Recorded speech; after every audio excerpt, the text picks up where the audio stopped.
capable and knowledgeable one, the system department of MCL have dedicated themselves in increasing awareness on various cyber crimes, the basic knowledge to overcome such cyber frauds, and the remedies available against such cyber crimes.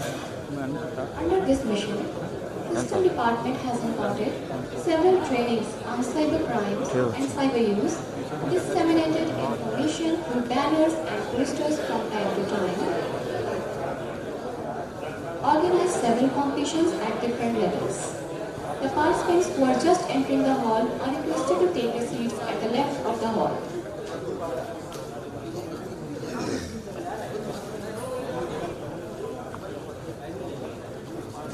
In few minutes from now, the dignitaries of this day, respected CMD MCL, MDs MCL and CVU MCL shall be arriving in the hall. So we shall begin our inaugural session after their arrival.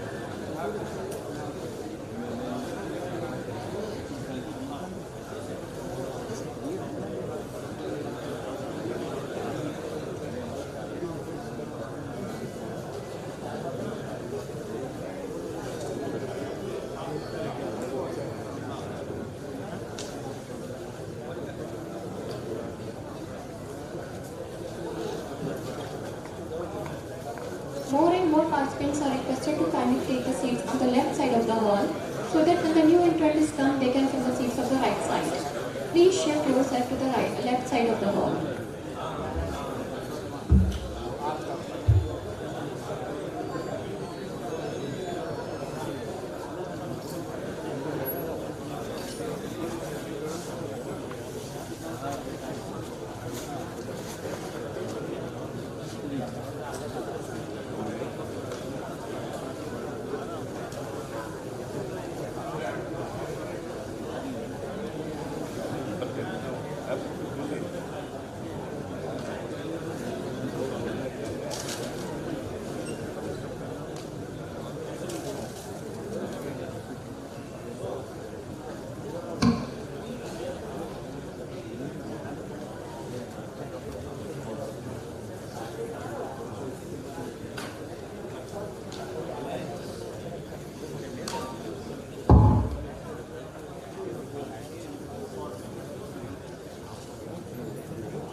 Ladies and gentlemen, announcing the arrival of our MCL, MPs in the hall. Please welcome them with a huge round of applause.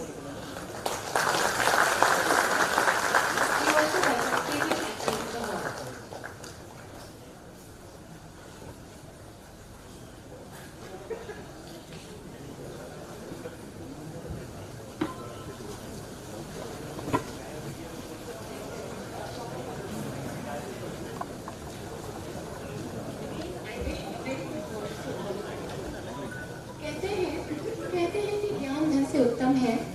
ज्ञान धन से उत्तम है क्योंकि धन की हमें रक्षा करनी पड़ती है और ज्ञान हमारी रक्षा करता है।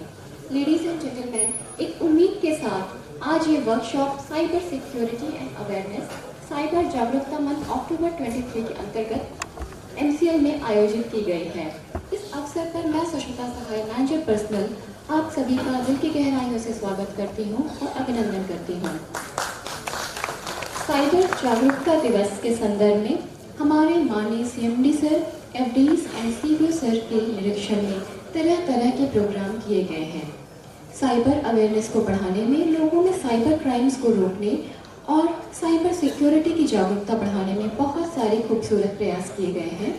Under the direction of MHA, the work done by Team System MCL has been really appreciating, and result of their hard work and dedication is being communicated to you all today through this program. उम्मीद एक ऐसी ऊर्जा है जिससे जिंदगी का कोई भी अंधेरा रोशन किया जा सकता है, और इस उम्मीद के साथ मैं आज इस कार्यक्रम को आगे बढ़ाती हूँ। आज इस अवसर पर मैं अनुरोध करती हूँ जीएम सिस्टम श्री के खाटी सर से कि वे हमारे आज के मुख्य अतिथि आदरणीय Shri OP Singh sir CMD MCL का स्वागत एक पुष्प गुच्छों के साथ करें व शाल व मेमेंटन से अपना सम्मान प्रकट करें। I request Shri K. Khati sir, GM System MCL, to please welcome Chief Guest of the occasion, Shri O.P. Singh sir, CMD MCL.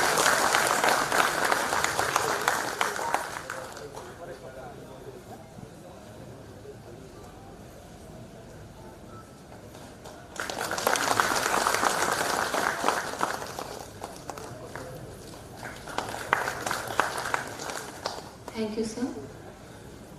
Now it is requested to Shri A.B. Ghosh, the Chief Manager System, to kindly welcome the guest of the honor of the occasion, respected Shri Keshav Rao sir, GP MCL, with a bouquet, shawl and present a memento.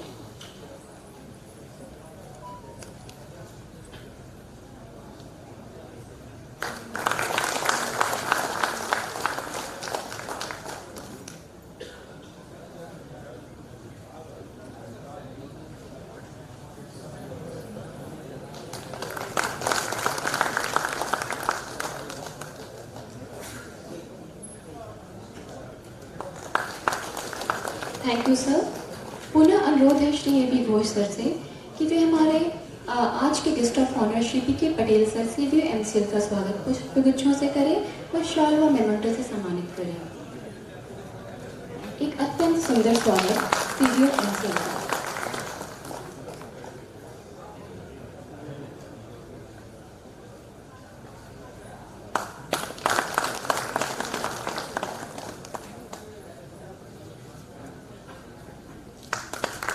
Thank you, sir. Now may I request Shri Hari Bandhu Behra sir, Chief Manager System, to kindly welcome the guest of honor, respected Shri G.K. Bora sir, DG Operation MCL, with a bouquet and present a shawl and a memento.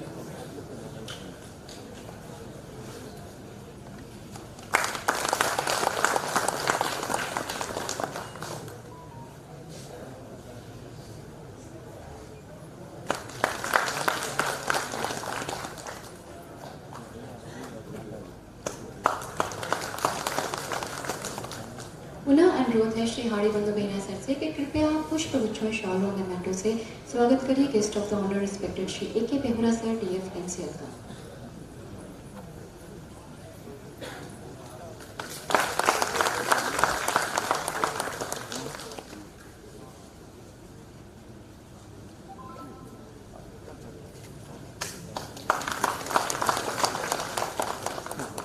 Thank you sir.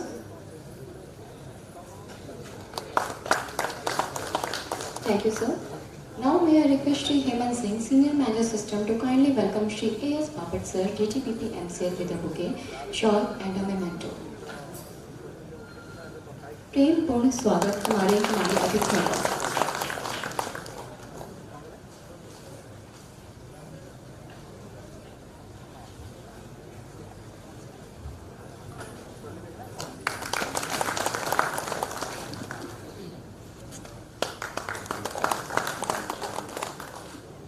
Thank you so much, sir. Now we have guests from ESCI organization and keynote speaker of the day. So I request Shri A.B. Ghosh sir, Chief Manager System, to please welcome team of ESCI with a bouquet and a shawl. First welcome of Mr. Uday Kiran.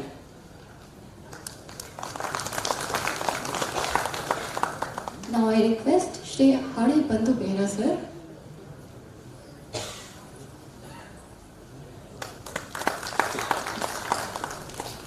I request Shri Hari Bandhu Behra sir to please welcome Mr. Abdul Ghaffar with a bouquet and a shawl.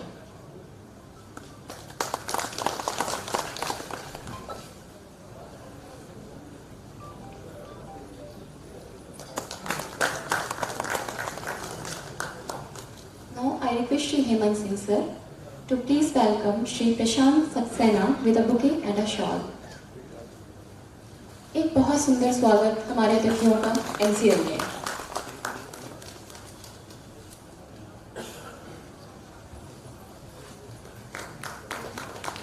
Thank you so much sir. हमारे अतिथियों के इस अत्यंत सुंदर स्वागत के बाद चलिए निभाते हैं हमारी परंपरा, आगाज करते हैं, शुरुआत करते हैं आज की इस वर्कशॉप का दीप प्रज्वलन के साथ। We shall begin our function by lighting the auspicious lamp, for which I request our dignitaries to please come forward, and I request Shri K.K. Khati Sachin and System MCL to kindly escort our dignitaries for lighting of auspicious lamp. Lighting of lamp fills the environment and heart with positivity and happiness.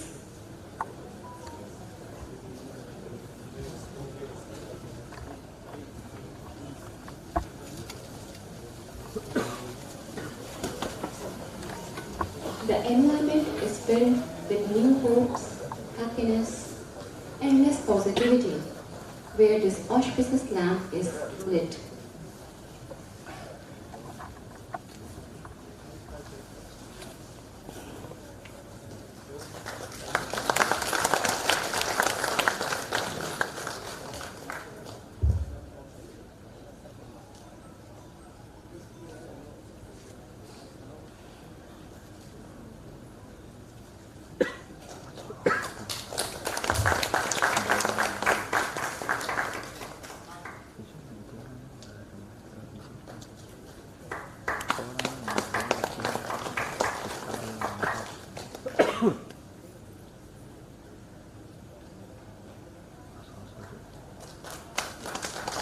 बढ़ते हैं अंधकार से प्रकाश की ओर, अज्ञान से ज्ञान की ओर, negativity से पॉजिटिविटी की ओर।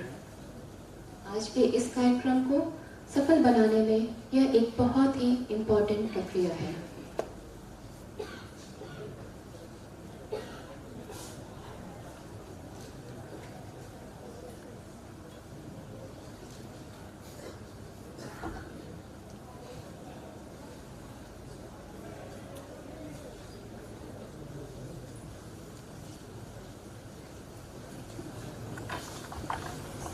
Thank you so much, sir.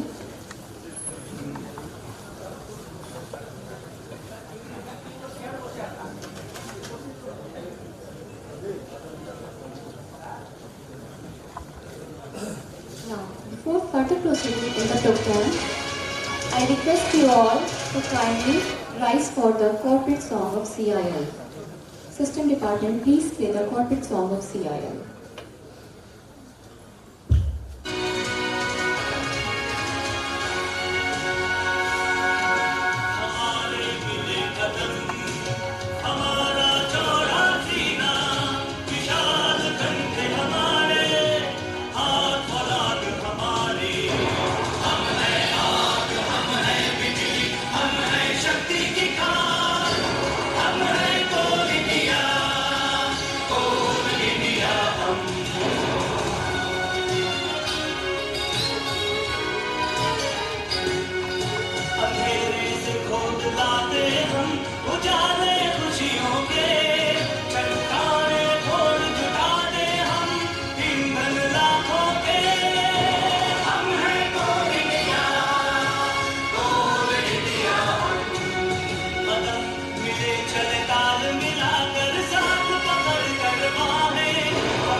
Take your seats. Ladies and gentlemen, cyber security is a shared responsibility, and it boils down to this. In cyber security, the more system we secure, the more secure we all are. So, System Department of MCL have dedicated themselves in increasing awareness on various cyber crimes, imparted the basic knowledge to overcome cyber frauds, and the remedies available against such cyber crimes. Ladies and gentlemen, these events are unique in its kind, where hard work and dedication of our system department team is being shown. A remarkable achievement it is for the team and for our dignitaries. Under whom guidance, the Cyber Jagrookta program is running into huge success in MCL. May we have a huge round of applause for our dignitaries and team system MCL, please. Now, to give a formal welcome on the occasion, I invite Shri K.K. Khati Sir GM system on this stage. Please welcome Shri K.K. Khati Sir on this stage, please.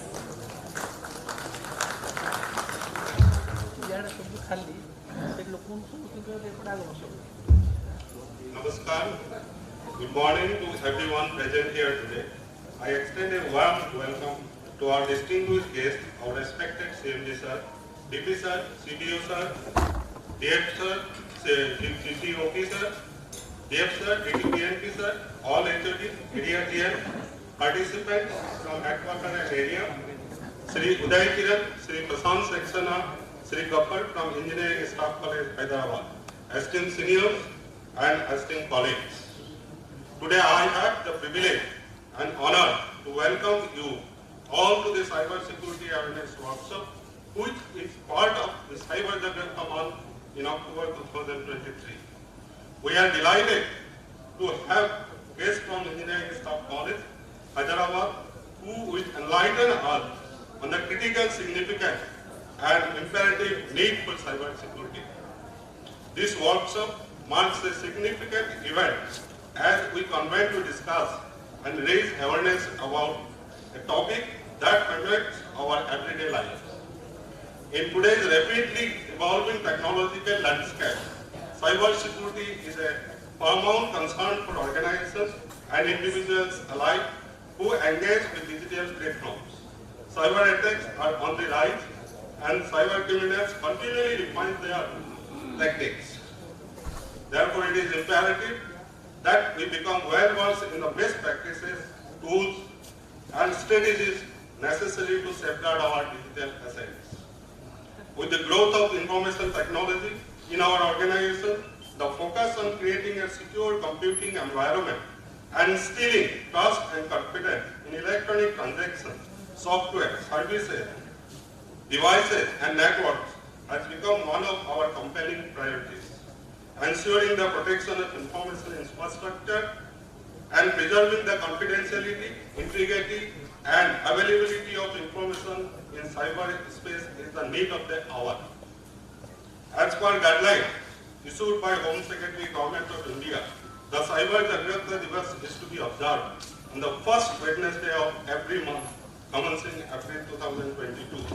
Today's workshop is organized as a part of annual action plan for Cyber Jagrookta Divas celebration. MCL has proactively implemented various practices concerning cyber security and cyber awareness, including the celebration of Cyber Jagrookta Divas on the first Wednesday of every month, commencing April 2022. Installation of next generation firewall, that is a network security device that monitors incoming and outgoing network traffic and decides whether to allow or block specific traffic based on defined set of security rules. Setting up honeypots, a tool for traffic analysis and threat identification as instructed by the National Cyber Coordination Center. Recognizing Cyber Jagrookta Divas every month on the first Wednesday through the exhibition of banners, standees, and posters.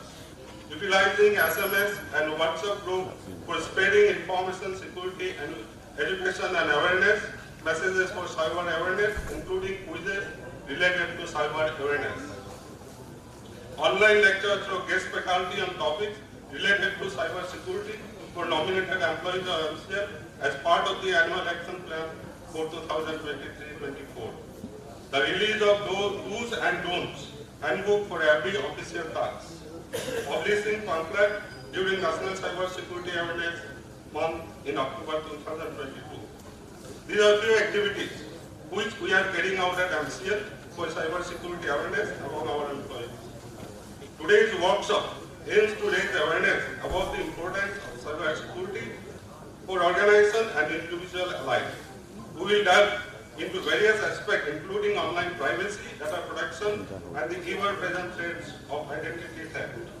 I extend my sincere gratitude to our CMD sir, FDs, and management for affording us the opportunity to organize today's groundbreaking workshop on cyber security within our facility. This marks the first of its kind workshop on cyber security organized within CIL, signifying our dedication to staying ahead in the vital domain. In conclusion, I express my thanks to each one of you for gracing us today with your esteemed presence. I invite all of you to actively participate in the interactive sessions, fostering discussion and connection. I hope you will find today's program both enriching and enjoyable. Thank you.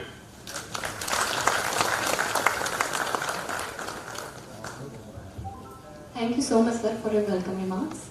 Ladies and gentlemen, everybody should want to make sure that we have the cyber tools necessary to investigate cyber crimes and to be prepared to defend against them and to bring people to justice who commit it. To have more awareness about cyber crime sports and to protect our data and ourselves, today we are celebrating this program. To throw some more light on the program, I would request Shri A.S. Bapat sir, DGPP MCL, to kindly come over the dais and share his views on the occasion. Ladies and gentlemen, please welcome him with a huge round of applause.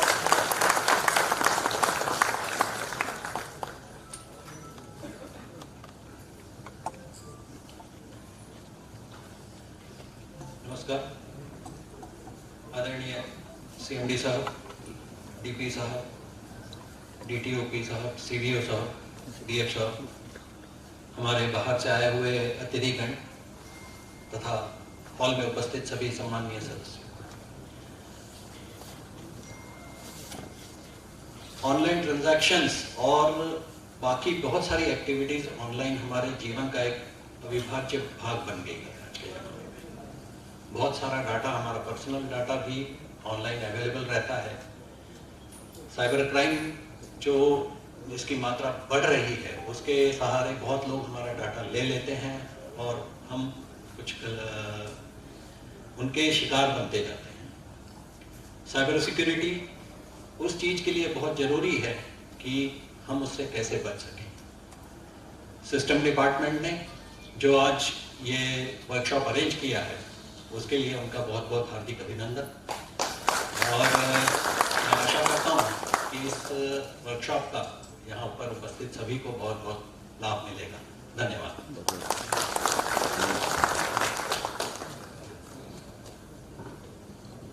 Thank you so much, sir. Cyber security is not easy, but it comes down to three basic principles: protect, detect, and respond. So now I will request Sheikh Jagrookta sir, DFMCL, to kindly come on the stage and share his views on the subject. Please welcome Sheikh Jagrookta sir, DFMCL, with a big round of applause.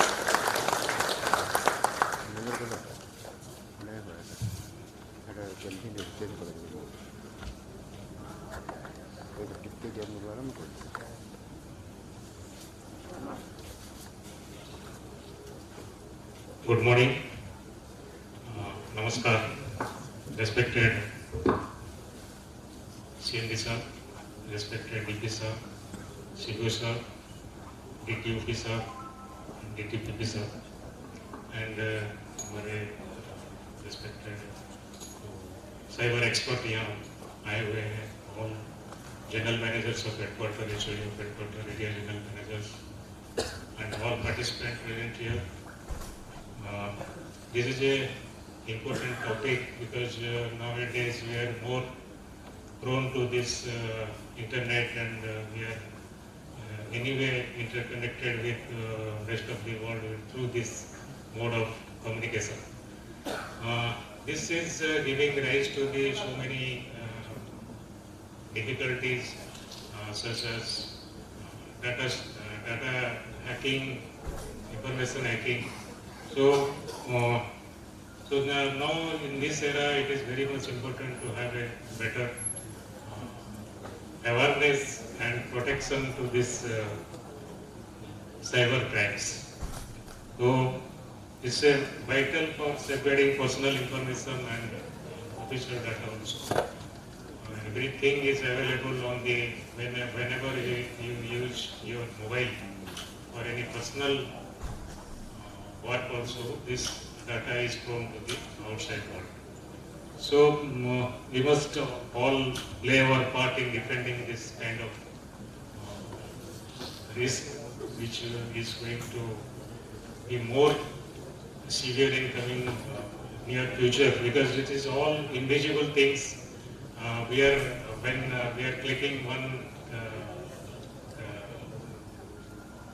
button in our internet or our mobile or laptop, so many things we are getting from the invisible source, and so also invisible threats are there. So you have to be more careful in this. So together we can create a safer digital future by staying informed, practicing good cyber hygiene, promoting responsible online behavior, and fostering a culture of vigilance. This will help us in taking or keeping our data safe. I am not going to add much because we are having expert in this cyber security, so they will enrich us and our participant. So with this, I am concluding my speech. Thank you. Thank you so much, sir, for your valuable comments on the subject. Ladies and gentlemen, in the world of cybersecurity, the last thing you want is to have a target painted on you. Shri J.K. Bora sir, DT OP MCL, has been associated with this project since long, and today I would request sir to kindly come on the stage and share his valuable comments on the project. Sir, please. With a huge round of applause, please welcome Shri J.K. Bora sir, DT Operation MCL, on the stage.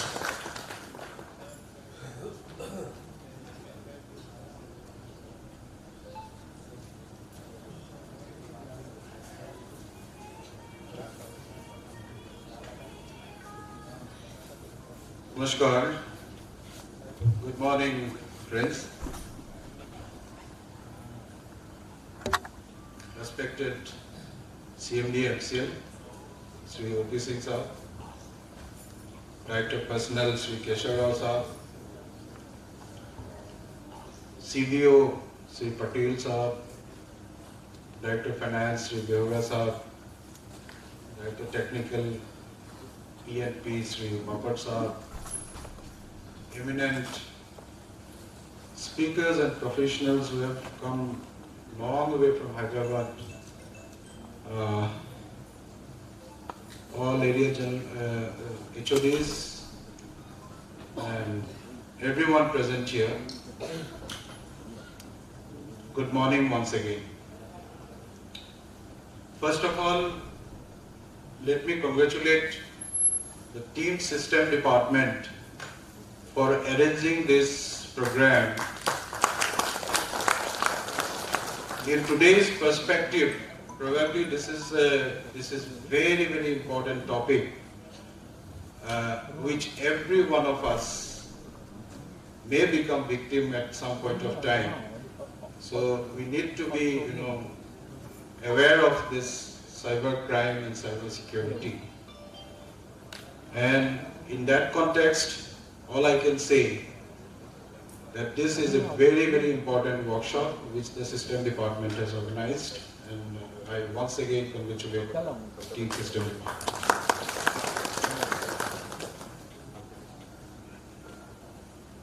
In this today's world of digitization,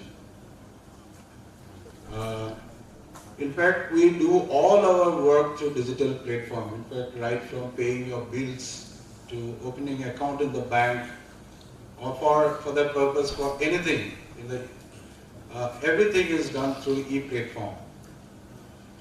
Now, in the process, a lot of personal informations and passwords are saved in the in our devices. And if we do not take care of it, then all these informations, very crucial information, personal information, passwords, they are become vulnerable to being accessed by unauthorized individuals or hackers. You must have heard about this Jamtara. I think many of you are aware of this Jamtara. The entire, there's a series in Amazon Prime also, probably. Yeah. So, that entire Jamtara, it is in Jharkhand.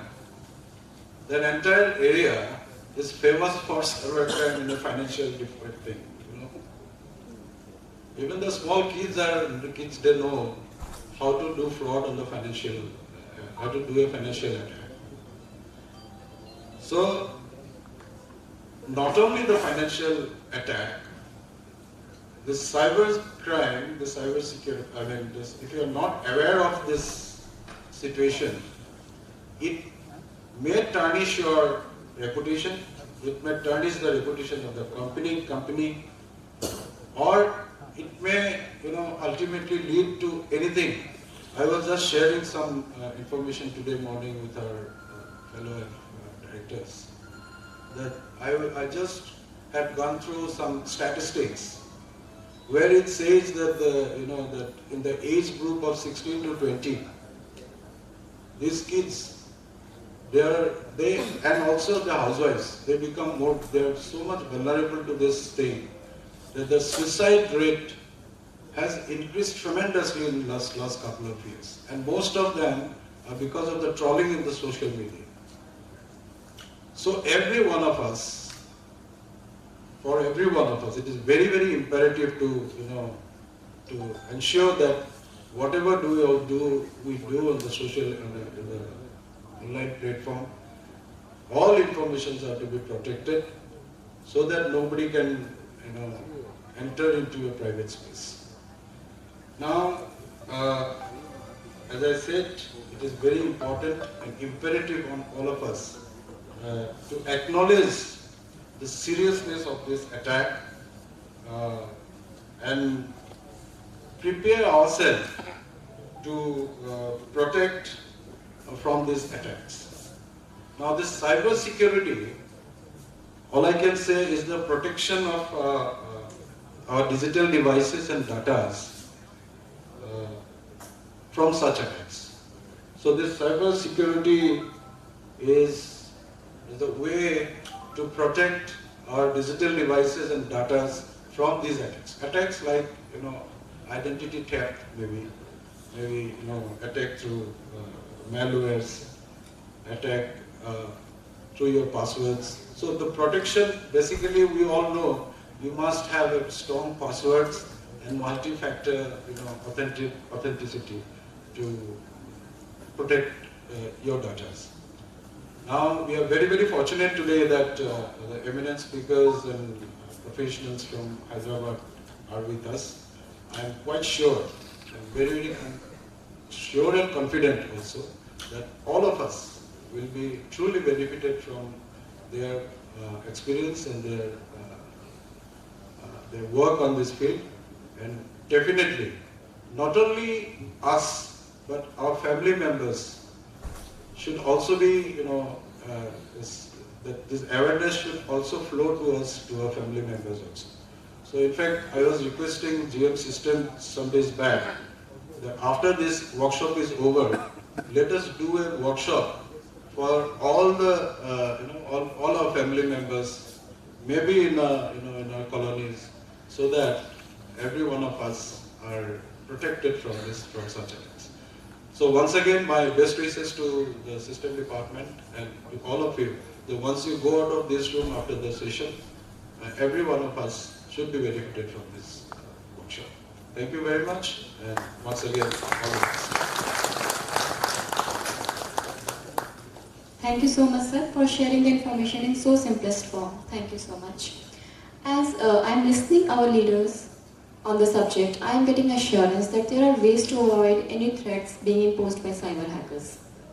Ladies and gentlemen, it will be good to hear from CBO MCL today in this program. So with a huge round of applause, please welcome Shri P.K. Patel sir, CBO MCL on the stage.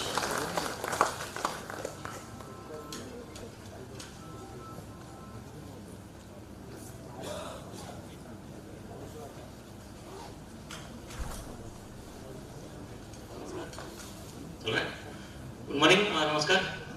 Respected CMD staff, hello directors, speakers from Engineering Staff College, Hyderabad, participants. This is apt theme actually. Everybody at some point of time has, like everybody's faced this. I myself has faced it once.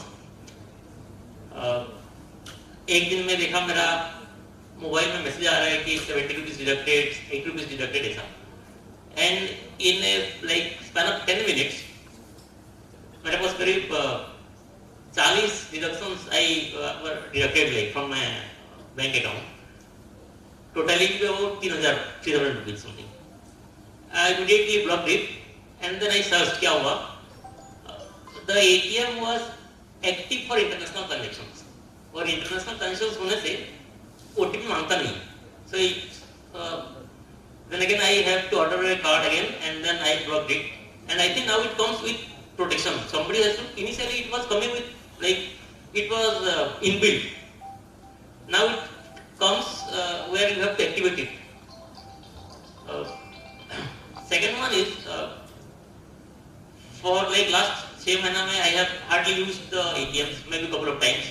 All my transactions I do through all sorts of Google Pay, Phone Pay. I have 4-5 pays like. So I don't use like, I hardly use cash. और मेरा सारा password एक है. They will actually, मेरे को, they must be thinking that this man is like, but मेरे को लगता है कि सार बहुत सारे लोगों का पासवर्ड शायद एग्जैक्ट ही होगा. Very difficult to remember. And I have to get them like every 3 months it asks for change in password. So I keep them alternating like एक password, the next password, then same, come back to that. Nobody wants to remember so many passwords. But I think maybe not a good practice, but then you have to, so many platforms you have to have so many passwords and all. So that is what I am following, but I think it's not desirable. I think they will suggest better. Third, अभी हम लोग एक training किया था NFSU में, national forensic universities of India. इतना डरा देगा आपको कि डार्क वेब है उसमें, you can get everything is hackable and all. So once you come out of that institute, you practically feel like you are naked, like all kinds of devices can be hacked. It's not that bad possibly, but by the time you go out of this room, these people will make you feel like you are totally fully vulnerable. So, but hopefully this will really make us aware of the things. And I congratulate system department coming with this idea, and this is essentially required for the day. Thank you so much. So much, sir, for your informative speech. It will pave the way for using more secure system by us. As the world is increasingly interconnected, everyone shares the responsibility of securing cyberspace. To have a good amount of information on the subject, I would request Shri Jagrookta, DP MCL, to kindly come up on the stage and put forth his views on the occasion. Ladies and gentlemen, please welcome Shri Jagrookta, DP MCL, on the stage with a huge round of applause.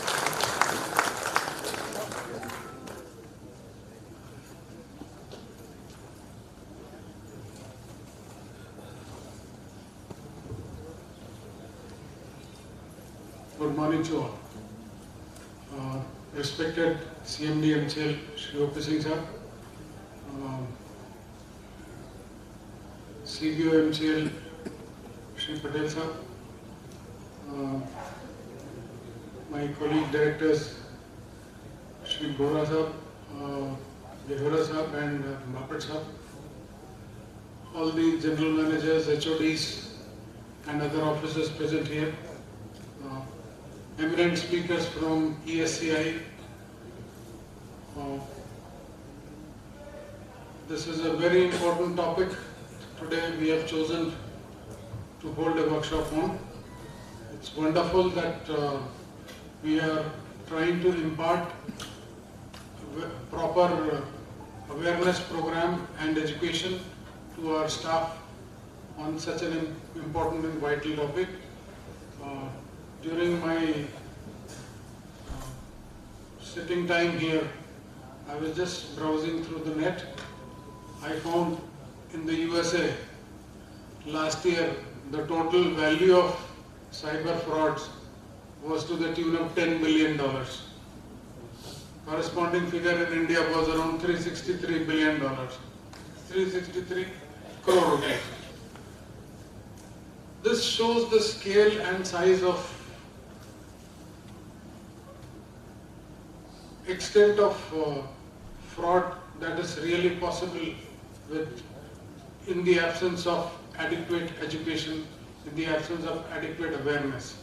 The problem is number of devices, number of applications, number of possibilities, number of transactions, everything is going up. And therefore, the corresponding possibility, the corresponding number of vulnerabilities, and therefore opportunities for fraud continue to grow. This is just the financial side of it. Through the social media and other platforms, there are other possibilities like cyber stalking, harassment, trolling, so on and so forth. So collectively, as the world becomes more and more complex, obviously this complexity is increasing to make life easy, but this has also brought in certain things like information overload, wherein remembering passwords is one of the big problems, as our senior mentioned. So there is no shortcut but to enhance awareness and be aware all the time and be updated. And this is what our experts will be trying to impart in the course of their lectures during the day. And we hope this will at least take care of as many, the entire MCL family to some extent, whereby such the awareness grows to a level such that we have as few a number of crimes or frauds or other issues as possible. So I congratulate the systems department for organizing this. It's a great initiative. I hope this will be a huge success. So best wishes for the program. Thank you. Thank you so much, sir, for your valuable, informative and positive connotations today. Today is the call that the companies need to protect their own network and harden themselves against cyber attack. हमारी company MCL का एक अत्यंत सुंदर प्रयास किया गया है हमारी कंपनी और इससे जुड़े लोगों को साइबर क्राइम से बचाने का, जिसकी झलक हमें इस प्रोग्राम के माध्यम से आज दिख रही है। आज के इस समारोह में आशीर्वचनों के लिए मैं सम्मान सहित बुलाना चाहूंगी Shri OP Singh sir CMD MCL को। मैं अनुरोध करती हूँ कि सर आप स्टेज पर आए और अपने शब्दों से हमें अनुग्रहित करें। Ladies and gentlemen, with a huge round of applause, please welcome Shri OP Singh Sir CMD MCL on this dais.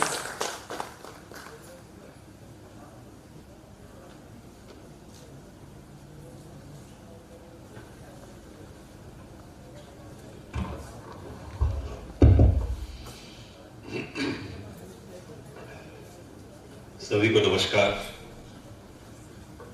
And आज के इस one day workshop on cyber security and awareness I feel that it's a very important work being undertaken by the systems department, and in fact this is the need of the day, that all of us must be aware with this cyber security, and it's at least some minimum information, minimum awareness is required to everybody. Some of us may be more efficient, then they can learn more, or they have interest, then they can learn more. But minimum information, minimum awareness is required with everybody. And that was a good idea that we will conduct a program for colony people, means housewives and senior citizens and others, those who are available in the colony. so that they can also get an opportunity to learn these developments. Ministry of home affairs के initiative पे ये जो programme आप कर रहे हैं बहुत अच्छा है और साल भर आप कुछ न कुछ अवेयरनेस प्रोग्राम करेंगे, हमारे लोगों को अवेयरनेस दिलाएंगे। इस कार्य में जो engineering staff college of India Hyderabad, they are the professionals and one of the renowned body. So we are hopeful that, rather I look forward that they will educate our people, our officers, staff and workers on this awareness program. On this occasion, DP MCL Sri Rao Sahab, CBO Sri Patel Sahab, Bora Sahab, Devra Sahab and Bapat Sahab, and all head of departments, officers, staff, ladies and gentlemen. In fact, जो directive है ministry of home affairs का कि हर Wednesday of the first Wednesday of the year आप इसको of the month आप इसको करें, that's a very good thing. You can plan it to do like that.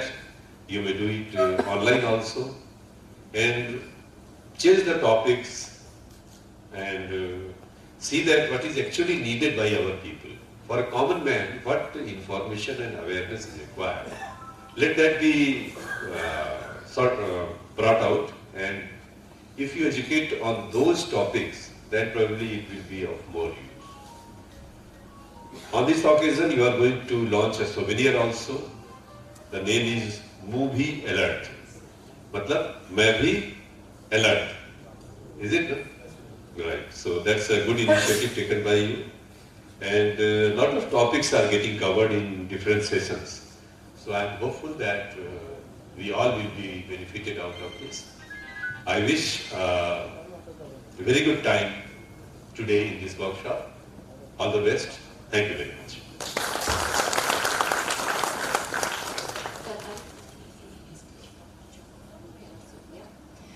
Thank you so much, sir, for your blessings, for putting remarkable words on the subject. Indeed, it is very guiding and enlightening. I request our FDs and CVO himself to please come on the stage for launch of the souvenir Movie Alert. Ladies and gentlemen, with a huge round of applause, let's welcome the unforgettable moment, the launch of Movie Alert souvenir. GM System MCL is also requested to kindly join the stage.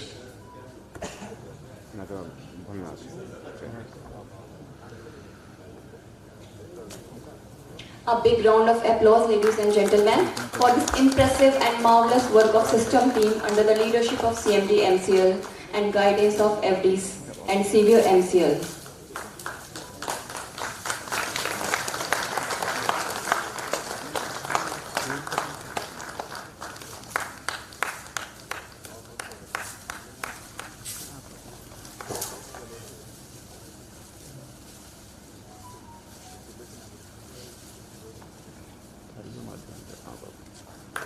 This is the launch of the souvenir Movie Alert.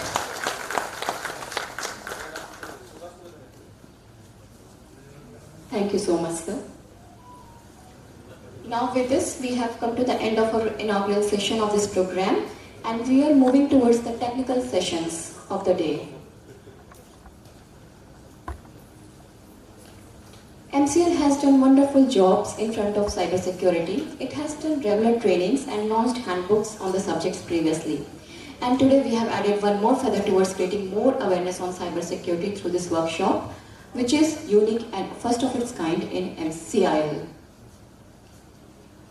So we have heard valuable insights on the subject by our respected CMD, MCL and FDs and CVO MCL. Now we have keynote speakers on cybersecurity and its awareness to give a more depth information and bringing new understanding on the subject. Today we have with us Mr. Uday Kiran, who is cybersecurity consultant, trainer, and shall be delivering session on cybersecurity into cybercrimes, types of cyber attacks, phishing and email security, password security, multi-factor authentication. Session 2 will be on identity theft, password security, social media security, wireless security, mobile security, which shall also be taken by Mr. Uday Kiran only. Mr. Uday Kiran profile goes like this.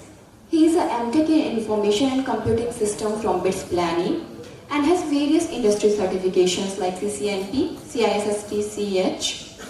He is working in network and security industry since last 18 years with major MNCs like ADP, mentioned it on London. He is a passionate trainer since last 10 years and has trained over 10,000 network professionals and security engineers. He is consultant trainer for ESCI and many other MNCs. With a huge round of applause, please welcome Shri Uday Kiran on the stage. Sir, I'll hand over this toast to you for further programs on cyber security. Over to you, sir. Good morning, one and all. Good morning.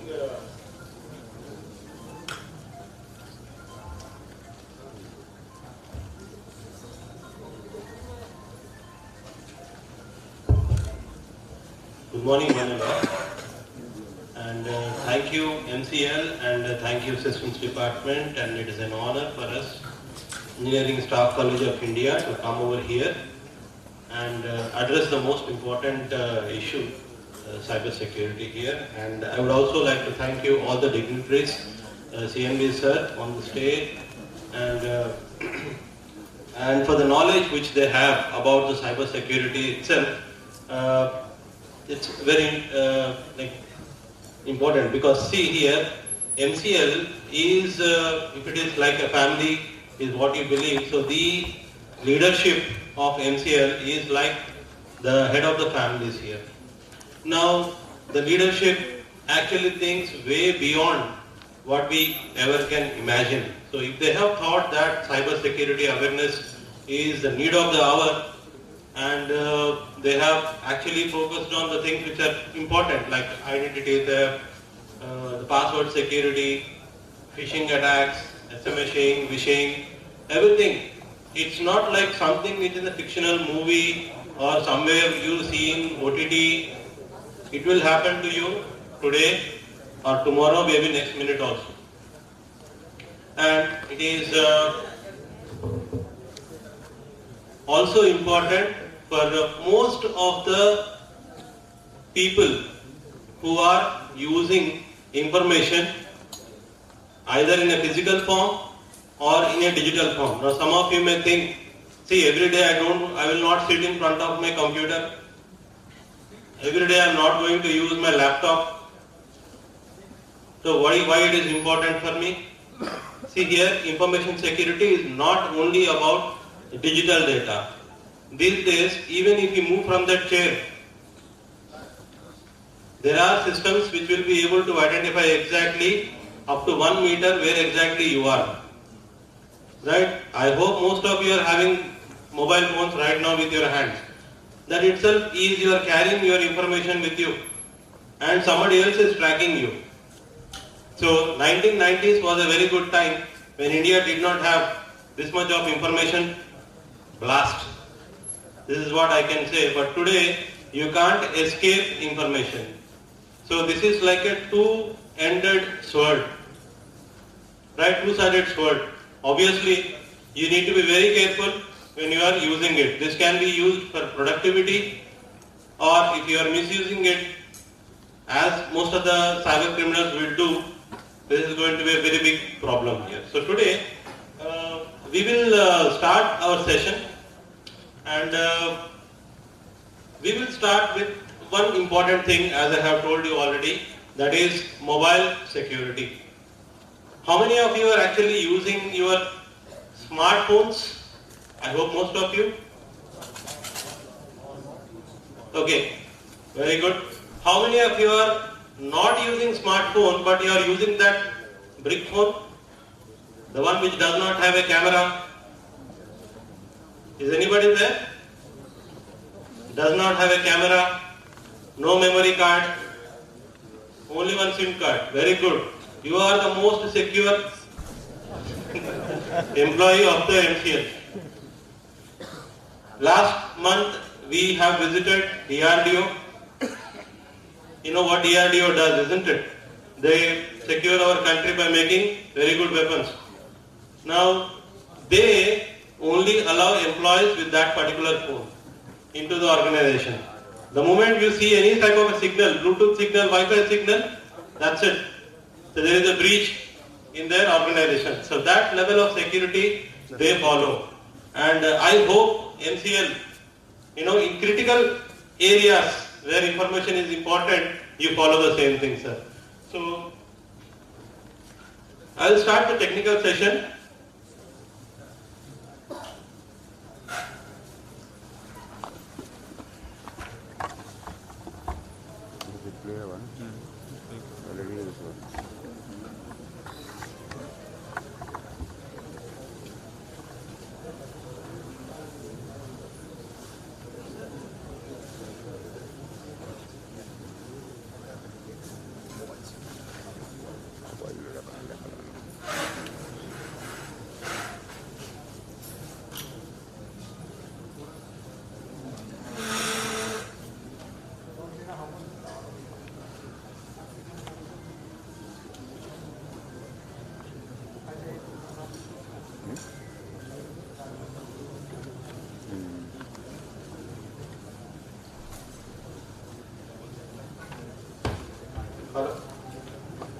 Yes, sir.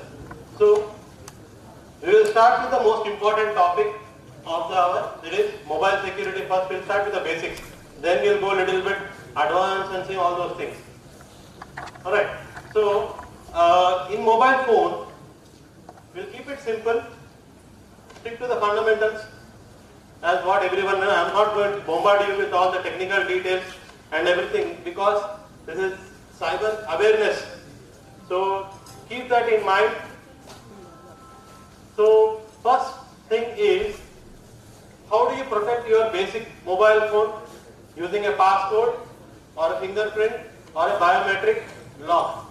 Now, do you share that information with any of your colleagues? Most of the times I have seen, you share passcode, you share password, Wi-Fi password, you share server password, you share your laptop password, or sometimes I have seen in audit that people actually are not present at their desk, but their computer is open because someone is outside the organization, is sharing his password so that his colleague can open the laptop and keep it open, that if anybody is monitoring, they know that this person is available on the desk. So that should be avoided. So use of password or fingerprint or face. Do you think that which one is secure among these things? Passcode. What is the passcode? What is the passcode? That is alphanumeric. Whatever we give here. Do you think that is secure? Why? Because somebody can do shoulder surfing. Now what is shoulder surfing, sir? Now a person sitting behind you, when you open your mobile phone, he may peek in and then simply they can know what you are exactly doing in your mobile phone. That is called as shoulder surfing. Now right now you are prone to or you are vulnerable to shoulder surfing, isn't it? Except the last row. Because there is nobody behind them. Isn't it? So passcode is vulnerable. So what is the better option? Fingerprint? Do you think fingerprint is better option? Yes. Yes, fingerprint is much more better, but make sure that at least you are using multiple fingers. I am a cyber security guy. I use my left hand fingers, not right hand fingers. Because most of the time people use right hand fingers because they are holding the mobile phone with the right hand. Right? So if you are sleeping or doing anything, then obviously that is vulnerable position then. Isn't it? So what is the better option? Biometric? Facial reading? Do you think facial recognition is good? Yes, sir. Is it good?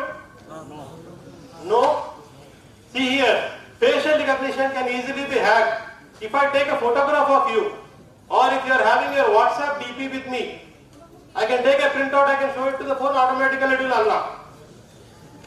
Except few phones, not all the phones. For example, what is the cost of the latest iPhone? 1.5 lakh to 2 lakhs. Why is it so expensive? iPhone is considered to be the most secure phone because whenever you lock with a facial recognition system, their facial recognition system is much more advanced. Normal phones, what you get, Oppo, Vivo, are not degrading them, but basically they take only few points on your face, and that too only one-dimensional data. They don't go for two-dimensional data. iPhone, it goes for three-dimensional data of your face. Then somebody is keeping a photograph, they will not be able to unlock your mobile phone. So facial recognition is good, but not good enough. Right? And then comes your pattern lock. Now pattern lock have been broken long time back. Pattern lock. There is a device which is available in the market called Flipper. Flipper. If you Google it, you will know it. It will be the size of your credit card. Right?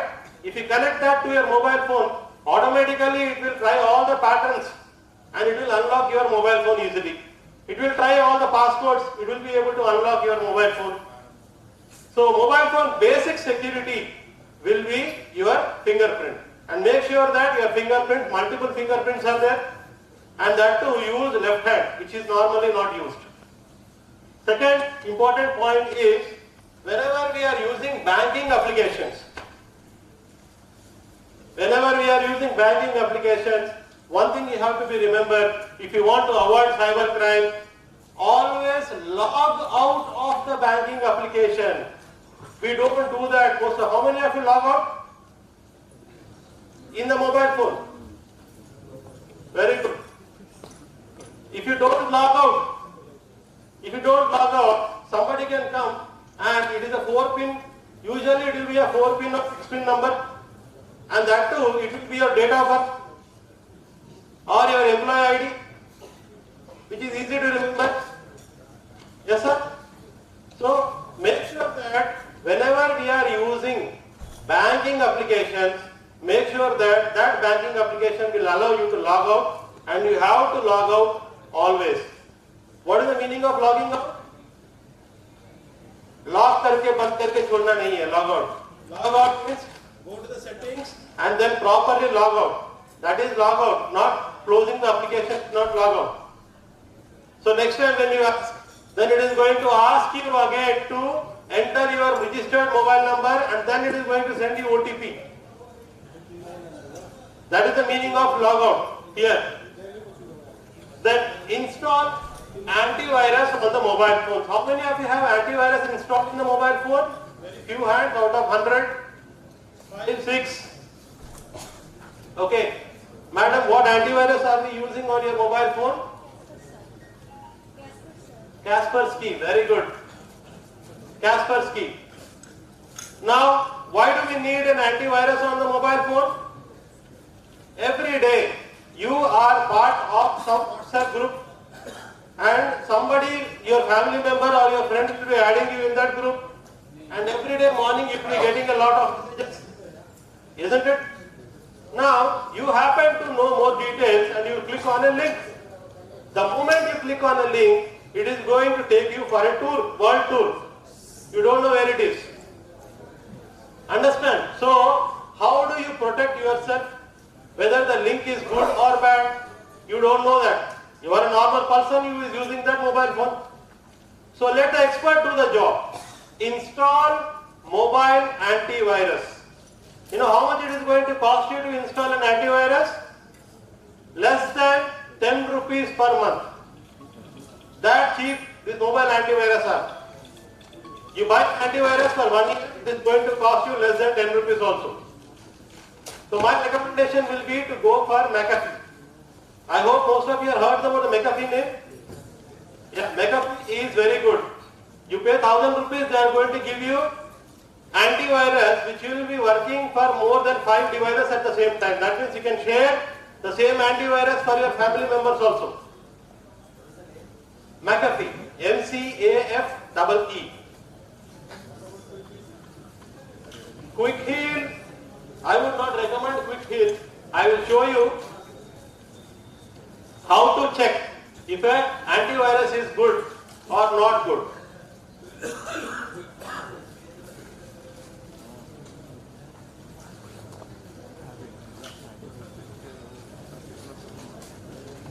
Here, I hope you know this screen, Google, right?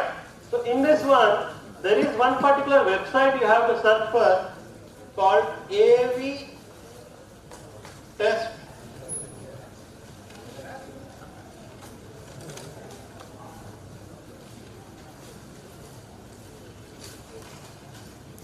avtest.org. avtest.org. Now this particular organization is going to receive sample of more than 100 antivirus tools.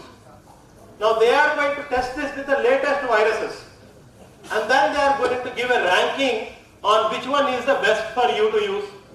Now, as an employee, you are doing a lot of things, but you are not a systems guy, you are not, technical person, but how do you know which one is best for you? So if you visit this website,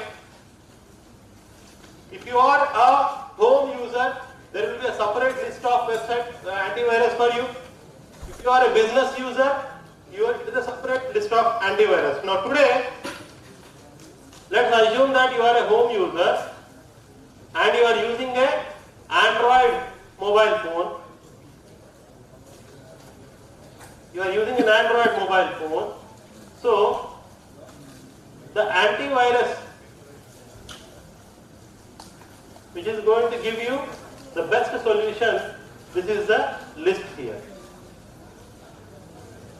And among that, my recommendation will be this McAfee.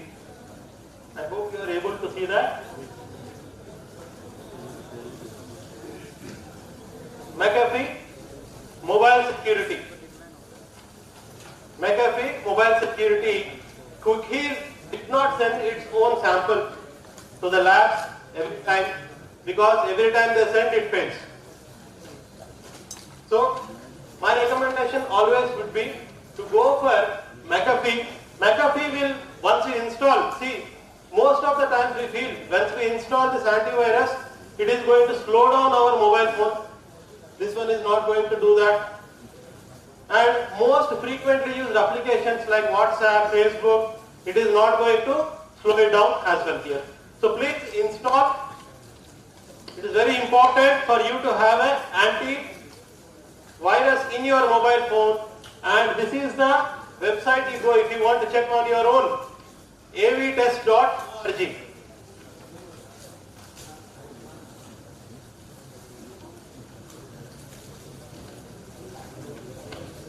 Download applications only from the authorized app.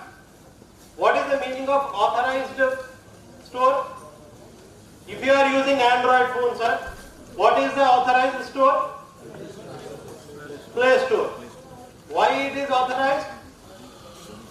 Because Google is going to test the mobile application if they are stealing any data from the user. And if they are encrypting the data of the user when they are connecting to an application, for example WhatsApp, everyone is using WhatsApp. Where did you download that WhatsApp from? Play Store. So Google have tested that. Now, some of the OTT, you might have downloaded OTT platforms also. Yes. Prime. What else? Netflix, Hotstar. Do you pay money for it? Yes, of course. Now, there are some websites which are going to give you these OTT platforms. You need not pay money, but you can watch full series. But what they will say is, you will have to download this file from our website and install in your mobile phone. But is that website an authorized entity here? No, it is not managed by Google. Your mobile phone, once you download, Android security is going to give you one warning. Warning dega aapko. Sir, whatever you are downloading, this particular file is not from Play Store. Do you want to install it? You will say, yes, I want to save money. Install. So once you install it, you may be able to watch. You may be able to watch movies and all those things. But while you are installing that mobile application, is it going to ask for permission? What permissions will a mobile application ask? Your camera? Now you ask me question, sir. If you are installing Netflix, why does Netflix application need camera access? No need. Why does it require access to your phone? Phone calls, SMS? No need. But that one is asking everything. And because we are getting it free of cost, we install it. And gamers, some of the people who are gamers here, you download this MOD application. Do you do that? What is MOD? Modified. MOD means shortcut for modified. So these applications, they contain a malware. Once you install them, they take the person who has created, he is going to control your mobile phone, but not you. Next, do not skip any update. Now, what is the meaning of update? Update is basically they are increasing the security of your mobile phone operating system. If you don't, see for example, you are a soldier, you have been trained initially for 6 months and you are into one company. Now once you are in that company, are you allowed not to train? You have to train every day, right? Every day you have to train yourself. Operating system also will have to get trained. That is from software. It gets updated from the software, and if you do not update the software on time, then you are inviting cybercrime people to come inside. That is one of the biggest things. Now, why is some mobile phones very cheap and why is some mobile phones very expensive, even though they are having same camera megapixel? For example, you buy Samsung mobile phone, S21, S22, S23, 60,000 rupees, 50,000 rupees you spend. Same features are available in 11,000 rupees mobile phone also. Isn't it? Then why the difference? Because the 11,000 rupees mobile phone, whatever you are buying, the manufacturer will release another version of that immediately after 3 months only. And he does not care to update that old mobile phone with security patches. They don't maintain that support. They don't have resources to maintain that support. Simply they will sell you and they forget. But Samsung, Apple, they have dedicated team members to check and test any type of security vulnerabilities, and they will continuously give you updates. For that updates and that support, they charge you that extra money. I hope you have understood that part, sir. So never skip any type of a security update in your mobile phone and Play Store. Then again, avoid storing information like password, credit card, usernames in the phone browser. Especially because it is easy for you to save the password immediately. One button. Don't do that ever. Never save any type of a password in any browser, not only mobile phone. And don't WhatsApp passwords to your family members. Don't do that. We will talk about WhatsApp security as we come. Then again, whenever you change your mobile phone number, whenever you happen to change your mobile phone number, what is the first thing we have to do? Update your Aadhaar, because that is where everything is linked. See, I have recently got an extra SIM card, and even today I am getting the calls from the owner of the previous number. The people, they call me, they ask me. So I will have to tell them that I am the new person who has bought it. So the registered OTP also I am getting for that fellow. He did not change it. So he will call me, sir, OTP batao sir, mera Aadhaar number wo hai. That is dangerous. So very important, whenever you happen to change your Aadhaar card, immediately please update your mobile number.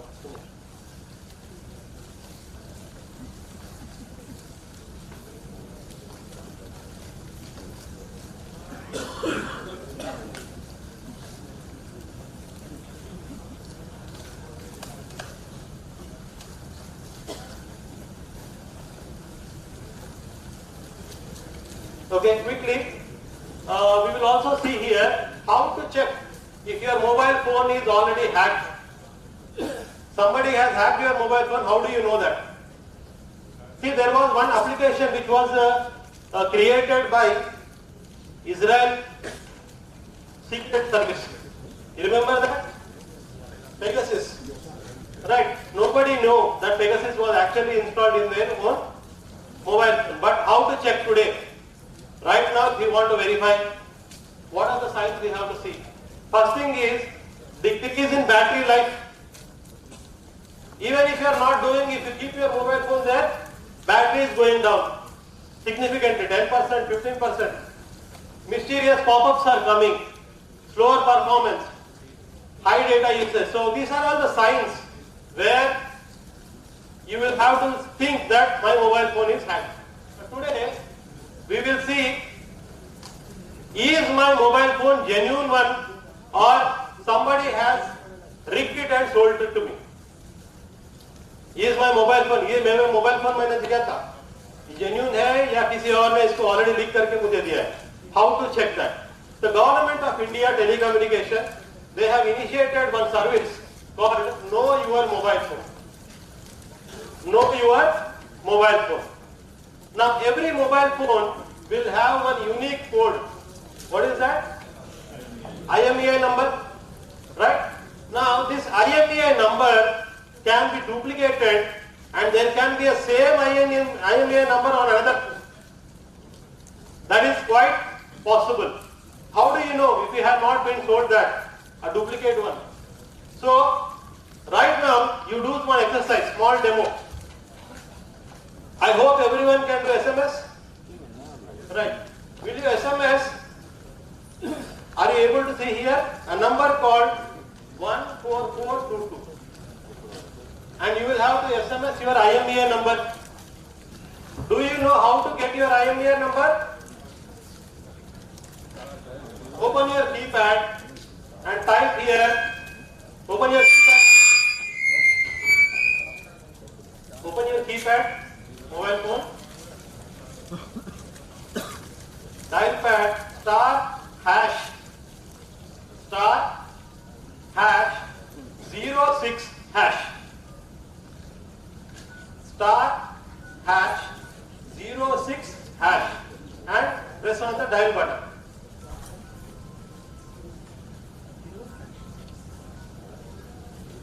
Now immediately you will get a pop-up. In that pop-up you will see one number. Do you know how to take a screenshot? You have to press the volume down button and power button. Volume down button and power button if you press, then you will take a screenshot. Now IMEI number is very important. If you lose your mobile phone, if you want to complain to police, then police is going to ask you this IMEI number. That is the reason always screenshot and send it in WhatsApp to your family member. Now that IMEI number, SMS to 14422. Type KYM space that IMEI number. Type it down, and then it is going to tell you whether your mobile phone is hacked or not. Otherwise, you can go to this website. Here you can see bottom. There is a website. CEIR .gov.in. So don't worry, that website is our own government website. It's safe to visit that. So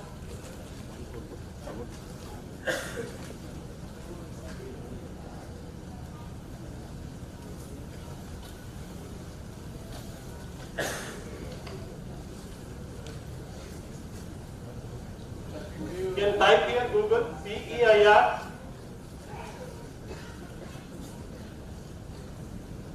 Once you visit here, see sir, this is government initiative. So you can go here, bottom, and click here. So this is going to take you.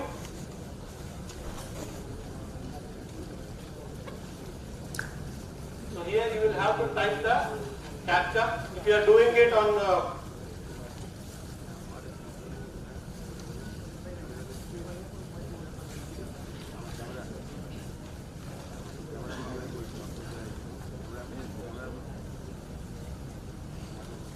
so I'll type here NMKT.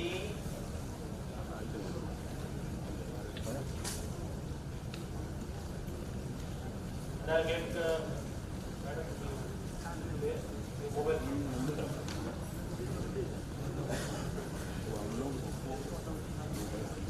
Sir, system please.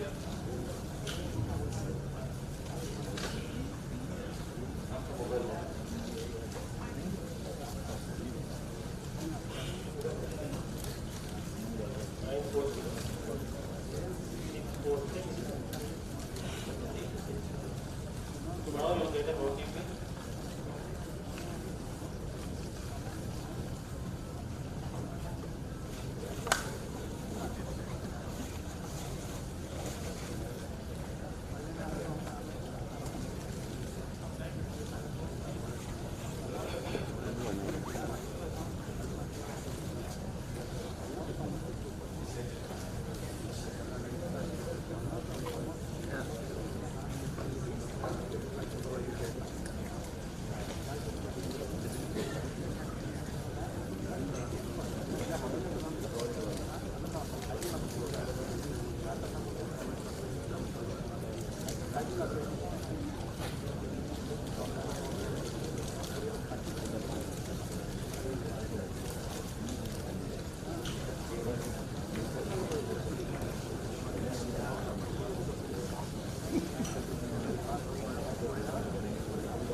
देखो तो इधर कुछ ही देखो actually मुझे दीवार की सुविधा है ना के लिए बोलो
So here, this is the database which is maintained by Government of India.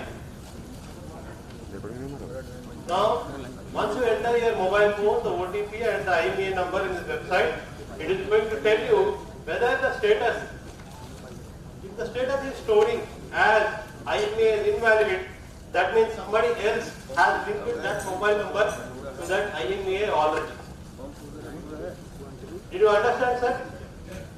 Now, whenever somebody is duplicating the IMEI number and he is using another SIM card, if that fellow is doing a cyber crime or something mischievous, if the police is going to catch, they are going to come to you first. Because you are also having the same IMEI number. So always verify whenever you are buying a mobile phone. After you insert the SIM card, check whether the IMEI number is valid or not valid. This is, yes sir, yes. How to? This is the browser, sir.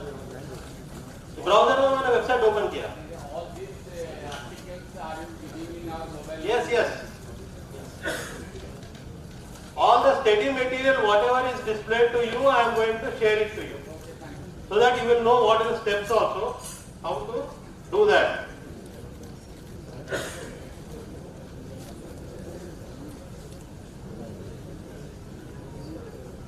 Now,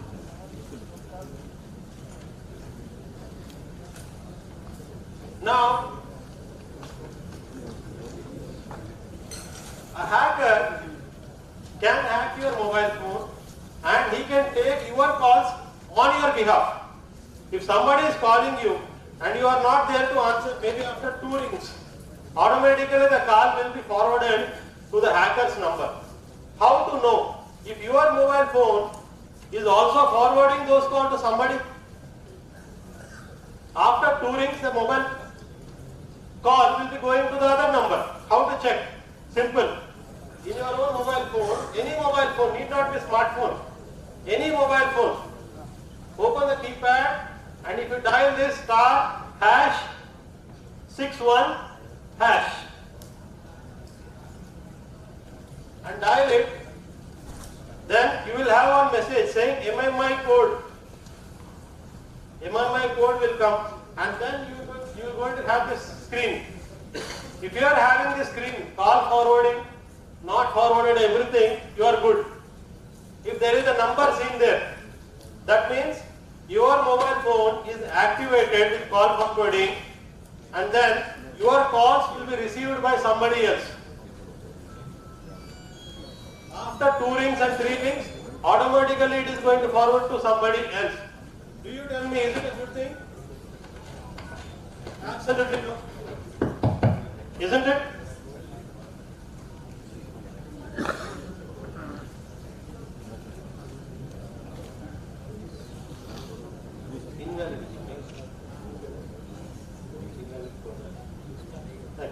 Now, this is one thing. Next thing, how many of you are aware of QR code? सबको पता है ना QR code? What is the use of QR code? For payment. That's it. There are many other uses for QR code also. Right? People use this QR code for identity theft. Do you know that? How?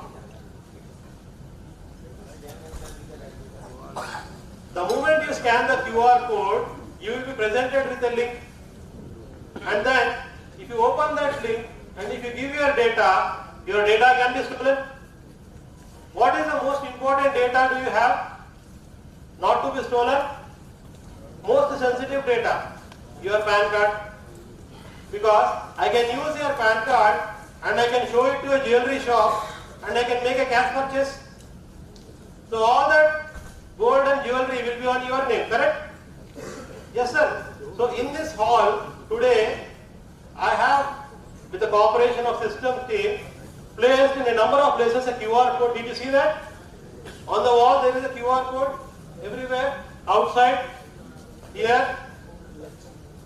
Did you scan that? How many of you have scanned it? Few people have scanned it. Few people have scanned it. Why did you scan?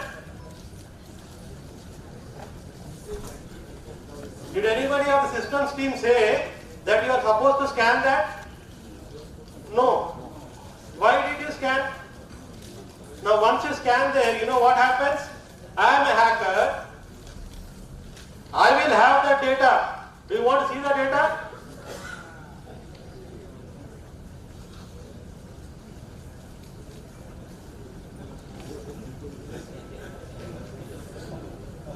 There are few people who have scanned and they have given data also today.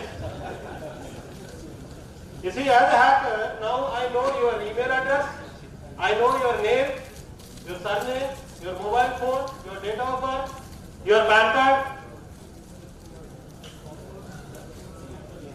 and also your department email also. Did that form, did it say that you are supposed to give all this data? Did it say any information from systems team? Did you have any notice from the leadership that you are supposed to register it this way? No. Just because you saw MCL logo there, you scanned it. I have put an MCL logo in the QR code also. So, do not believe in any QR code what you see. Absolutely. And this QR code can be sent to your WhatsApp also. You can download and automatically it is going to scan and open the website. Isn't it? So, few people are there. Later on, are you able to see the names? One thing, sir. We are supposed to scan the QR code of in the shop. Is it scheduled job? You are supposed to do what? We have to scan the QR code for payment in shop. For what? Payment in shop. Payment in shop. Yes, correct. So, is it risky? See, always remember one thing, sir. Even for scanning, paying and everything, that you have to tell his name, confirm first. Is the name correct or not? That we usually do. But the best method of payment is using the phone number. Ask that fellow to give his phone number or let him type the phone number himself. Then you will avoid, because payment will go from your account, that is okay. But that fellow will receive or not, God knows. So whenever we are making a payment, better to ask his number instead of scanning a QR code. Sir? What are you going to scan in the malls?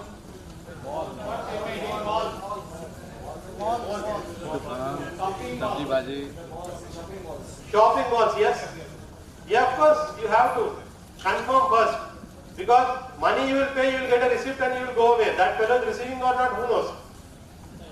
There have been huge scans of QR codes where the original QR code is replaced with another QR code. That is 100% possible. Right? And one more thing here, Wi-Fi connections, what we see day to day, right, in your own home. Do you think Wi-Fi is secure? But you are giving password and everything. But you are doing all the transactions in your Wi-Fi in your home. Correct? How do you know that it is your Wi-Fi?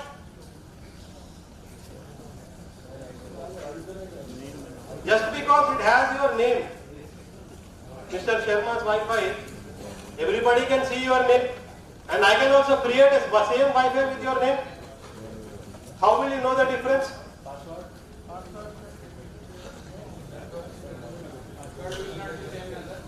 Very good question. Password will not be same. But what I do here is, I am just taking Mr. Sharma as an example. Don't take it seriously. Okay? So let's say Mr. Sharma's Wi-Fi is there. And I am a hacker. I get my own Wi-Fi with the same name. But I do not know Sharma's password. Correct? So what I do is, I bring down Sharma's Wi-Fi. Now what is the only option the users will have? My Wi-Fi. The moment you connect to my Wi-Fi, it is going to ask you for a password. The moment you give password, then I will know the original password. Isn't it? But is it easy for any Wi-Fi network to be taken down? Yes, it is 100% possible. Today I will show you.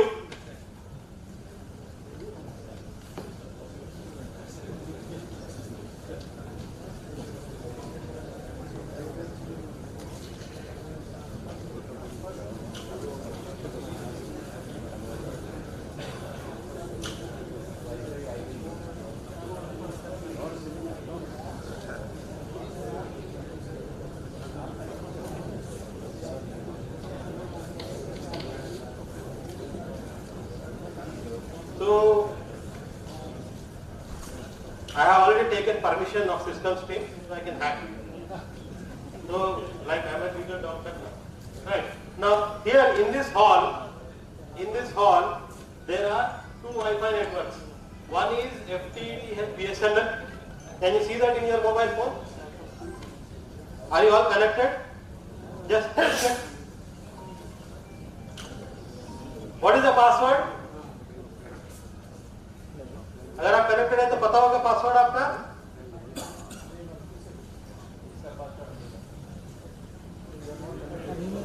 Are they connected?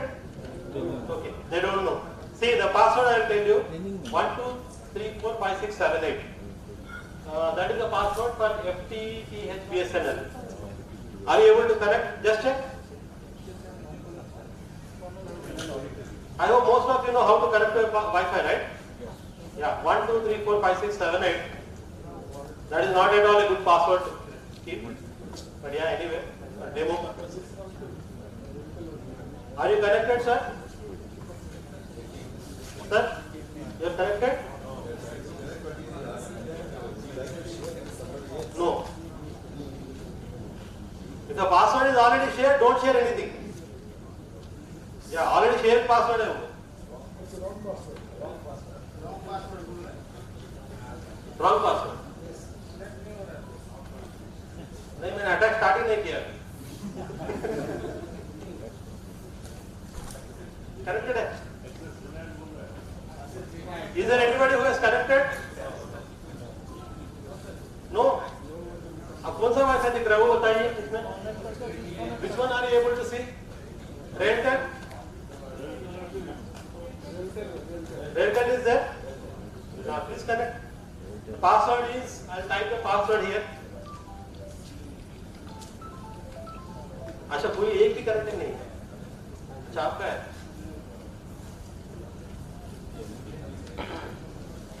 Airtel का मैं password share करता हूँ.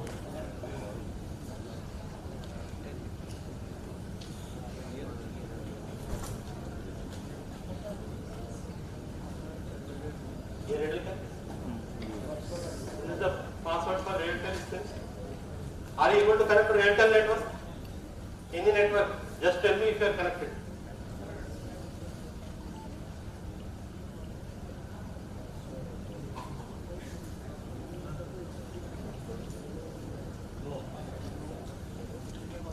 Yes? No?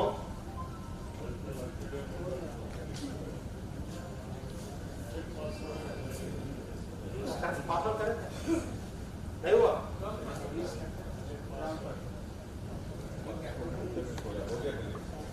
आपको हो गया sir? Red कर.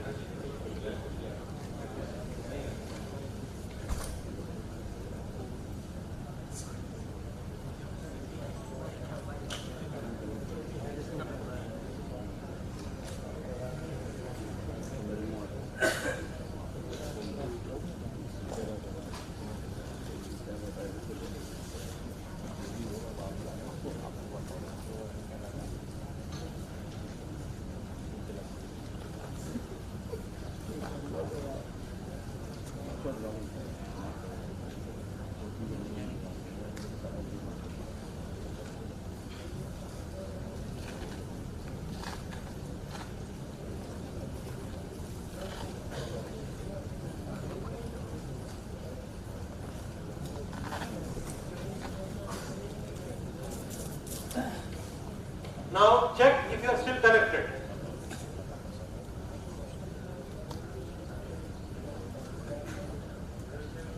Check if you are still connected.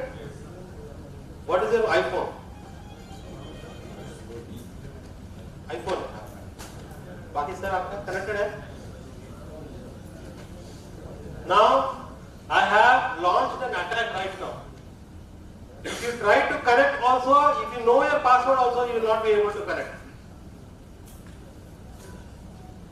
You try that any Wi-Fi network can be hacked within seconds. Even if you try now to connect, you won't be able to connect. Try if you know the password, it won't be able to work. Right? Now, this is what a Wi-Fi security is. So, Wi-Fi security is basically zero security. There is no such thing, so never use any type of a Wi-Fi which is in public domain, especially if the passwords are pasted outside. Don't use them, right? And ये मैंने कैसे किया? How did I do it? See, basically, I have one device. I have one device like this. Now this device is a Wi-Fi card, and this has got one antenna here. Now the capacity of this antenna is very limited. Maximum I can go to a range of up to this hall, not beyond that. But if I am a real hacker, I mean like if I am going to get seriously bring down the network, I can buy a bigger antenna called directional antennas. Do you know what is a directional antenna, sir? Tata Sky we have in our home. Everyone? DTH? So that is a directional antenna. That is always directed to the satellite of Tata. Correct? So just like that, I can buy a separate bigger antenna. I can sit 1 kilometer away and I can still hack the Wi-Fi network. And not only that, whatever messages you are passing right now, I will be actually able to see them using this device. So this device is going to capture your messages also whenever you are passing, but that will be encrypted. That's a different story. I won't be able to read them, but I will be able to see that you are sending messages. Now the worst part of this device is, this hall is very big. If you have to install CCTVs here, will you prefer a wired CCTV or a wireless CCTV? Wireless CCTV, right? And you will be connecting all the CCTVs to Wi-Fi. And the same Wi-Fi I just now had. That means I can disable the footage of CCTV within seconds. That is the most dangerous part of this particular Wi-Fi. So, in your own home, if you are using Wi-Fi, never share your password with any of your neighbors. They may use your Wi-Fi and they can do a lot of things and then you will be caught, because the Wi-Fi, your Aadhaar card you have given and you have registered on your name. Right? In offices, never use Wi-Fi. 100% in office, never use Wi-Fi. If you want to use Wi-Fi, make sure that you are having a separate form for registering the employee name, and the employee will have separate username and a password. Did you see that in railway stations? In railway stations, we have Google Drive. Whenever you want to connect to free Wi-Fi in railway stations, they are going to ask you for your phone number and then they are going to send you an OTP. Why do they do that? Because tomorrow if you do something on that particular Wi-Fi, easily you will be caught, sir. And airport also same thing. Airport also, whenever you connect, if you are not getting that form, if that is allowing you to connect without even a password, then Tata bye-bye. All your data is with the hacker now. Yes. Due to some preoccupied engagements, JPMCL shall leave the hall. So we are thankful to you, sir. And FDs also have to leave the hall. So we are thankful, sir, for your presence, and we are really delighted for your time and for your comments. It's very motivating, sir. Thank you so much.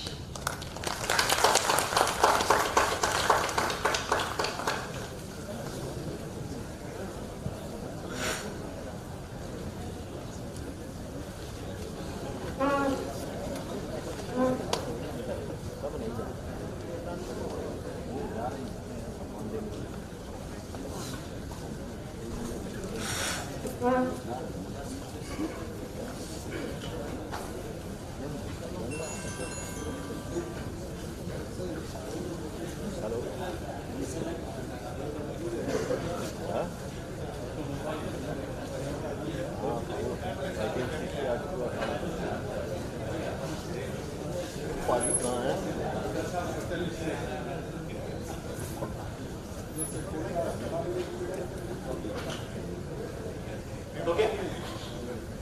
So, coming back to the mobile security, did any one of you get this? Any phone number? आपका है phone number? Whose phone number is it? Your known phone number? Your own phone number only. Very good. All right.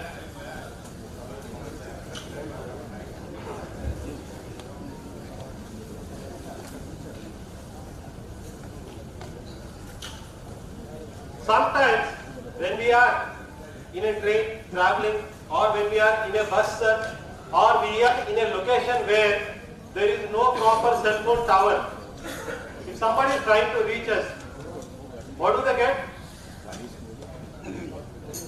The person you are trying to reach is not reachable at this moment, isn't it? So when you are not reachable at any moment, service providers are going to give you one provision that you can actually redirect that phone call to some other phone number. That is called call redirection. Right? Now hackers can use this service for a different purpose altogether. Right? Now how to check if that particular call forwarding is enabled when you are not reachable? This is second situation now.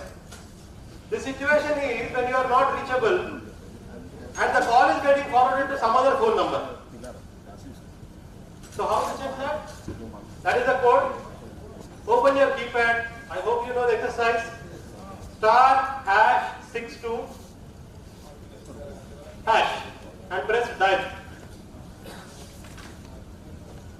Check if there is any phone number. Your known number only, unknown number, sir?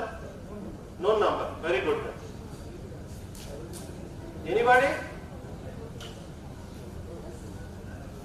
Yes, sir. The last rows, please. Anybody? Did you get anything different?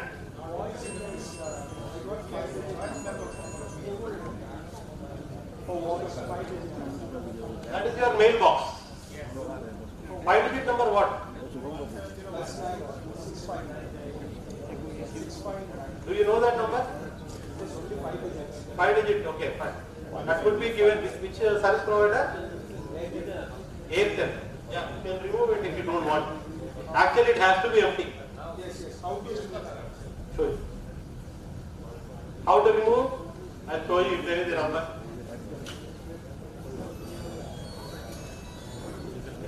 Show who catches my data when I am busy or rejected the call. When you are on phone, you are busy talking to someone.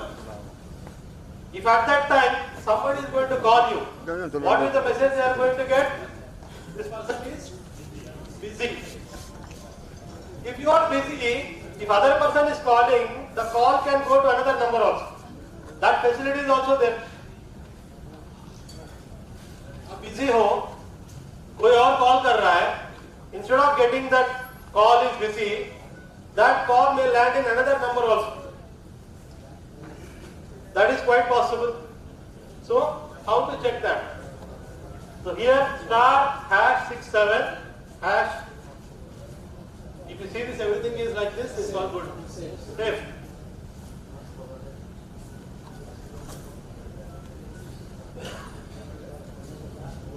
If you are seeing a number or anything like that, somebody is intentionally making you busy, and you are getting a phone call from a bank or anything authorization call, they are taking that call, not you.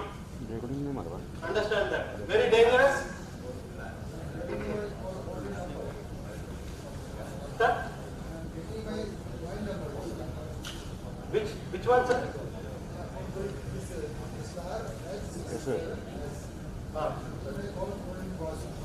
Are you getting this screen? Personal number, yeah. Personal number, no numbers is okay. Now, police tracking mobile phones. Police is tracking mobile phones. How do you know if your mobile phone is being tracked? Either by police or somebody else. So, star #21# to dial, and you are seeing this synchronization not there. That means you are not being basically tracked. Your IMEI number is not being tracked at that moment. All these are the codes which are actually used by police, cyber crime team. Whenever they get an evidence on the crime scene, they take that, they investigate that, and they see what exactly happened. If a person, for some reason, unfortunately, he might have committed something, then they confiscate the phone, they see what exactly happened, when it happened, how it happened, and they look out for all these codes. So, all these codes are basically going to tell you. So, this is an anti-diversion code. So, this is going to, now here, from here, precaution here, if you have already activated your voice calls, don't do this. For people, if you want to deactivate all the diversions and everything, then you do this. #002#. This is the universal code. This is the universal code to disable all types of call forwarding and everything. You can try that now, sir. You can disable all types of call forwarding. Everything will be erased and it will be reset. Please do this only if you are having an unknown number in the call forwarding, and if you want to deactivate all those services, this is the universal number for doing it. #002 and then #.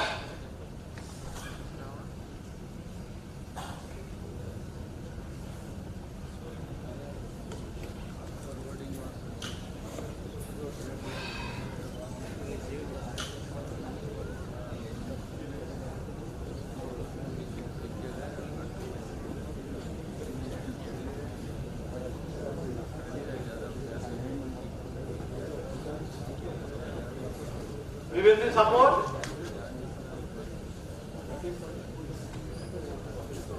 Some more important tips. So that was the code part here. Right? These are all called as MMI codes. MMI codes. Understand? Which normally you will not know or you will not even use them. But just to verify if somebody is doing a mischief on you, you can verify and do these things. Next, whenever you want to buy a new mobile phone, usually we give out our old phone because we will get some discount of 3,000 rupees, 4,000 rupees if we give that. So always remember to factory reset your entire mobile phone, and then do not forget to remove the SD card. If you are having an SD card in your mobile phone, make sure that you remember it, you remove it. If you are having SIM card, even SIM card has to be removed even if their number is not active. Understand that fact. And then, if you have to give a repair your mobile phone to a repair person, do you have that feeling that that fellow is going to unlock and steal your data? Is it possible? Highly possible. Right? So, not all the mobile phones, some mobile phone manufacturers like Samsung, what they have is called as a maintenance mode. How many of you are using Samsung phones here? Check, go to settings, and in the settings just type maintenance. If you type maintenance and if you are getting maintenance mode, that means this feature is enabled on your mobile phone. Now you can give a separate password for the maintenance mode and give it to that fellow for repair. Now he will not have access to your all data. He will not be able to access your photos. He will not be able to access any of your applications also. Banking applications, nothing he will be able to access. This is called as maintenance mode. Now maintenance mode is only available in Samsung selected models. No, I don't know about all these things. There will be a different name. You will have to do R&D. Sir, you are asking something, please. Similar facilities they will be there, but on higher end models only. Because in order to implement this, they will have to take a copy of, they will have to create a virtual copy of the mobile phone. So that technology, if you want to implement, obviously the mobile phone has to be high-end mobile phone only. Right? This is called as maintenance mode. It will be there.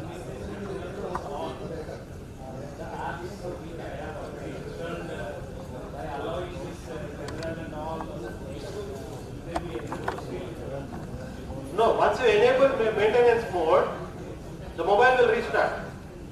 You will have separate password for maintenance mode. That you can give it to repair person.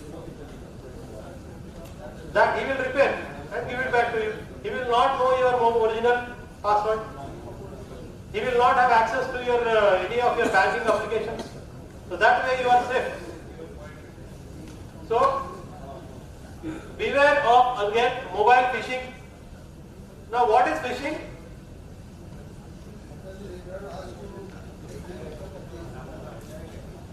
Yes, before, because he is going to erase all the data. He may have to. That is the reason we have to take a backup.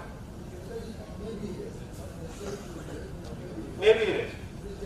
Yes. What is phishing, sir? Any idea? Hello?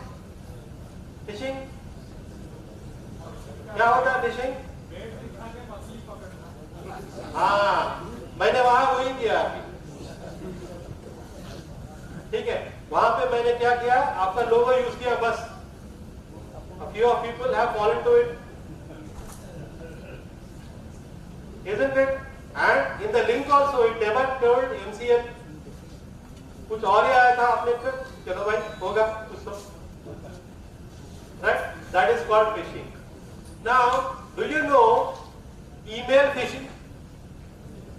Email phishing is when you will get an email and you click on that link, it is going to take you to some other website. I'll give you a demo, I'll show you a demo how easy it is. 5 minutes, I can do phishing email for SBI, ICICI, you name anything, I'll do everything. 5 minutes, I'll show you a demo also. There. Watch out for public Wi-Fi networks here. What is a public Wi-Fi network? Let's say you don't have mobile signal there. And you go to a hotel. You go to a hotel, you don't have a mobile signal data and you want to transfer money. You will open your mobile bank application. Application is saying, boss, your network is very slow, I can't do transactions now. Then you will ask a hotel person for a password. And that password is not only known to you, but to 100 people around you. Is it not, sir? But how to connect to that Wi-Fi and still be safe? What to do in that case? No, mobile applications. That is browser. What you are saying is correct, but it's browser. How to be safe? Still using a public Wi-Fi. That case, we have to use VPN. VPN is a technology we have to use in your mobile phone. We have to enable VPN whenever we are connecting to public Wi-Fi. From where will you get this VPN? Usually, whenever we install antivirus, mobile antivirus, the antivirus software will have the VPN service. It is part of that cost. But separately, if you want to purchase, you can purchase a VPN. Right? So there is one VPN which is like a Swiss bank. You know, Swiss bank is secure. Most of the money is stored in Swiss bank. Why?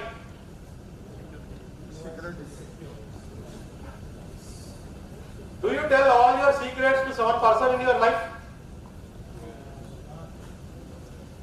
Isn't it? There is one person whom you will share most of the things which are going on in your life, isn't it? Because you trust. Right? The entire world trusts Swiss. Because they say we are not going to tell your secrets to anyone. So most of our politicians, they go to Switzerland, they store their money there. Now why not data? So there is a Switzerland based company called Nord.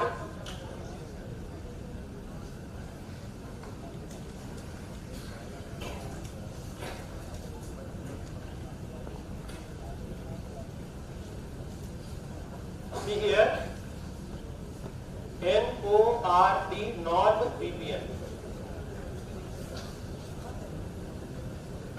In India at this moment we don't have the service.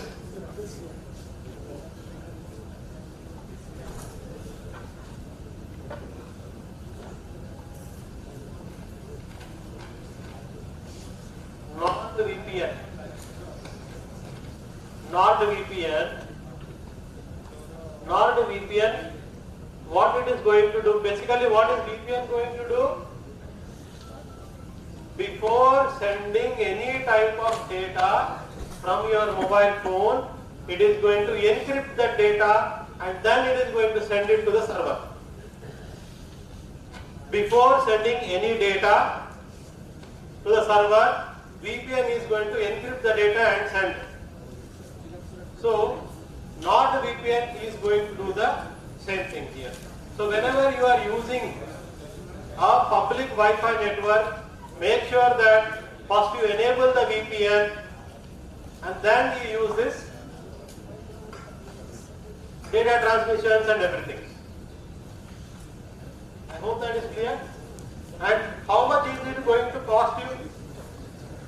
Very less, not much.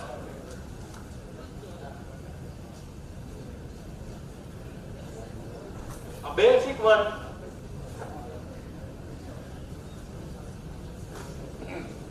somewhere around $4.59 per month.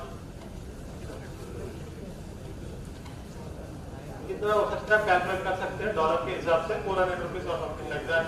So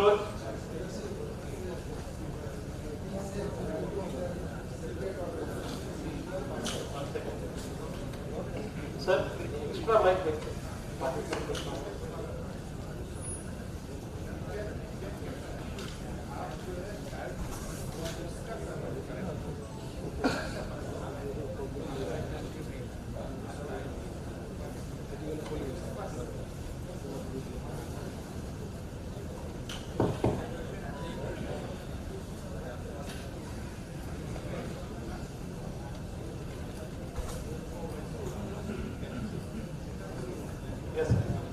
Whether the hotel's Wi-Fi is safe when I am getting individual password. Suppose I have checked in a hotel and the password is related to your name or something and the room number. Whether that is safe or not? That is safe because they are going to register your name and they are going to give you a separate password for you. That is good. Safe. Yeah. Anybody has questions related to this part? Public Wi-Fi?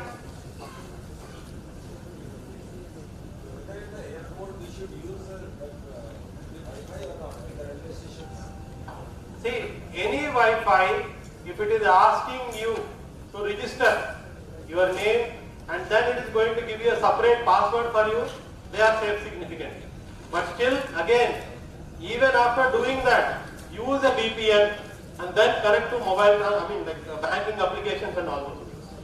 And many of times when I get locked in hotel with the Wi-Fi, they say it may not be safe to use this Wi-Fi. Exactly. So what to do with that? VPN. Enable VPN and then you can safely use all your transactions, whatever you are going to do. Because VPN is going to encrypt the data. So even if somebody is able to see your data, they are capturing data, but they will not understand what you are saying. They are not going to see all your passwords and everything. They may be able to capture the data. So this VPN we have to purchase on monthly basis or yearly basis. Yearly basis. But if you get an antivirus, mobile antivirus, automatically it is going to come with the antivirus. Yeah.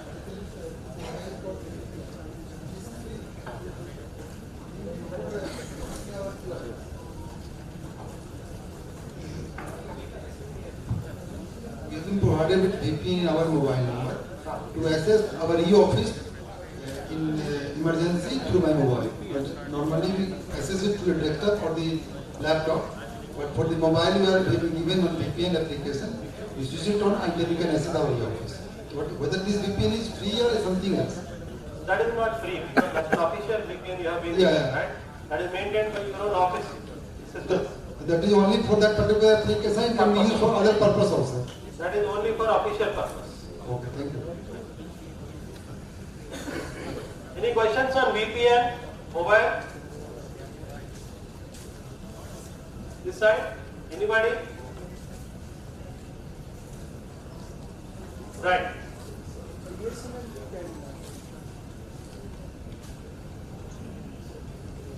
BSNL, there is a provision, right, for VPN right now? Myself. First. Yeah. Right up there. Sorry. No. BSNL, is there a provision of like going up with an VPN? BSNL VPN services, they only give it for enterprise business customers. Because offices you have, that's what I'm saying. So what they do is, they will say, whatever data you are going to send, we are going to encrypt the data and send it. So they are providing that encryption services to you. Extra service. If mobile service is different, still going up with the BSNL VPN, the service provider, will that be compatible with the devices what we are using? Yes, 100%.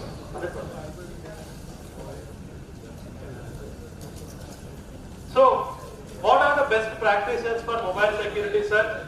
One thing, how do you take your mobile phone everywhere with you? Everywhere, you will not leave it anywhere, right? 100% 24/7, it has to be in front of your eyes. Correct? Now suddenly, if you lose that mobile phone, what will happen to that data? Immediately we have a fear. Did somebody know my password?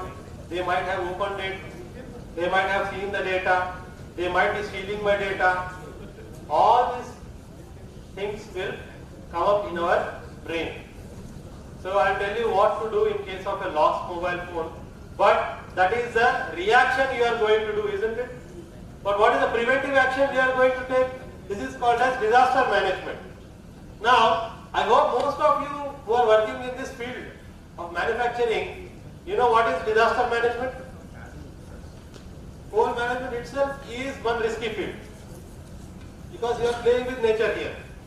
And very carefully we are going to get the things out. Correct, sir? But still, we plan for the worst. And we make sure all the safety precautions are taken. Isn't it, sir? That is what your business is. Isn't it? Mobile phone also same thing, sir. So, disaster management in mobile phone, number one is always take a backup of your mobile phone. But kahan lenge backup? Where will you take that backup? Google, if you take, how much space is Google going to give you? Free. Last week, people please respond.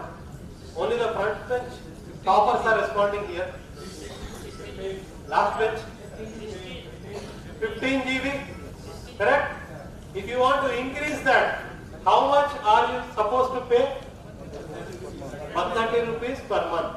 That is one solution where you either pay 130 rupees, automatically your photos, everything, contacts will be taken backup. Even your apps will be taken backup by the Google. That is one option number one. Right? For 130 rupees, how much data are they giving? 100 GB. Correct? Today, I will tell you one more solution where you spend see, you are ready to spend 130 rupees per month. How much is it for 1 year? 1500 rupees approximately. Yes or no? Yes. Now, for 800 rupees for 1 year, if you are okay, you can get 500 GB of space. Because these days, mobile phones, minimum storage space, how much it is? Minimum storage space. If you want to buy 128 GB, nothing less than 128 GB. Isn't it, sir? Because the quality of the videos we take from the mobile phone have increased. They are no longer that 720p and 1000p. They are 2K video, 3K video. So the quality more space you will occupy. Correct, sir? So obviously you want more storage. So a backup solution what I have is one application called as iDrive. iDrive is going to give you 500 GB. 500 GB. I am not promoting the brand basically. I am just saying that it is a secure solution, an alternate solution I am using here. iDrive. This is a cloud-based storage. This is a cloud-based storage. Mobile application is available. All you have to do is download this application, install in your mobile phone. Automatically it is going to take backup of your contacts, your phones, your photos, videos, everything. 500 GB space. I told you 860 rupees something will be there. And then it has a provision of locking the entire backup with the password off. Only you will have access to that. Even the cloud service provider will not have access to that. Because they are going to use one technology called as SSL technology, TLS technology, where you are going to have two keys. And both the keys will be with you only, not with that fellow. He will have only one public key, private key will be with you only with a password. So, that is one solution which I am using here in my own personal thing. This is what I wanted to share. Next, when you open your Google, do you think Google is tracking you? When you open your Google and you search something, is Google tracking you? 100% it is tracking you. For example, you want to buy a mixer grinder. You search best mixer grinder available right now. Immediately next day onwards it is going to show you all the ads of mixer grinder only. Isn't it the proof that Google is doing it? Correct? You are planning to purchase a flight ticket from Bhubaneswar to Delhi. We have searched it on a particular date. It is going to give you a price, 5,000 rupees one side. Half an hour later you search, the price will increase. Because they know that you want to go that flight. And they are tracking you. So, isn't it privacy important for us? Government of India is proposing a Data Privacy Act 2023. It is drafted, a gazette is drafted there. But personally we want to have that privacy, isn't it? Right, sir?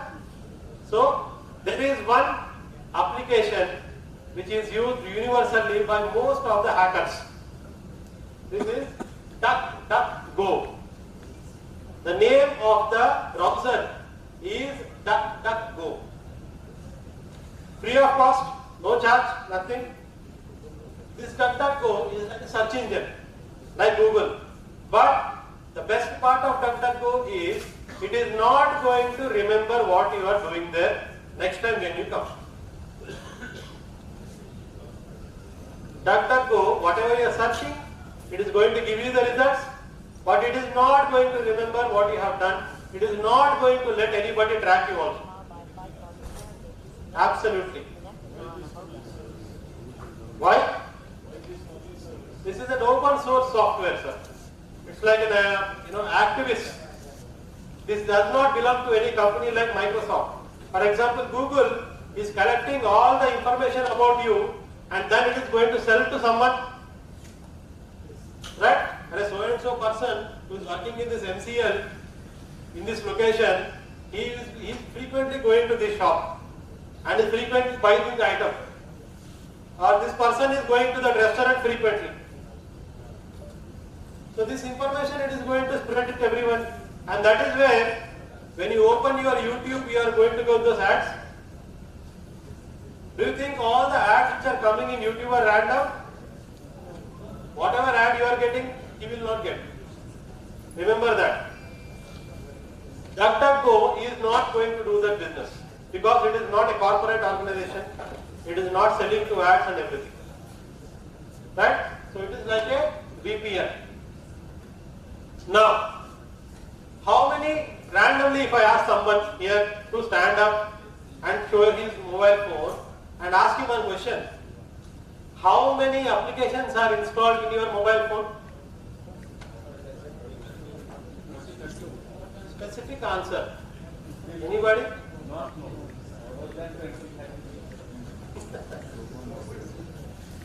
We will never know that. Why? Because without our permission, there will be applications which will be installed. Do you know that? Who is going to install? See, every time you update your mobile phone, security update, immediately the mobile manufacturer is going to throw some applications on you. Because that fellow has taken money from that application. Like, you may not have to play that cards game, but that cards game will be installed, Candy Crush will be installed, and some other application will be installed without your knowledge. TikTok, maybe some other social media platform. Did you see that anytime? Randomly these applications will come. You think, I did not install them, how did they come here? So, make sure that you check the permissions which are taken by this application. How to check for permissions? The scariest part of these applications is, even if you delete them, still your data is already linked. Deleting is, see, what will you do to delete an application? Click on that app, uninstall. But that does not de-link you from that application entirely. Why? Because your phone is an Android phone. Yes, sir? Android phone is basically controlled by Google. So whenever you sign in to any of your applications, you are going to use Google for signing in. Yes or no? Yes. So that's when you are going to track. So I will show you all those things.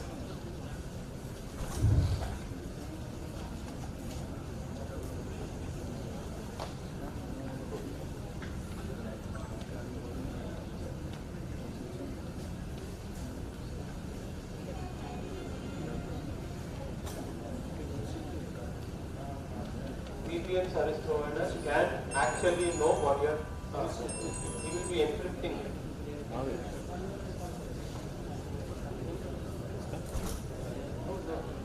What is the question? If I am typing in VPN and VPN provider can read the same, if a VPN application is installed in your mobile phone, so before even it is reaching the VPN server, it will be encrypted. VPN will encrypt the data, but before encryption, it has to read the data, right? Yeah, the data is in your own mobile phone. Data will be in your own mobile phone. So from your own mobile phone, it will be encrypted and then sent to the VPN provider. And the VPN provider is going to have a public key, and you are going to have a private key in your mobile phone. That is how it works.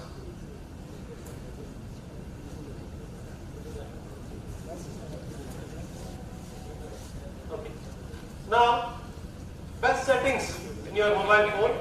I'll tell the Google thing later on. Best settings for your phone to prevent fraud. One thing, always make sure that you enable location services. Why? If you enable location services, if somebody is going to steal your mobile phone physically, then you can easily track him. That is one reason, right? And then disconnect Google account from mobile applications. I'll tell you that. Google separate session is there for only Google. I will tell that. Next,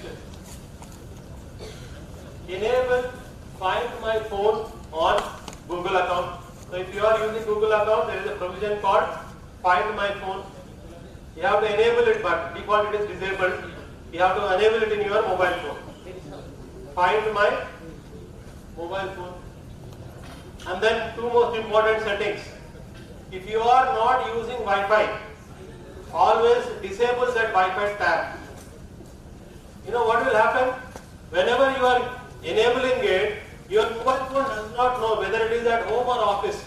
So continuously it is going to try to connect to the Wi-Fi networks which previously it has connected. Understand? So then a hacker can sniff that and he can create a fake access point and he will be attracting your mobile phone. And disable the Bluetooth service also if you are not using it. Now there is a feature on high-end mobile phones, iPhone, Samsung S series, called to remotely wipe the data. For example, your mobile phone is gone, you fear that somebody is going to access your data, so remotely you can erase the data on your mobile phone provided you have already taken a backup somewhere. Remotely.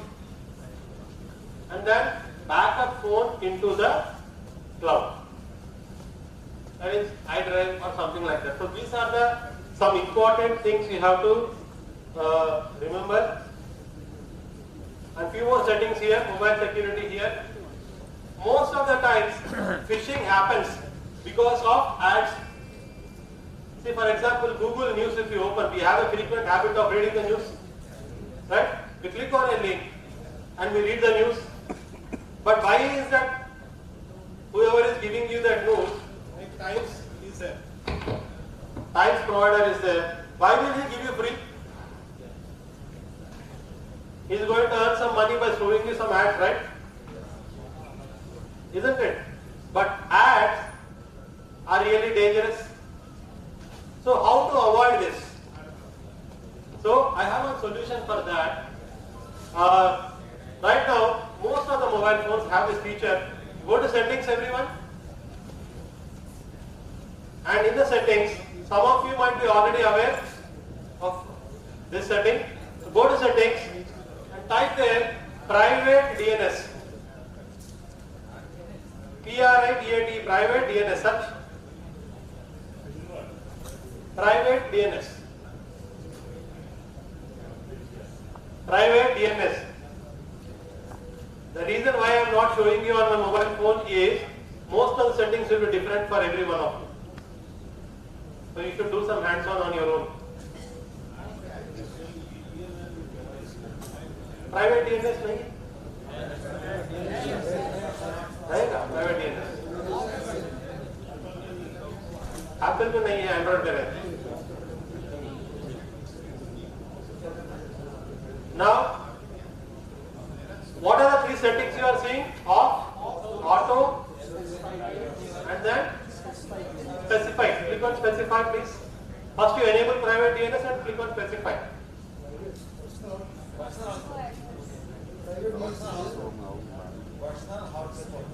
No, not hotspot. Private DNS. Now in the provider, type dns.adguard.com. In that, type dns.adguard.com.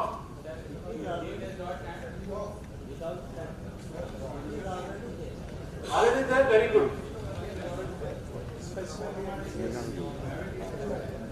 Automatic नहीं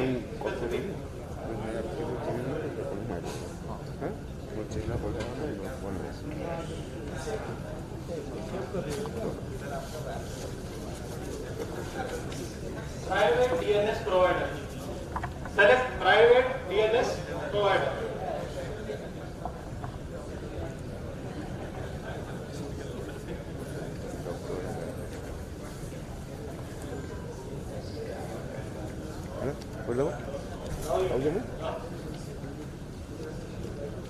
Yes sir, private DNS. Design private DNS.adguard.com and then save.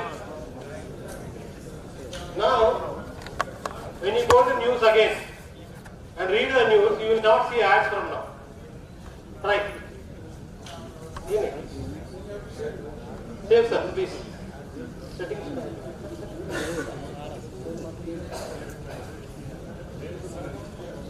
Here, type private.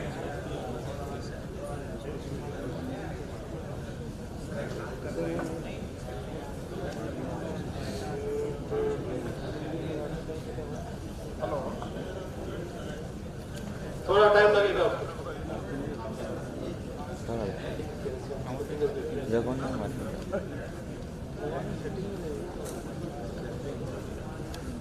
खराब ही है सब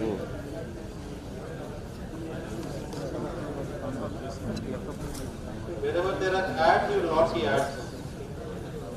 पूरा ad चलेगा.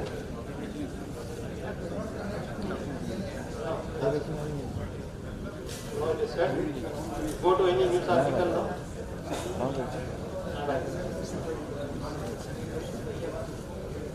Setting private DNS. Enable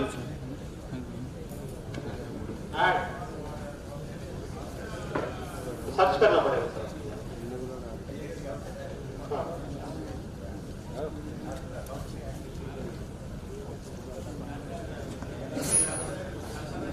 ये private DNS, click that.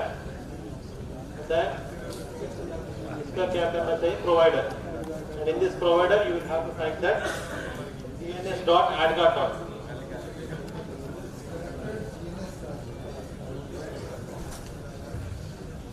Yes, automatic निकाल के on करो. यहाँ पे होता dns.adguard.com. आपको ऐड से देखेंगे अभी कोई भी article.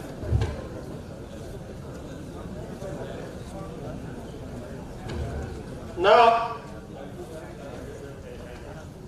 90% of the phishing things will go, because most of the times whenever we read news articles we click on one ad or another thing by mistake. By mistake we click. Now you will not even see that ad. Same. Let us say if you are having a habit of giving your mobile phone to your children and you are scared that they will be going to certain websites which they are not supposed to go. You want to have filter of all those websites? Same setting, everything same.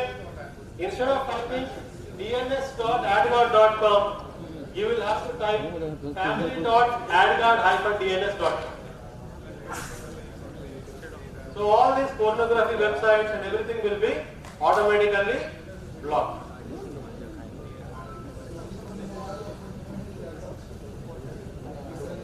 This service is available in mobile tablets.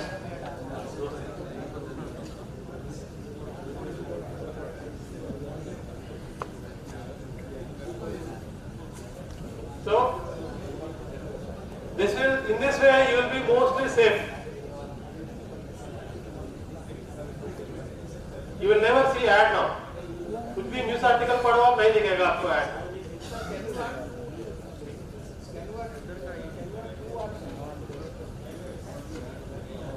दोनों ad provision है तो कर सकते हैं, अगर नहीं है तो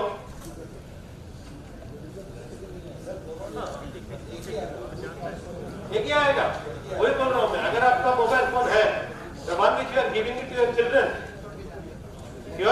give your mobile phone to your children, then do the second thing, family. एक बार में एक ही आएगा बस. So, lost mobile phone, what to do? If you lose your mobile phone, phone चला गया, कोई उठा लिया phone, something happened to your phone, accidentally it might be falling out of phone, car, anything like that, कुछ भी हो गया उसका, you did not find your mobile phone, then what to do? The first thing you have to know here is, you should know your mobile phone's IMEI number. If it is a dual SIM phone, then you should know both the IMEI numbers also. Very important. How to know IMEI number? #06#. Then you will see that, take a screenshot, send it to your friend or someone. That is very important. IMEI number नहीं तो कुछ नहीं कर सकते. Number 2, you should have the invoice of the mobile phone from where you have purchased it.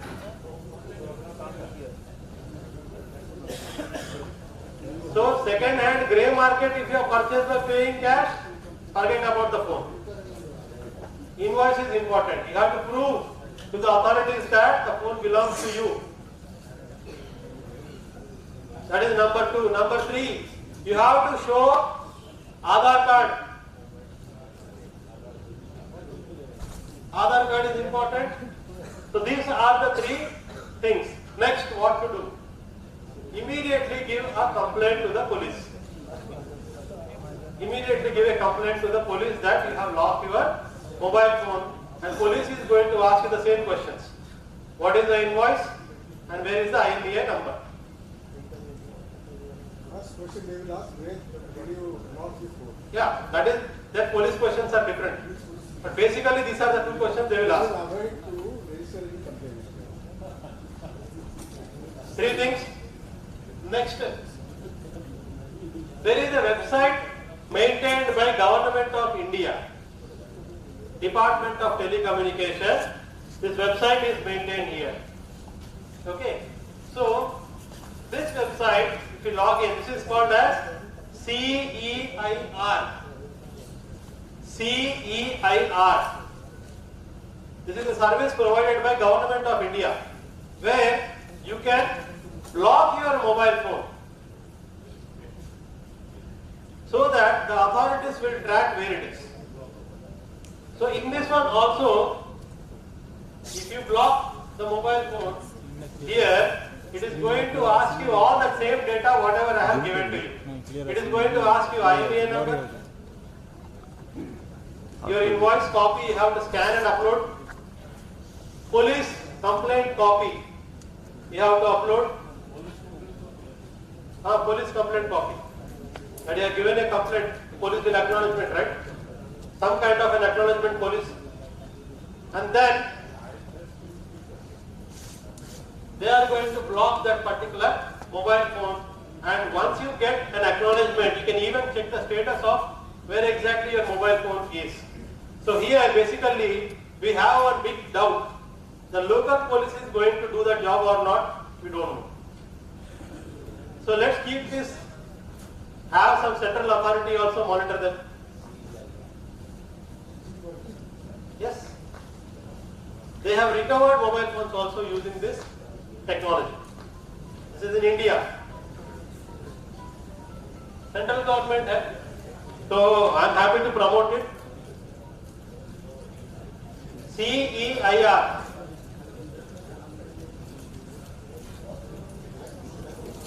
Next, the most important application we use in our mobile phone, WhatsApp. Now, how to secure your WhatsApp? How to secure your WhatsApp? Now, in WhatsApp, by default there is nothing like security. Absolutely. You tell me, how many of you lock your WhatsApp? For example, if you unlock your mobile phone, if somebody is able to see your WhatsApp messages, then there is no security for your WhatsApp. If they require an additional security, in order to see your messages, then your WhatsApp is secure. If somebody is unlocking your mobile phone and if they are able to see all your WhatsApp messages, your WhatsApp does not have security. Zero security there. There is no privacy over there. If you want to have privacy, then follow whatever I am saying you here. First thing, enable two-step verification. How to do that? Go to WhatsApp. People who want to do it, right now you can do it. All hands on. There is 3 dots on the right side. Click on that. Click on account.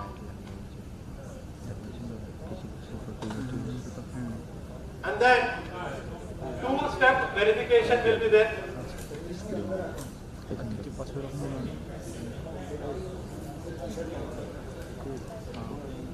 जनता लोग हेते लगे अब एवे तो मुश्किल है दाइचिन तो पर से लाइट लगी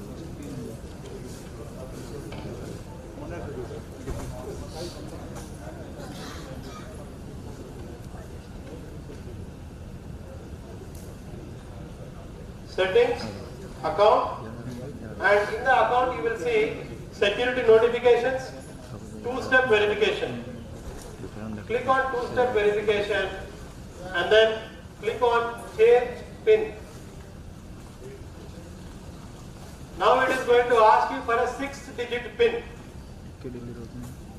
So you give that 6-digit PIN now. उसे क्या होगा? Whenever you log in WhatsApp from your computer, you know computer, people can log in into WhatsApp from computer, right? Then it is going to ask this password so that somebody cannot steal your messages. आपने मुझे mobile दे दिया, मैं computer के अंदर scan करूंगा, आपका WhatsApp यहाँ पे आ जाए. Whatever messages you are getting, I will be able to see them. That protection you will get, right? So enable this PIN and remember that PIN. Don't forget, because WhatsApp owner will not be able to recover this PIN. This will be stored in your own phone only. Next, if you forget this PIN, what to do? There is another option called as change email address. Change email address, same settings. You go back to two-step verification in the account. There is a change email address. In that, give an email address which you are using so that in case you forget that PIN, the PIN will be sent to your, like the reset link will be sent to your email address. Very important. Next. How to? Same procedure. Two-step verification, change the PIN and type the new PIN. Same procedure.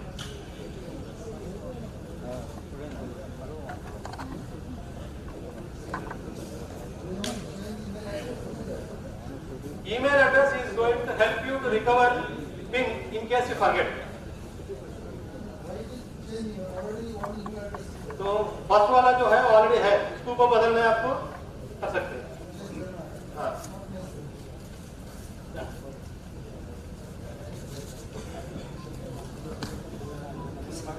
Next, see here, whatever messages we are sending from our WhatsApp, when I am sending it to you, they are going through WhatsApp server. Right? But people have doubt. Whatever private messages we are sending, if they are going through your server, you are able to read them. Why should we use their application? Then they said, we are using a technology wherein only the sender and the receiver will be able to see the message, but nobody else will be able to see the message. This is the same technology which is used by bankers also. So here two keys will be there. A public key and a private key.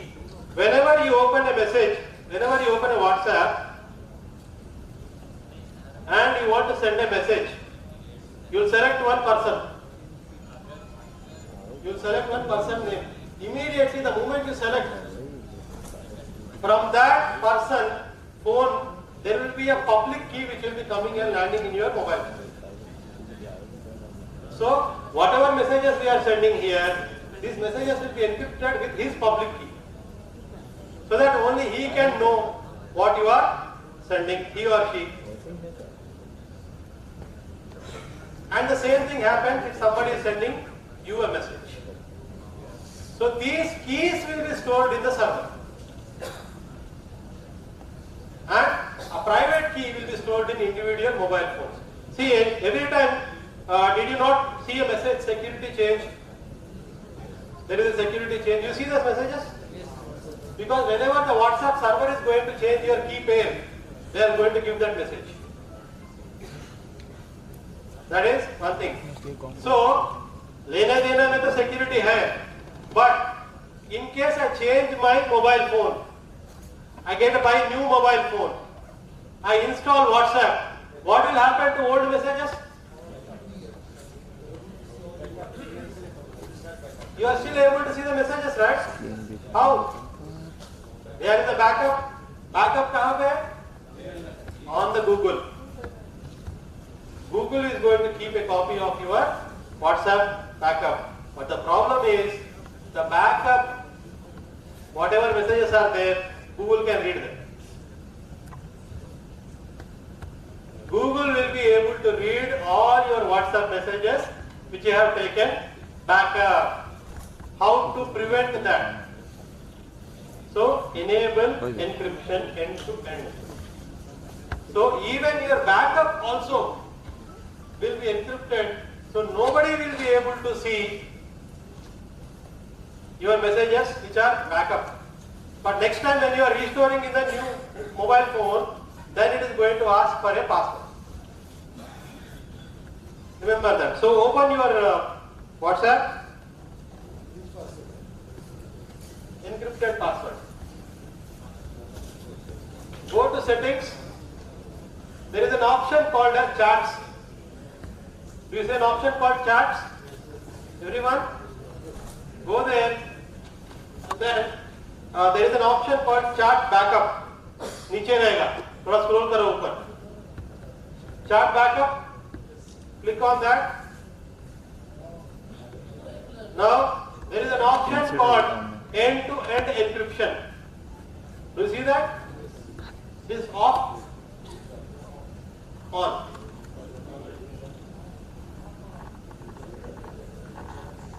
Okay. Now it is going to ask for a password.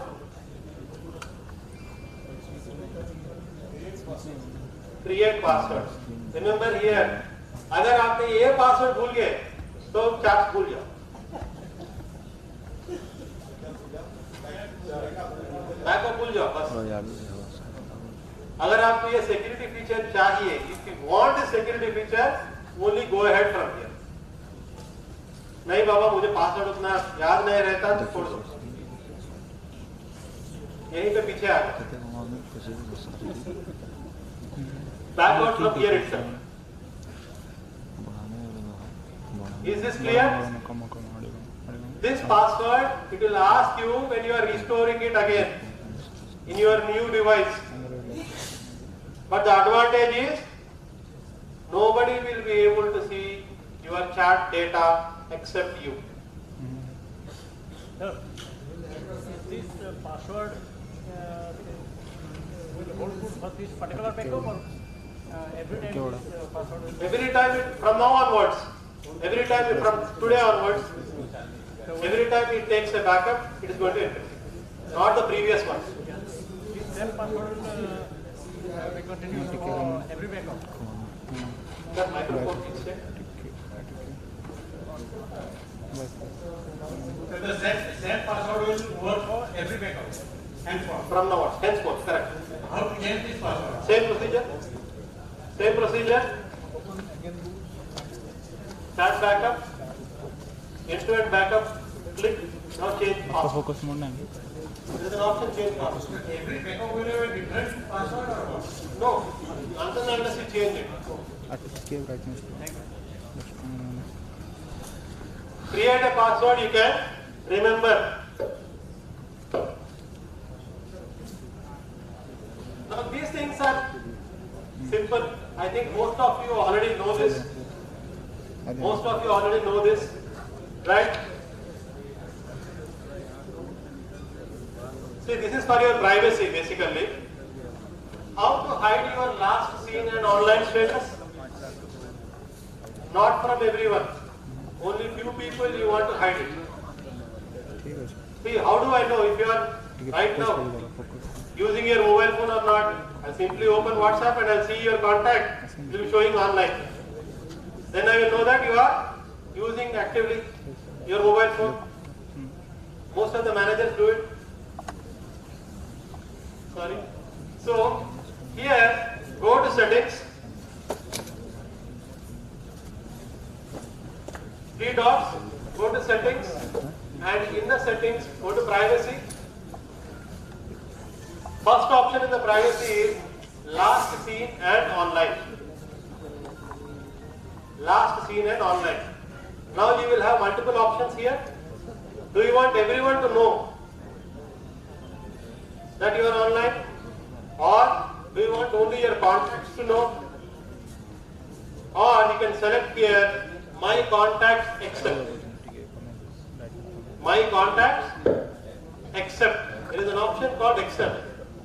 If you select that, then it is going to give you a list of all the contacts, and from here you can select which contacts you want to exclude. You don't want them to know whether you are online or not.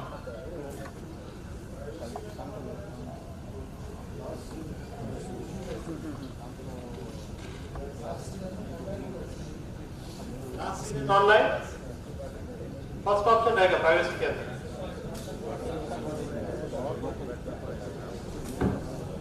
Yes sir. Understood everyone? Hello. But what is the problem here? If you are not showing your status to somebody, that somebody's status also you will not know. Clear? Next, the same way. In the privacy, there is profile photo. Your profile photo, second option. Under privacy, there is a profile photo. Somebody can, get your profile photo and you can create an ID card out of that. Remember that. ID card बना सकते हैं. So profile photo also my contacts except, and you give a list of people for whom you don't want to show your photo.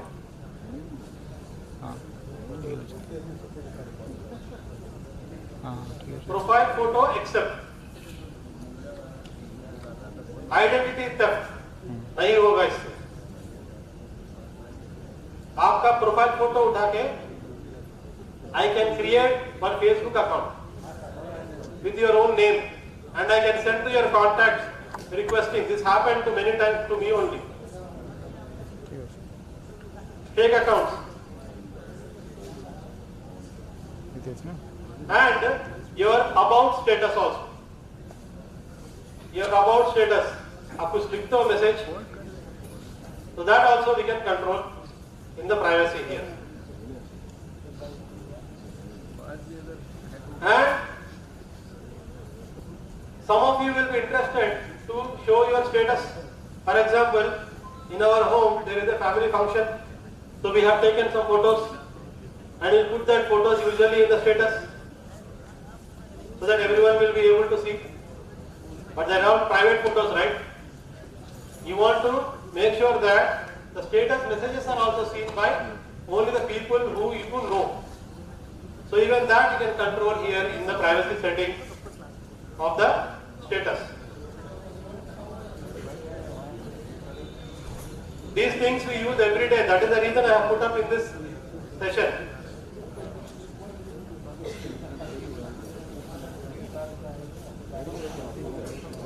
And also, without your permission, if somebody is adding you into groups,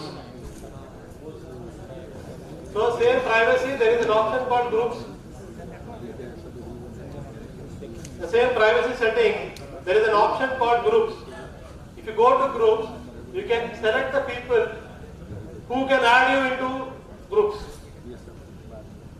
Who cannot add, who can add. Even that you can control now.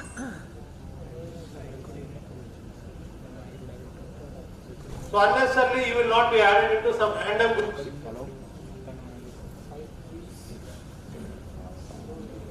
Without your permission. Nobody will be able to add you into WhatsApp groups. कोई भी आपका number लेके group में add नहीं कर पाएगा. And you can block the contacts also in the bottom. You can see the list. And finally, most important, in privacy, if you go to the bottom, what is the last option? Can anyone tell? Fingerprint. Do your mobile phone support fingerprint? Support कर रहा है सबका? Yeah, just click on fingerprint and then select unlock with fingerprint.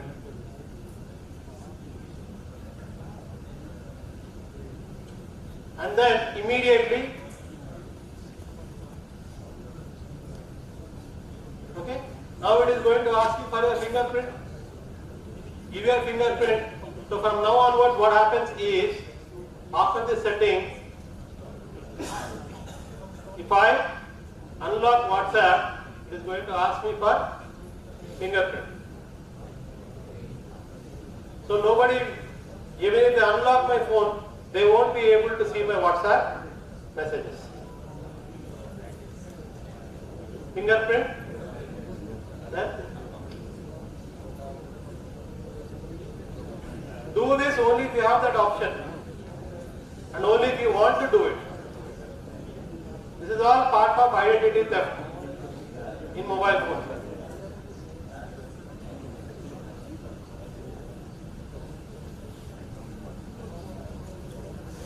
Any doubts up to here? WhatsApp clear? Anything you want to add? Which I don't know, maybe. I might be missing a setting or two. Sir, one question here, sir. Is Phone Pay or Google Pay are safe today? It must be, sir. Phone Pay, Google Pay, yes. At this moment, somebody telling that in today Phone Pay, Google Pay is not absolutely reliable. I will ask you one question. If you have to receive money, do you have to enter PIN or not? Yes. Yes, sir. Yes. No. अगर आपको कोई पैसे भेज रहा है, आपको pin क्यों करना है? नहीं सर नहीं, हम यहाँ से जब भेजेंगे तब तक करना पड़ेगा. Exactly. So mistake is not from Phone Pay, mistake is not from Google Pay. Mistake is usually the people who are using it. We have to be Jagrookta. If you are not active after dinner, disable all the internet and everything, sleep peacefully. Don't look at WhatsApp messages. सुबह उठो तब on करो mobile phone, तब देखो when you are active. Understood? The moment you are holding a mobile phone in your device, you have to be really active and look at all the messages and click on the links before you do that. Don't do it while you are sleeping or doing some activity. All those things. Sorry.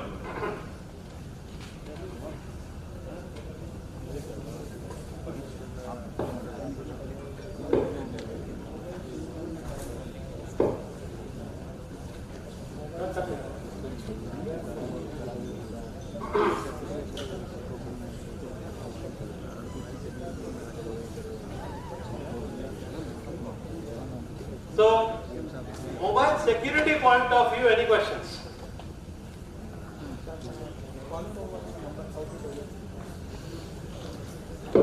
Sir?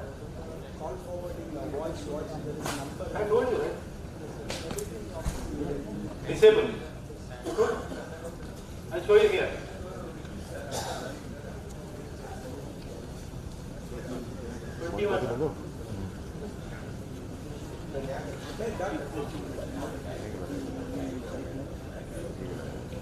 Asha's double.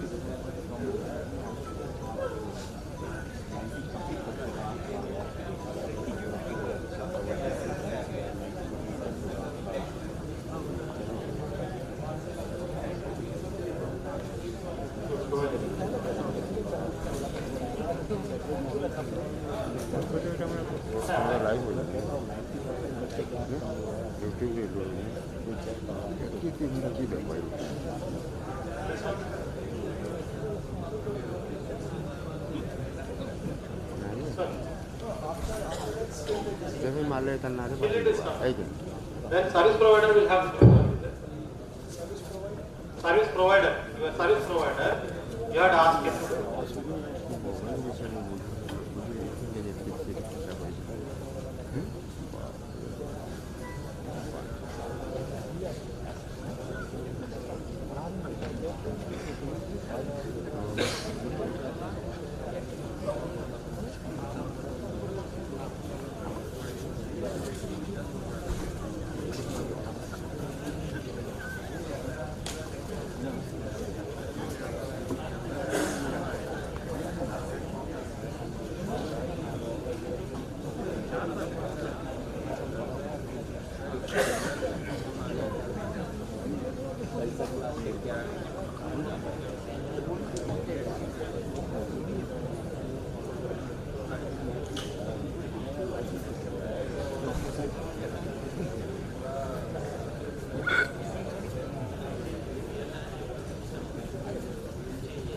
Identity theft.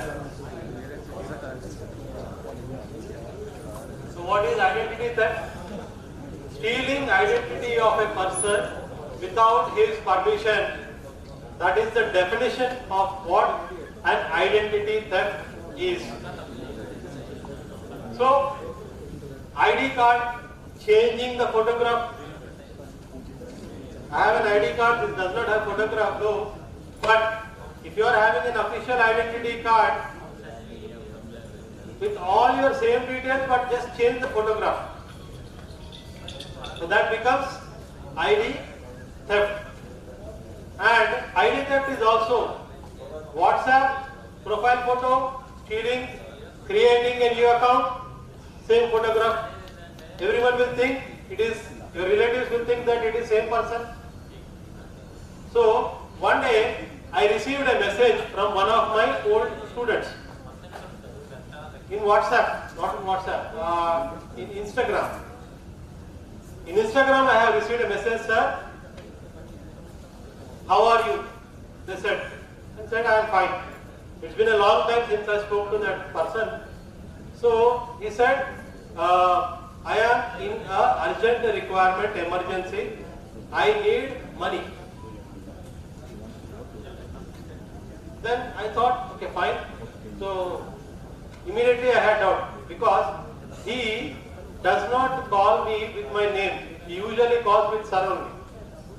Now that fellow was using my name, Hi Uday and all those languages. The language was completely different.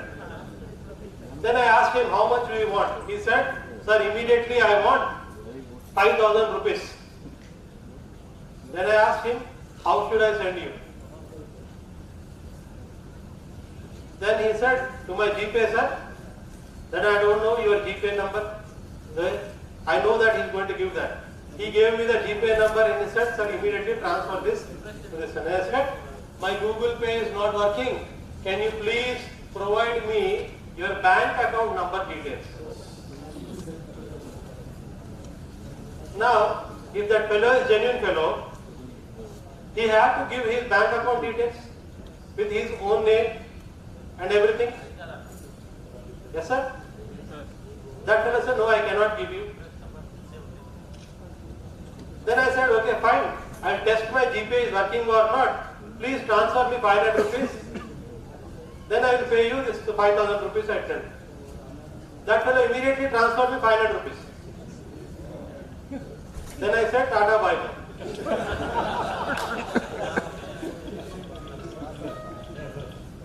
Because parallelly, I was speaking to the original person on phone. And that fellow was saying me that, sir मेरा account hack हो गया, तो सबको मेरे contacts को message भेज रहे हैं. So what to do in this case? Immediately you have to report it to the social media platform. Immediately you have to report it to social media platform. The platform, Instagram, is going to ask you exactly who you are. You have to show some ID proof. There will be a video call also to verify who you are exactly. Then they will immediately reset your credentials and everything here. So that is ID theft at the best, which I have done. I still have the messages with me. Now, PAN card misuse. Did you pay any money to get your PAN card? In India, we don't give value to anything which we not pay money, isn't it? If somebody is going to ask you, sir, we are going to give you a loan of 10 lakh rupees for 9% interest only, which is the interest of home loan, correct? We have already taken a loan on 12% personal loan. Then you will think, सब दिमाग को चलेगा, okay, मैं 10 लाख यहाँ से ले लूँगा, low interest है, immediately I will be covering this. This is what usually we think. Then you will ask, sir, I have to verify your CIBIL score, whether you are eligible for that loan or not. What do I need to verify CIBIL score? Give me your PAN card, please. Now, we usually give it a PAN card copy, and then he will say, sorry sir, आपका CIBIL score problem है, so you will not be able to get because already you have too many loans. Something he will still story, but basically he got your PAN card. Now, what is the misuse he can do with the PAN card? Can anyone tell, please? क्या क्या हो सकता है PAN card के लिए?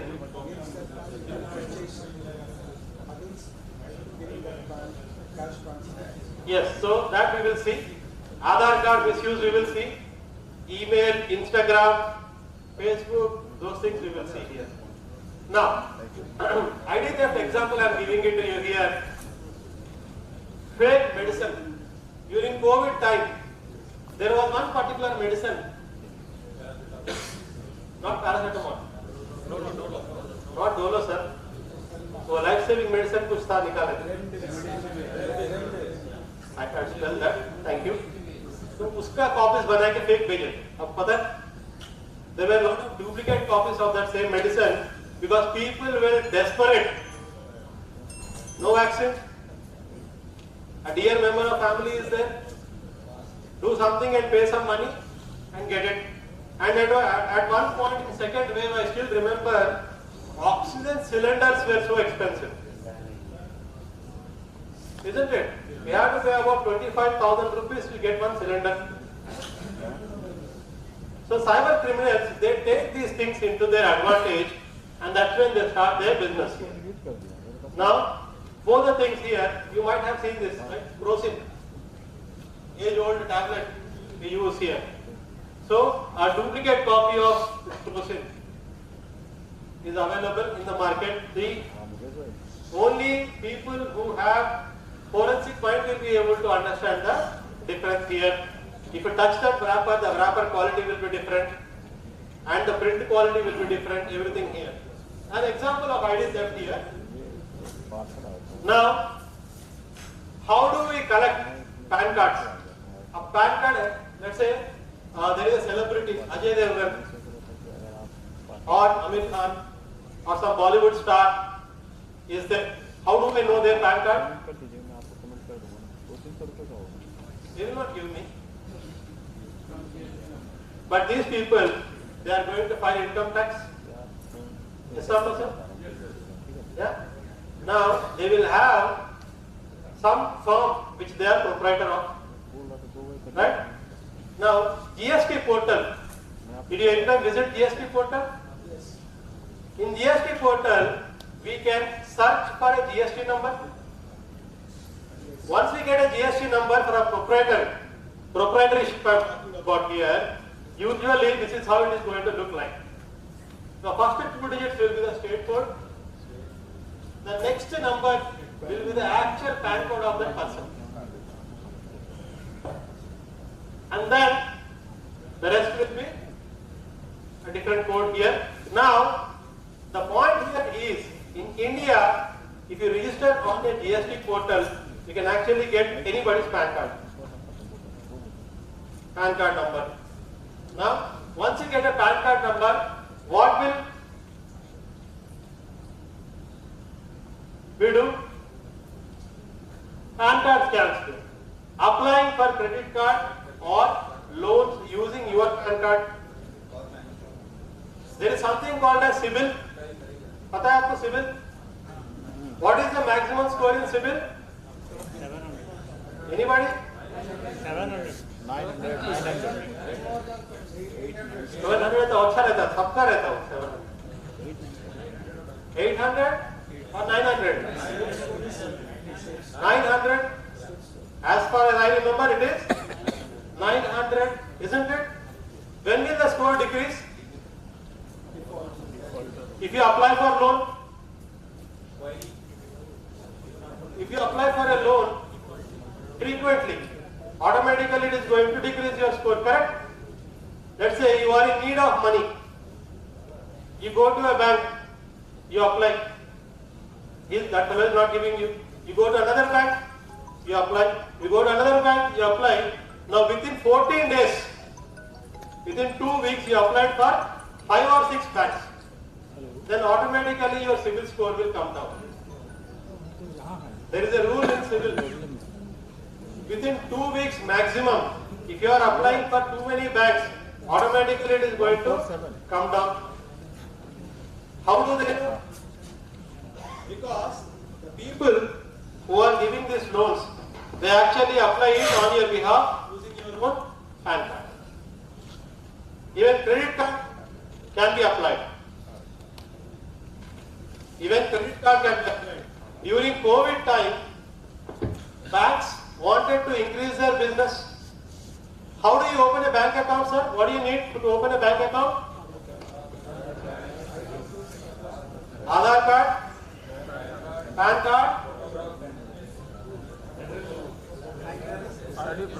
and your registered mobile number. 3 things are important.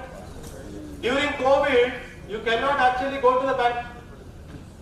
So most of the banks, Kotak Bank, Axis Bank, what they have done is, you can instantly open an account online, sitting at your own home. How? First you have to create an account, they will ask you for a phone number. You will give one phone number. Next, Aadhaar card. Next, PAN card. Next, they will send an OTP to your registered Aadhaar card number. You will have to enter that OTP, then your account will be created. Is this clear? Yes, sir? Cyber criminals, what they have done is, they found a loophole in the system. What they have found is, for example, if Mr. Anil is there, right? So I have Anil's Aadhaar number and PAN card number, correct? Now, I will keep in the registration form my phone number, his Aadhaar, his PAN. The next step will be getting an OTP, correct? I am a cyber criminal, so I will call Anil before I go to the next step. Sir, we are calling from this bank. You are supposed to do KYC. Now, what is the time now? COVID, lockdown. How can he come to the bank? So, we are providing an eKYC system where on the telephone itself you will be able to do it. Then what will I say? Okay, fine. So, I will tell him, sir, is this your Aadhaar card last 4 digits? Yes. Is this your PAN card last 4 digits? Yes. Now you will believe me that I am calling from bank. Then I will say, sir, you need not give me anything, you just have to give me one OTP which will come. Now OTP is coming, he is giving me OTP, bank account created. Now what is the benefit to me as a cyber criminal when I create a bank account on Anil's name?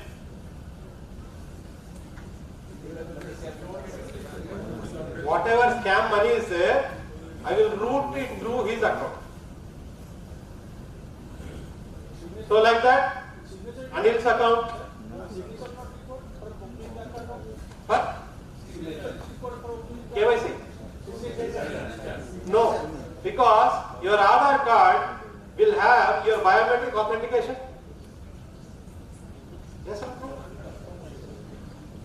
If you want to buy a SIM card, you go to the vendor, they are going to take your fingerprint. You agree on that? So basically there is a digital signature linked to your Aadhaar. So that is going to give you authentication. So these days,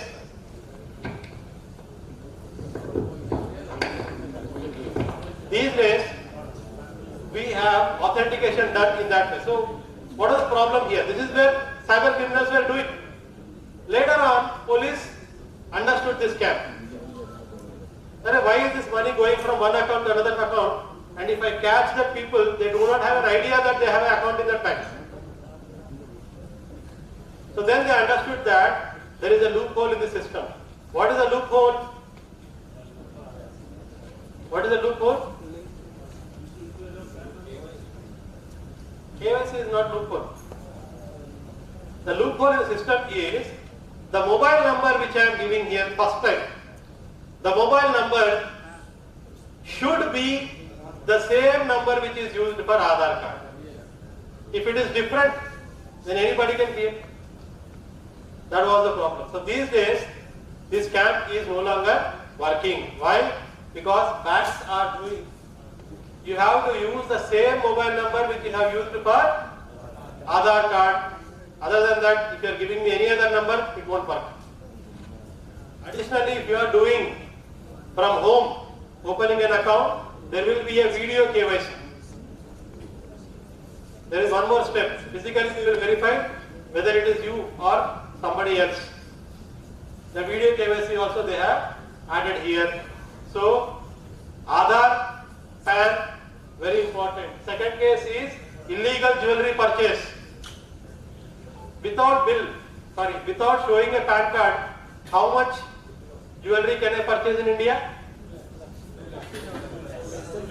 Without showing any PAN card, 50,000. 50,000 I can, right? What is the maximum limit I can purchase gold in India per day? कितना कम? पूरा दुकान बंद हो जाता है. 10 lakhs. Limit. शादी है तो कर सकते, right? Now beyond 50,000, if you are purchasing, you have to show your package card. Is the jewelry shop owner doing biometric verification and all those things? He just need your PAN card, right? I have a black money of 3 lakh rupees, cash. I am giving cash to that fellow, 3 lakh rupees, and I am giving, let's say, somebody's PAN card. Income tax department point of view, there will be one report called as AIS report. Did you know? There is a report called AIS report, which is going to show all the transactions which you have done in all the banks on your PAN card. So in that report, if they see there are too many transactions, and if your income per month is 1 lakh rupees, and every month you are purchasing 5 lakh gold, immediately you will be under radar. Yes, sir? And third thing is hotel booking on your PAN card, Aadhaar card. The hotel fellow will have an Aadhaar card, Mr. Sir, biometric or what? No. On your name, hotel can be booked. On your name, rental, bike rental, car rental, this can happen. Most of the tourist places they give that. Do you know that? The only proof they need is your Aadhaar card. That's it. Nothing else. And a driving license. And then they can do any illegal activity with that vehicle. and you will be the one who will be problem. The solution क्या है? What is the solution for this? You will see that. Now before that, tips for avoiding PAN card fraud. Check authenticity of the website. Wherever you are trying to give PAN card. For example, I gave QR code there. Somebody gave, one of our own family members. They did not know that. They have registered. And while they are registering, in that form I have also asked for PAN card. They even gave the PAN card also. So, online forms, whenever we are filling, make sure that you know for what purpose you are filling those forms and give that. Second thing, don't ignore the browser warning. So whenever you visit a website, the browser is going to throw an error message saying that this website is not safe. Do you still want to proceed? So if you say yes, that means photocopy of the PAN. Remember, very important here, everyone. We do it every time. We give photocopy of PAN, right? When you are giving a photocopy of the PAN, make sure you sign that. Sign it and then have a date. And now immediately most important part, you have to write down for what purpose are you giving that PAN card. If you are applying for a home loan, you have to specify that. This is for the purpose of home loan only. This is for the purpose of credit card verification only. This is for whatever purpose you are giving that. You have to mention that. And next, avoid providing full name, date of birth on suspicious websites. Need not give that. Then delete PAN card details saved in your browser. We usually save all the data in our browser. Make sure that you always delete it. And periodically check your credit score and report any discrepancies. So how do you check your credit score?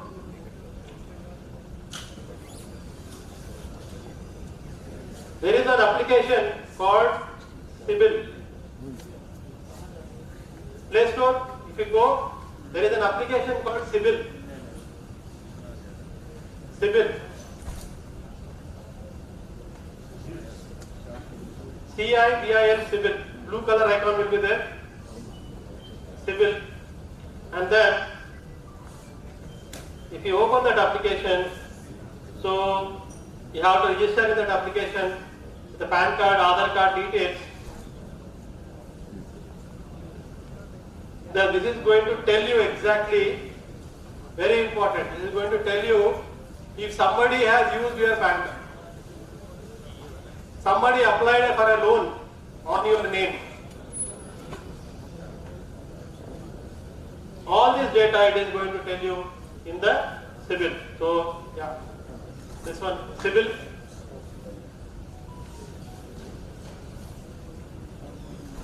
So this way you can verify if somebody is applying using your PAN card a loan or anything like that.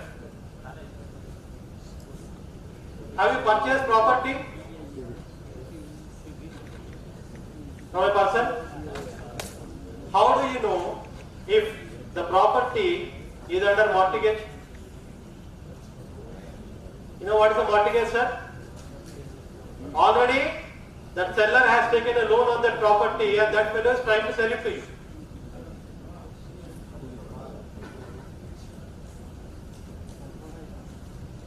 How to know whether a particular property or a person has any loans or not? CIBIL? No, not CIBIL. Government of India is providing for service even for that. Government of India is providing a service where if you know the person's PAN card, you can find out if the person is having how many loans, on which bank he is having a loan, how much loan, when did he take it, all these details. Anybody can do it. The charge for that is 12 rupees per search. Okay, that website I will show you later. But yeah, civil, just install and you can continue there. Check for credit score and report any type of a discrepancies in that. So here, credit alerts will be there in the civil. The credit alert is going to tell that a new account has been created on your name. A new account has been created recently on your name. Once you install this application, it is going to give you an alert the moment somebody does this type of things. So immediately you will have to approach the bank and report it, saying that you did not do it. Right? Identity theft, Aadhaar card safety,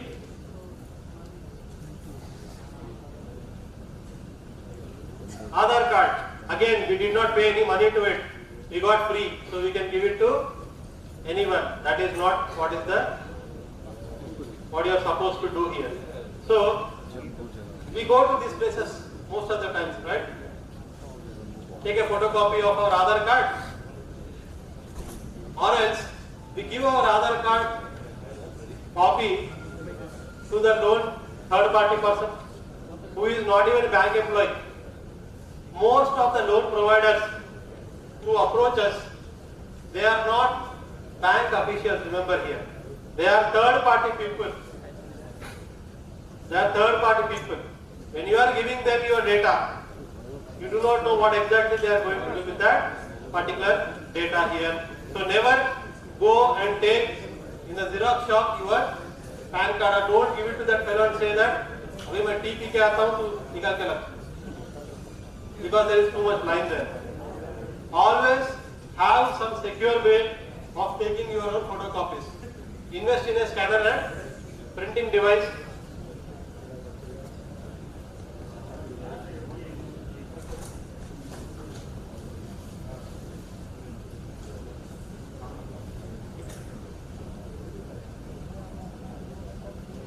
So, identity theft, only give documents to the authorized person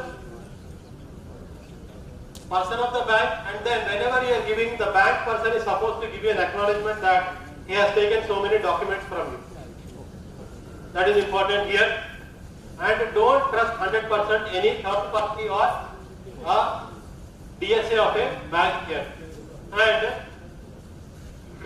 watermark all the documents before you give it to them, especially original documents.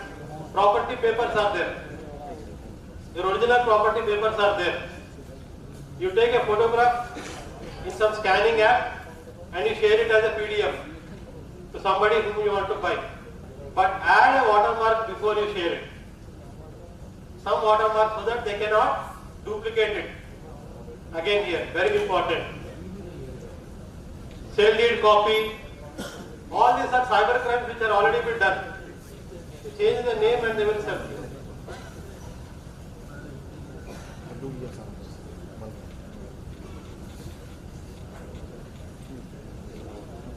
So there are two types of crimes here.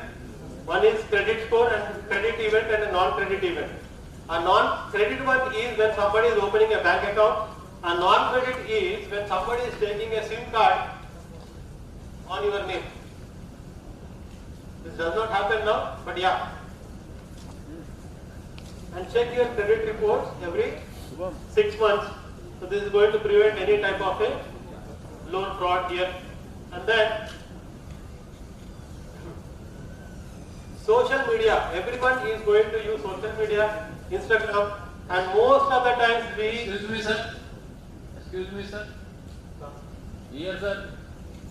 How to, sir, prevent sale deed copy? Sale deed copy क्या है? How to prevent, sir, these are secure or not secure? See, when you receive a sale deed copy, hard copy today, sir. It is safe for how to prevent this? First thing, whenever you receive a sale deed copy, whenever you want to give a sale deed copy to someone, watermark add that. If you want to know whether the property is genuine or not, what will you do, sir, generally? we go for registration, stamps, government website, and we take something called as an encumbrance certificate. In that encumbrance certificate, we will know to whom this particular property has been registered and what is the exact document number in which it is being registered. And you will see the linked documents also in that. That is one way. Thank you.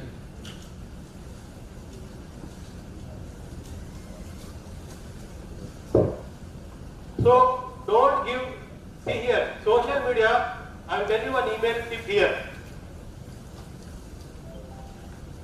Bank frauds if you want to avoid. Bank frauds if you want to avoid. Online scam if you want to avoid. One simple thing which is suggested by cyber police is always have two bank accounts. One will be the one which you are getting your salary.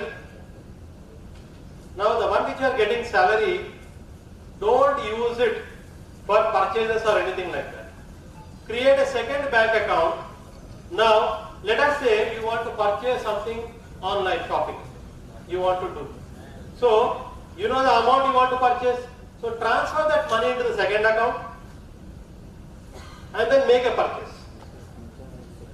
Maintain a minimum balance in the second account and use the second account for all type of transactions.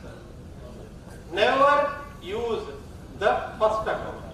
UPI ID भी first account का कभी भी create मत करना.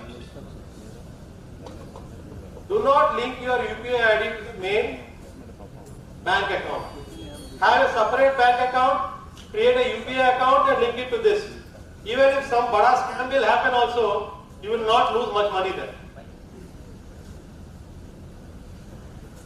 Two bank accounts to avoid any type of scam. Number one. Next, email addresses. You will have your email. Have 2 or 3 emails.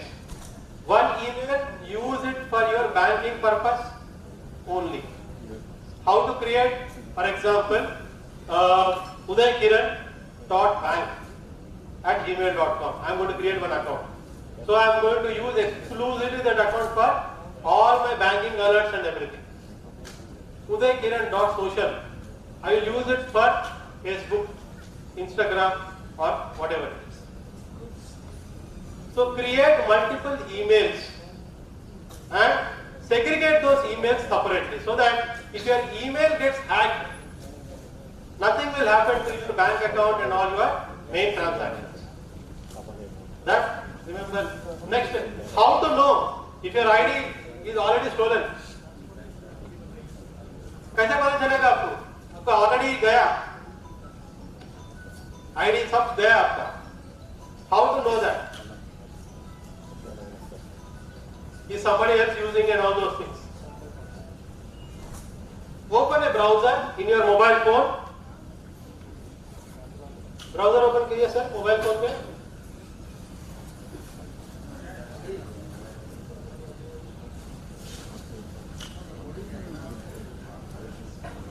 Now in the browser, type 1.google.com. one.google.com.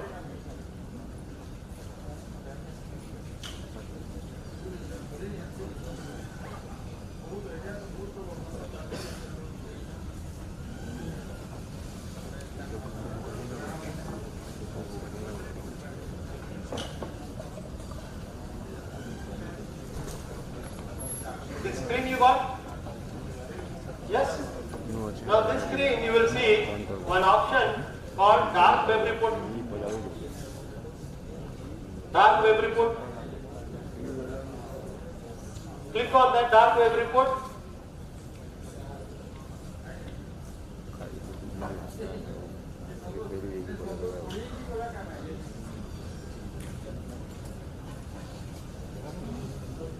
Now Google is going to scan dark web and then it is going to show you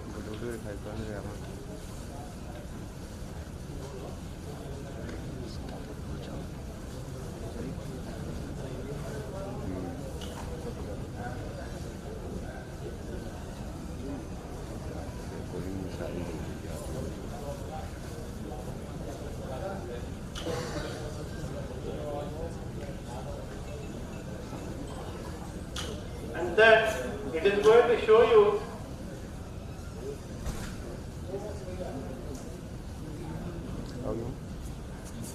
where was your information leaked. Your password, your date of birth, your email address.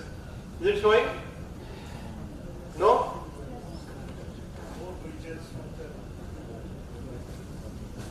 Come. किसी को आया? One.google. Open your Chrome browser. One.google.com. Right. It is showing? Yeah. What do you see? Very good. दिख रहा है आपको? नहीं, हटा नहीं सकते हैं कुछ. डेट गया ये नहीं. तो not this one. This is a browser में ना ये dark.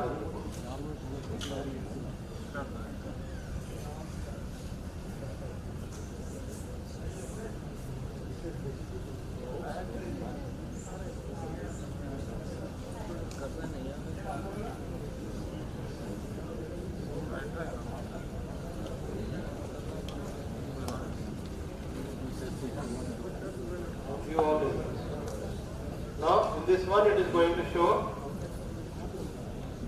where your data has been gone.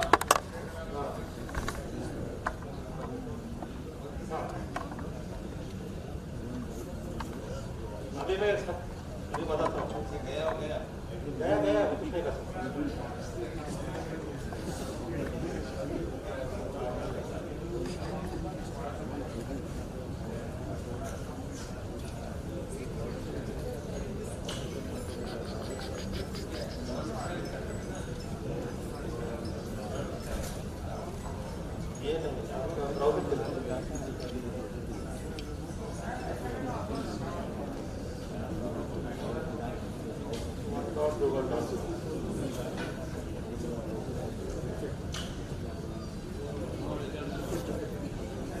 No result found is very good.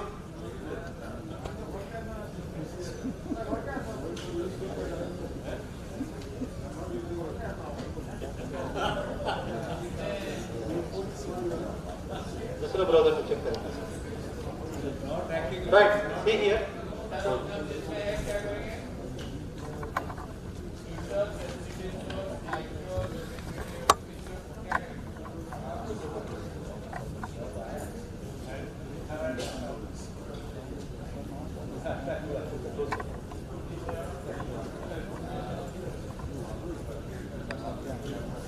Yeah, in few minutes we are going to go for a lunch break. Now, see, this is one way where Google is searching for all the data. I'll tell you one more way. One more way. Open a browser. गया.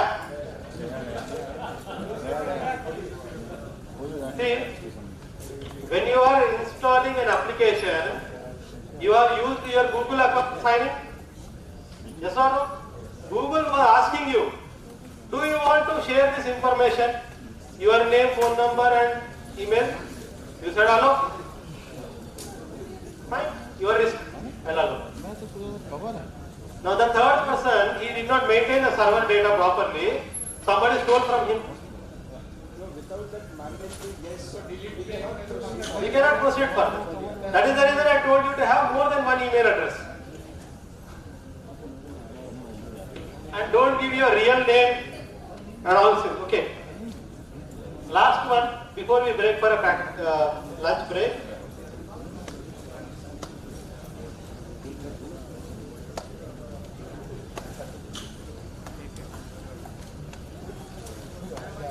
There is a website here called Have I Been Pawned? Have I been pawned? Have I been pawned? That means your information is already leaked on the internet or not. How to check? You just have to provide your email address. Have I been pawned.com. Google कर दीजिए, आ जाएगा. यहाँ पे आपका email address डाल दीजिए. I will type my own email address.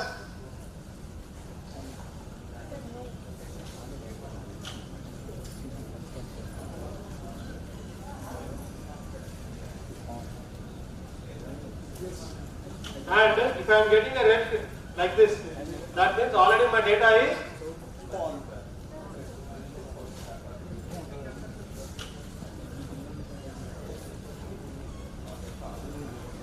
already data is gone.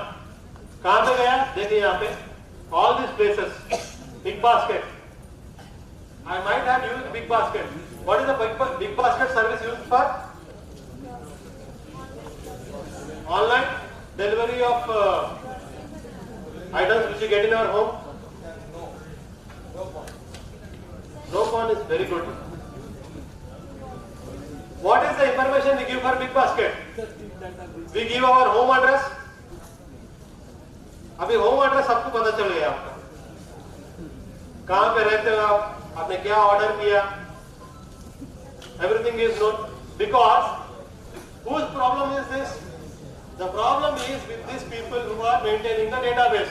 They are not able to maintain that properly, so data breach happened and all the data is gone now.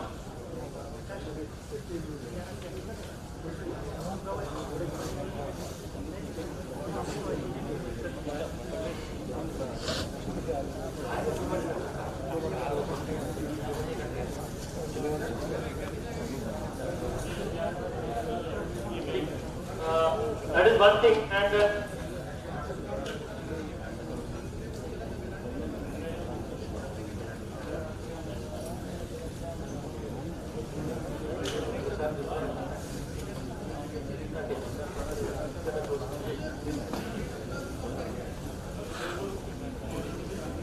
one more website that shows here how to check if your password is hackable or not.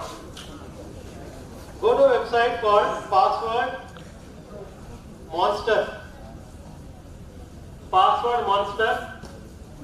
Google करिए, यहाँ पे आएगा आपको password strength meter. So type your password here. For example, I type a password like this: 1 2 3 4 5 6 7 8. So this is going to show me how much time it is going to take for it to be guessed or hacked. 0 seconds. 0 seconds. So if I want to create a password, you tell me what is the best password according to you. Alphanumeric. It should have alphabets, numbers or special characters. Chalo. I will create a password here with all the three. See here.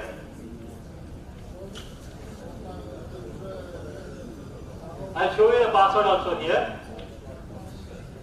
Admin alpha 1 2 3 numeric and the special character. But how much time is it going to take? I followed all the rules, but still it is hackable. So how to create a password? This is the last thing I am going to tell today, so that it cannot be hacked at all. Sir, if you give double space in between. Space accepted नहीं है password. Mostly नहीं है.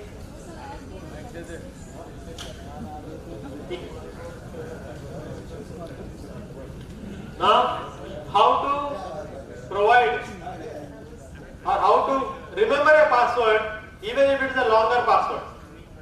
That we will see.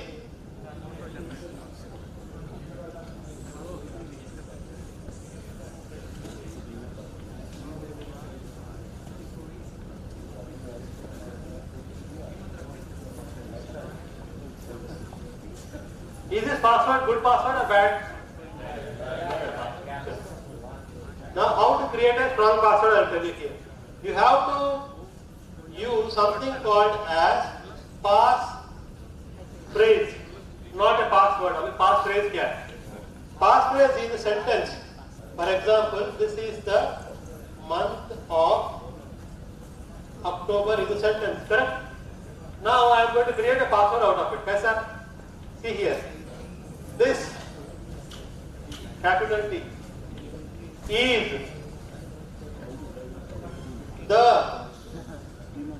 month of MO, correct? First letter of every word I am picking up from from the sentence. Right? And then October, now I can be more creative in this case here. So I'll type here OCT 2 times, and October month is defined by 10. So I'll say 10 2 times because I'm using here OCT 2 times 10. And then I will add our special characters here like this. Now, imagine if this is your password. You just have to write a statement, any statement, it can be your favorite movie song. गाना हो सकता है आपका, लिखिए वहां से password निकालिए और पासवर्ड बनाइए. Now let us see the strength of this password in that password monster. So I go here to the password monster and I type here, this is the month of OCT 1010.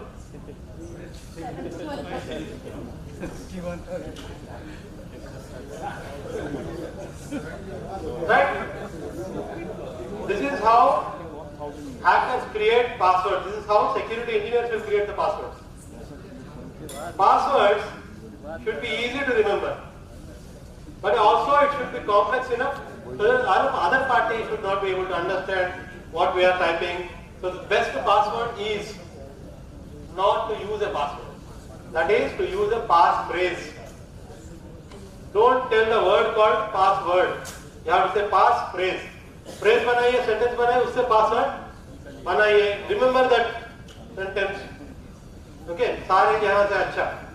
Write that and create a password out of it. You have MCL logo, anthem of your own. Pick up some words from that and create a password. Use it for office purpose. Yeah, it's very easy. It's not so difficult. Right? And make sure that you have to be disciplined to keep changing this password every 30 days. Just like you pay your credit card bills on the time every month or EMI pay कर रहे हो ऐसे ही password भी change करना पड़ेगा. Okay? So any questions you have? That is the end of the session, by the way. Any questions you have? Please ask me, sir.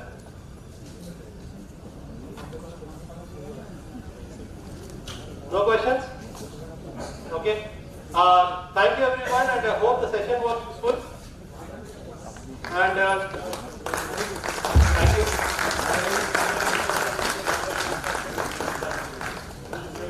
All these, yes, presentations will be shared with systems team, which they will share it in turn with you, and the session will continue post lunch. Okay, thank you very much. Thank you so much, sir, for this marvelous session. Such a valuable, tactical and eye-opening session it was. We are very thankful you for sharing so much information in so simplified form. Now MCL wants to honor Shri Uday Kiran sir, Mr.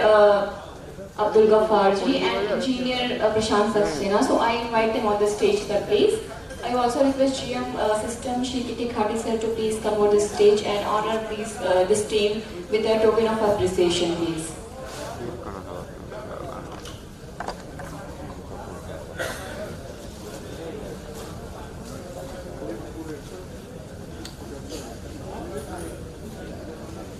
Token of appreciation to Shri Uday Kiran sir. Token of appreciation to Engineer Prashant Saxena. Now presenting a token of appreciation to Mr. Abdul Ghaffar from ESCI. Now this is a time for a lunch break, and we shall reassemble in 45 minutes from now for another session by Engineer Prashant Saxena. So everybody please have the lunch at the lawn tennis court present in the at the back of this hall, and please assemble in 45 minutes. Thank you everyone.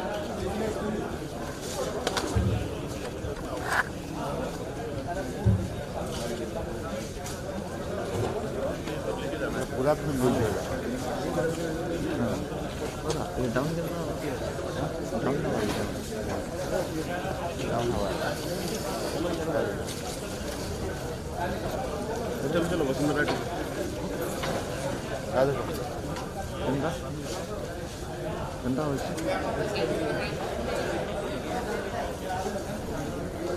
जरा Kenta हो जाता हूँ ये note करने के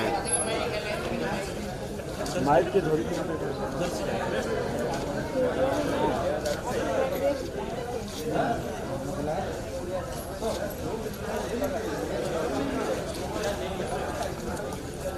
कहाँ रही note करने के ये पड़ी होता है बोले जबरदस्त नहीं ना यार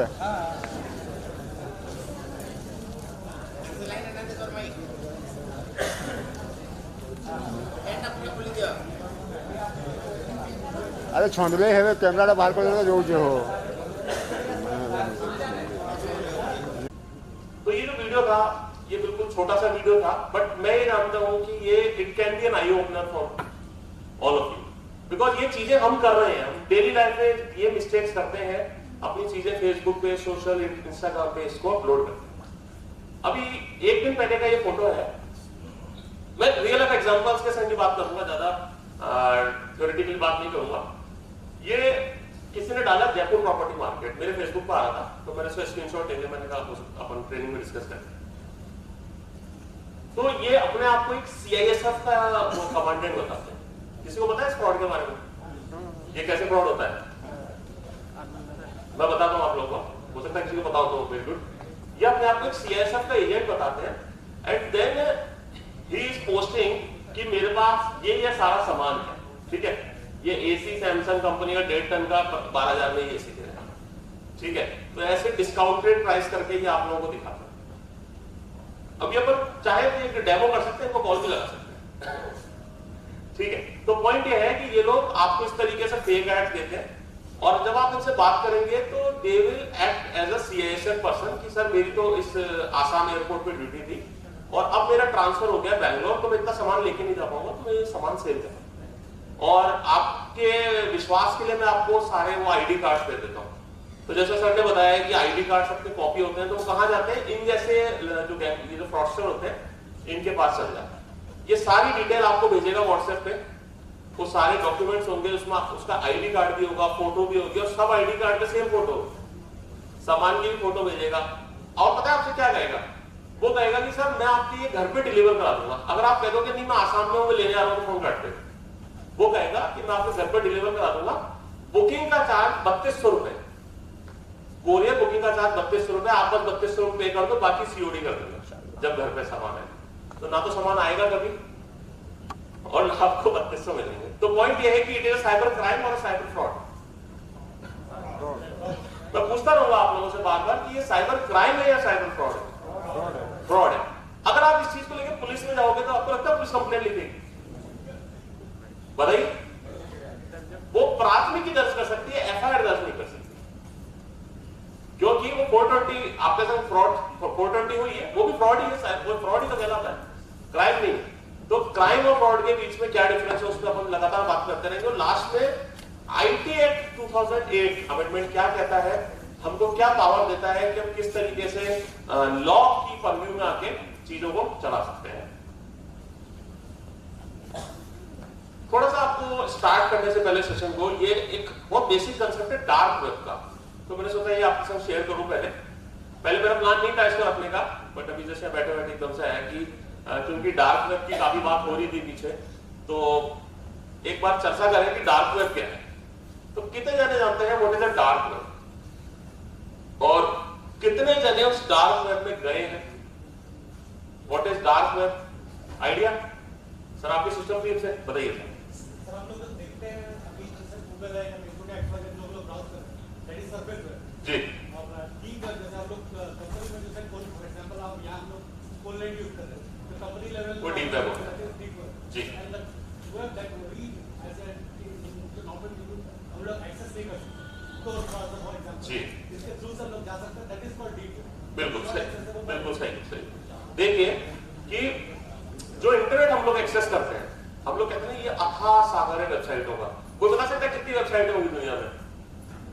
एक्चुअली आप बता ही नहीं सकते, क्योंकि हर सेकंड में वो आंकड़ा चेंज हो जाता है। तो there are innumerous number of websites in this world, और शायद उन वेबसाइट्स में हम लोग इंटरनेट कहते हैं, जिनके डोमेन क्या होते हैं? .com, .net, .org, .in, ये सब डोमेन्स होते हैं। अब मैं आपको विश्वास दिलाऊंगा कि ये जो आप इतना बड़ा इंटरनेट सोचते हो ना आज तक, वो केवल पूरे इंटरनेट का 5%,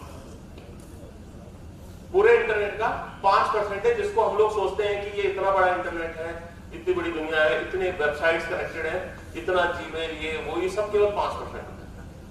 तो सरफेस वेब केवल 5% है। आप देखेंगे आइसबर्ग की टिप है जस्ट, तो surface web is just a tip of iceberg. उसके नीचे हम आते हैं तो वहां पर डीप वेब दिखता है।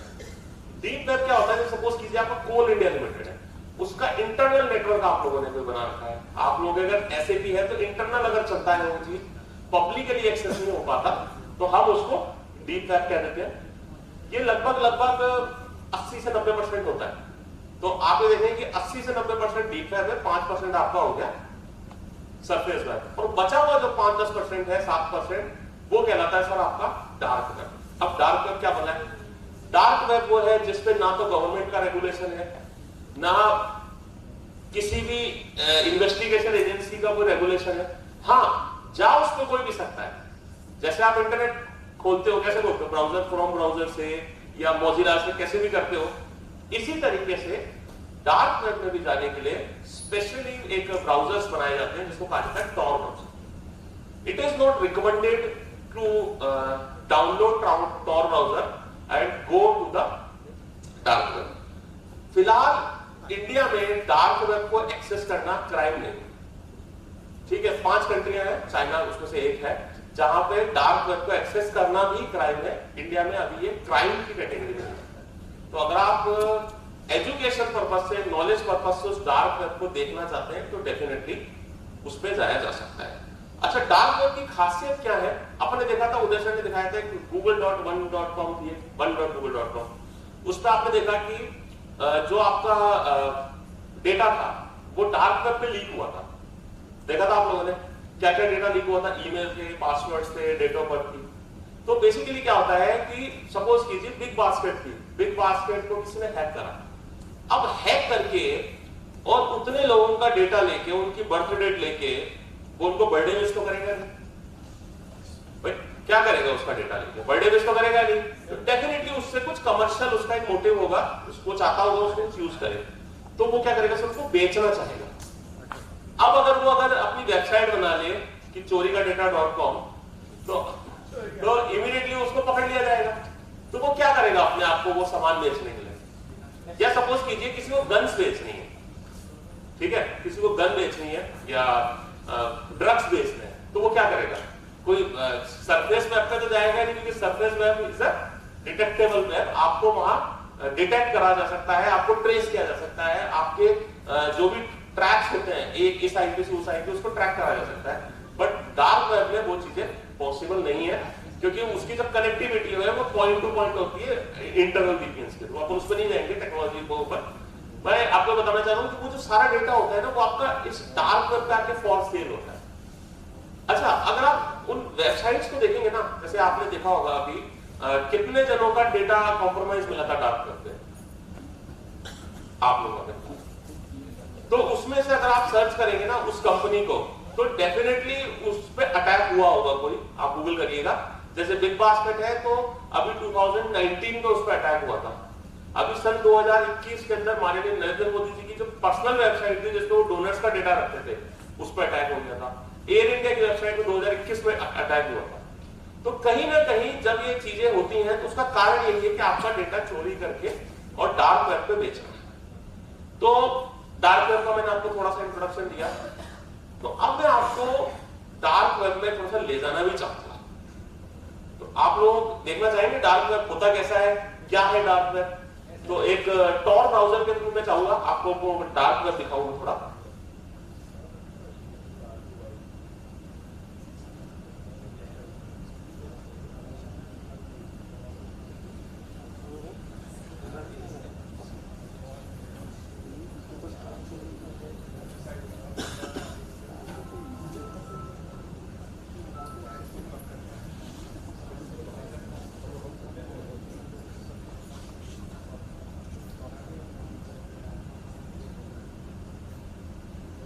दिख रहा है आप लोगों को?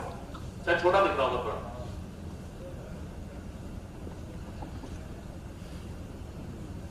अब क्लियर है? तो आप आप देखें कि ये जो वेबसाइट होती है, इसमें मैं ऊपर का नहीं दिखा पा रहा, अपने जैसे कि जो नॉर्मल वेबसाइट जो सरफेस वेब होता है उसकी डोमेन होते हैं .com, .org, .net। यहाँ जो डार्क वेब जिसने बनाया ना उसको प्यार लेसन बड़ा पसंद है साहब, तो उसने उसका डोमेन रख दिया .onion। प्यार लेसन में शौकीन रहा होगा तो उसने उसका नाम ही रख दिया .onion। तो जितनी भी डार्क वेब की वेबसाइट होती है उसके एक्सटेंशन क्या होते हैं .onion। तो अगर आपको आपके मोबाइल में कभी आप देख रहे हैं कुछ ऐसा पॉपअप आए जिसमें .onion या इस टाइप का कुछ दिखे, तो इट मींस कि आपका जो मोबाइल है या आपका जो लैपटॉप है, आपका जो भी पीसी है, वो कहीं ना कहीं डार्क वेब से कोई कनेक्टिविटी कर रहा है। तो अगर आप इसमें देखेंगे, इधर कंटेंट्स आपको क्लियर दिख रहे हैं, कंटेंट्स आपको दिख रहे होंगे, तो आप देखेंगे कि किस टाइप की एक्टिविटीज यहाँ पे होती है। एक आपको मैं दिखाना चाहता हूँ, सिल्क रूट।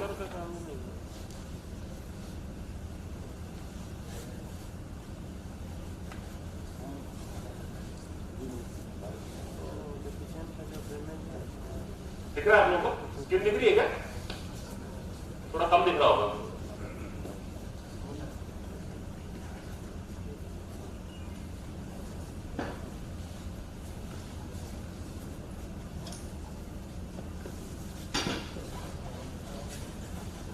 देखिए, ये जो आपको right hand side, left hand side पे दिख रही होगी, ये सारी एक्टिविटीज आपके डार्क वेब पर होती है।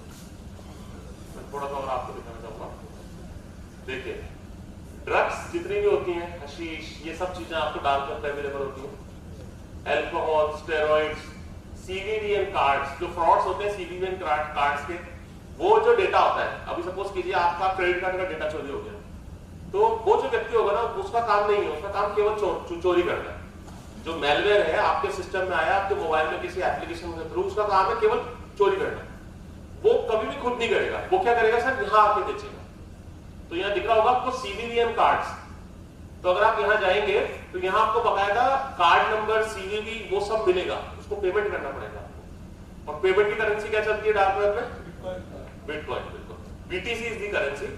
और बिटकॉइन क्यों चलती है? क्योंकि it's a crypto currency, track नहीं हो सकती। तो मैं आपको इंटरनेट के उस हिस्से में ले गया हूं जो शायद आप लोगों ने कभी नहीं देखा हो, या कुछ लोगों ने देखा है, आपने देखा है, ठीक है, तो कुछ लोगों ने देखा है। तो आप लोग इंटरनेट के आज उस हिस्से में देख रहे हैं जो शायद बहुत कम लोग, शायद इंडिया के 1% लोगों ने भी नहीं देखा। देखिए, फिजिकल फेक आईडीज, आपको यूएस के पासपोर्ट चाहिए होंगे ना, तो वो भी यहां पे मिल जाएंगे। काउंटरफिट मनी, नकली ज्वेलरी, ठीक है, हैकिंग टूल्स एंड स्क्रिप्ट, ये सब चीजें यहां पे मिल जाएंगी आपको। तो बेसिकली जो मेरा एम है ना, आप लोगों को डराना है, क्योंकि डरोगे नहीं तो केयर नहीं करोगे। मैं आपको बता रहा हूं कि आप लोगों के खिलाफ सर्विसेज हायर कर सकते हैं लोग डार्क वेब पे। आपके ईमेल को अगर हैक करना चाहते हो तो डार्क वेब पे उसकी प्राइस है $12। अगर आप किसी का फेसबुक अकाउंट हैक करना चाहते हो तो उसकी प्राइस है $8। और वो जो हैकर होगा वो कहीं ना कहीं जो आपने गलतियां छोड़ी हैं उन्हीं को एक्सप्लॉइट करेगा। अगर आप जैसे अपन देख रहे थे 10 घंटे पासवर्ड बताया था, अच्छा लगा आपको वो चीज, वो उस टाइप का अगर आप पासवर्ड रखेंगे तो आपके हैक होने की संभावना कम हो जाएगी, आपके संग फ्रॉड होने की संभावना कम हो जाएगी।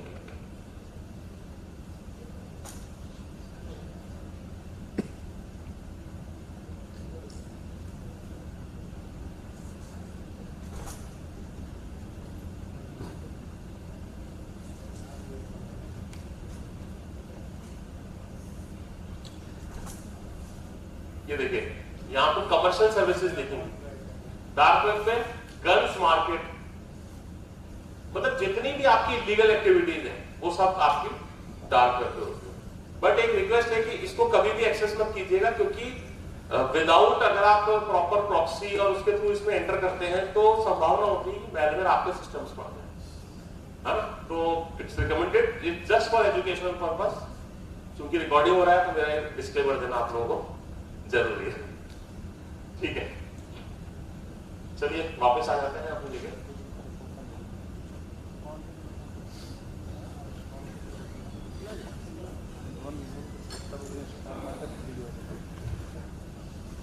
ठीक है, तो हम बात कर रहे थे cyber crime versus cyber fraud. अब हम थोड़ी सी बात करेंगे cyber hygiene and security tips. तो cyber hygiene is not a choice. अभी तक कुछ लोग क्या है इसको ऐसा चॉइस मान के चल रहे थे लाइफ में कि मैं साइबर हाइजीन अडॉप्ट करूं या नहीं करूं। But I think so post session में, पोस्ट प्री-लंच सेशन में आपको ये चीज तो क्लियर हो गई होगी, it is not a choice, you have to do it. और अगर आप ये नहीं करते हैं तो आप अपनी जो सेफ और सिक्योर लाइफस्टाइल है उसको कभी भी कंप्लीट नहीं कर पाएंगे। What kind of internet users are you? आप अपने मन में सोचकर बताइए कि आप किस टाइप के यूजर्स हैं। Do you follow cyber security और do you do not follow cyber security? बताइए। ये इट्स अ सेल्फ डिसीजन कि आप खुद के बारे में क्या सोचते हैं कि how much secure you are. And अच्छा, ये जो ये मेरे एक स्केल है, यहाँ पे 3 टाइप के स्केल है। इसमें देखिए, एक में करीब 30% स्कोर है, एक में लगभग 50 और एक में 100%।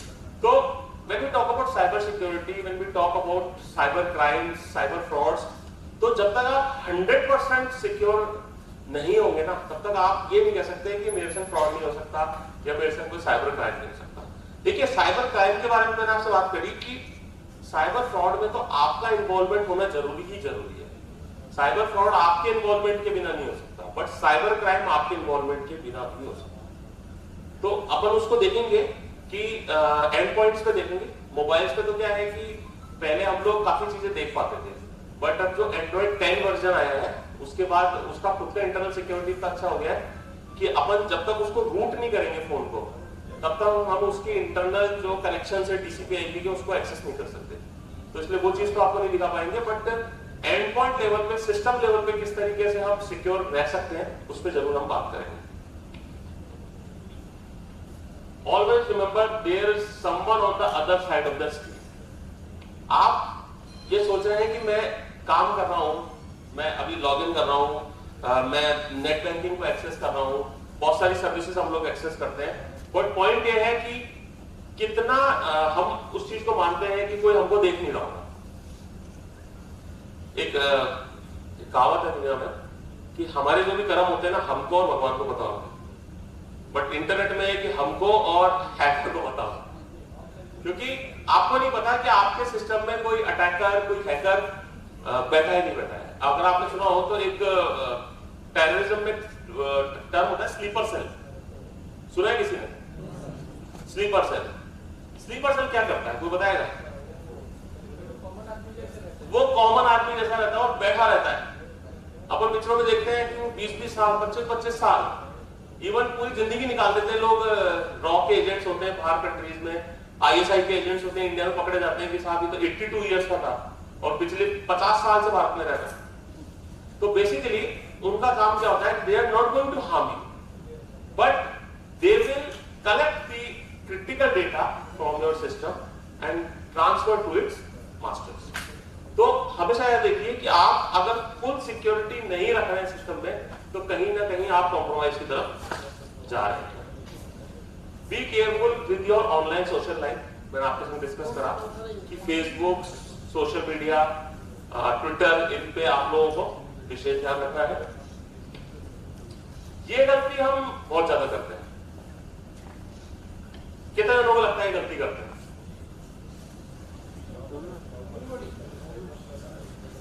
कितने जने करते हैं बताइए? इवन लोगों को मैंने यहां तक देखा है, boarding flight from Jaipur to Calcutta, फिर 1 घंटे बाद फ्रॉम कैलकाटा टू भुवनेश्वर। मतलब दे हैव पता नहीं क्या हॉबी है, चार्म है, क्या है कि हर चीज उनको अपडेट करनी होती है। Checking in hotel park prime Gurgaon, भाई रूम नंबर मत लिख देना बस। तो पॉइंट क्या है कि लोगों को इतना ज्यादा शो ऑफ, इसको शो ऑफ शायद में अच्छा वर्ड होगा मेरे को लगता है, तो शो ऑफ करने का इतना शौक हो गया है कि अगर वो कहीं घूमने जाएंगे तो उसकी एक एक क्रोनोलॉजी आप इवेंट बना सकते हैं। आपने बता दिया कि मैं तो इस समय वहां पे हूं, मैं अभी अगर मैंने अपडेट करा होता तो मैं अपने आपको MCL बता रहा होता, और पीछे से मेरी फैमिली अकेली है ना, भाई बच्चे सब अकेले, तो एक क्राइम होने की संभावना बढ़ती नहीं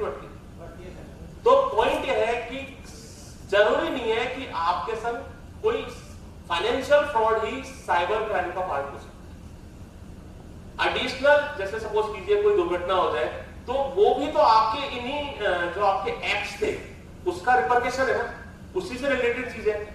तो ये बहुत इंपॉर्टेंट चीज है कि आप जो अपने वैकेशंस होते हैं, अपने ट्रैवल प्लान्स होते हैं, वो सोशल मीडिया पे ना डालें। इस पर ऑलरेडी बात हो गई थी कि डिफरेंट अकाउंट्स के लिए आप लोग डिफरेंट पासवर्ड्स रखें।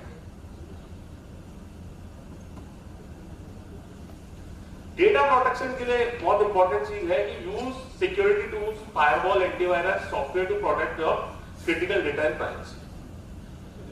अब इसमें एक बहुत इंपॉर्टेंट चीज आती है कि फायरवॉल जो इक्विपमेंट है, जैसे सर ने बताया था कि आप लोगों ने भी सोपोस के एडवांस फायरवॉल ले रखे हैं, तो it's a enterprise version of security, but there is a firewall जो कि आपके सिस्टम में होता है। आप लोग में से कितने जने हैं जो लैपटॉप और कंप्यूटर पे काम करते हैं? मेरे को लग रहा है सभी करते हो, सभी करते हो। तो क्या कभी आपने सोचा कि मैं अपने सिस्टम के फायरवॉल को ऑन रख करूं, चेक करूं ऑन है ऑफ है? कितने जनों ने करा? हाँ जी सर, आईटी टीम डेफिनेटली आप लोगों का रोज का काम है, but as a layman, as a normal user आप लोगों ने देखा कि मेरे सिस्टम में फायरवॉल है या नहीं देखा? तो अपन लोग आज बात करेंगे और फायरवॉल, एक सिस्टम में जो फायरवॉल होती है उसको कैसे कॉन्फ़िगर करते हैं उस पर थोड़ा सा डिस्कस करेंगे। क्योंकि एंटीवायरस तो हम लोग जनरली जो ऑर्गेनाइजेशन होता है हमको देता ही देता है, बट घर के लिए हम एंटीवायरस देते हैं क्या? नहीं देते हैं। कुछ लोग हो सकता है 300-500 हज़ार रुपए का आता होगा, तो उसका भी एक आसान रास्ता है कि एक वेबसाइट है साइबर स्वच्छता केंद्र, है ना, साइबर स्वच्छता केंद्र, तो उसको भी आप यूज करें। मैं एक बार दिखा देता हूं आपको पैरेलली।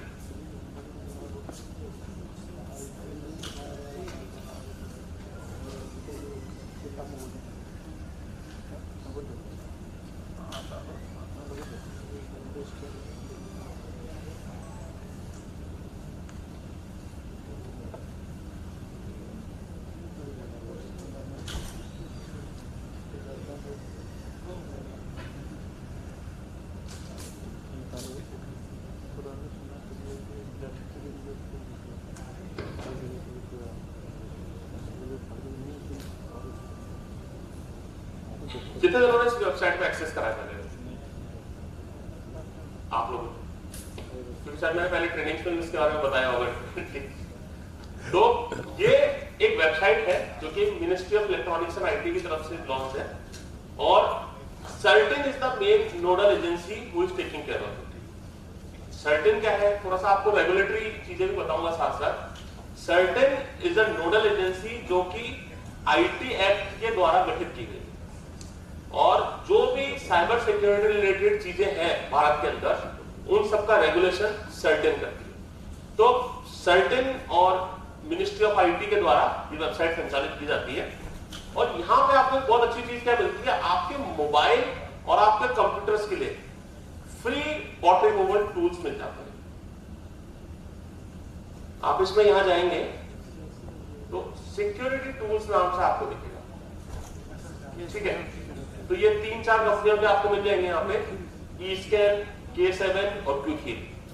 बिल्कुल सेफ लिंक्स हैं, आप यहाँ से जाके इनको डाउनलोड कर सकते हैं। तो हो सकता है अपन को लगे कि घर के सिस्टम में खरीदना नहीं चाहिए, तो मैं रिकमेंड करूंगा खरीदिए, बट फिर भी अगर आपको लगता है कि अपन को सिक्योरिटी तो अडॉप्ट करनी ही करनी है, मतलब इसमें तो कोई दोहराई है ही नहीं, तो आप इन फ्री टूल्स को भी आप यूज कर सकते हैं।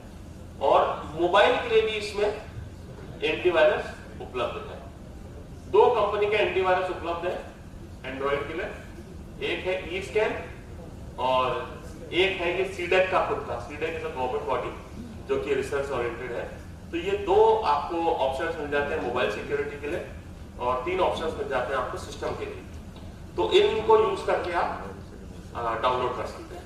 तो antivirus is a very essential component, तो डेफिनेटली उसको अपन को यूज करना ही करना है।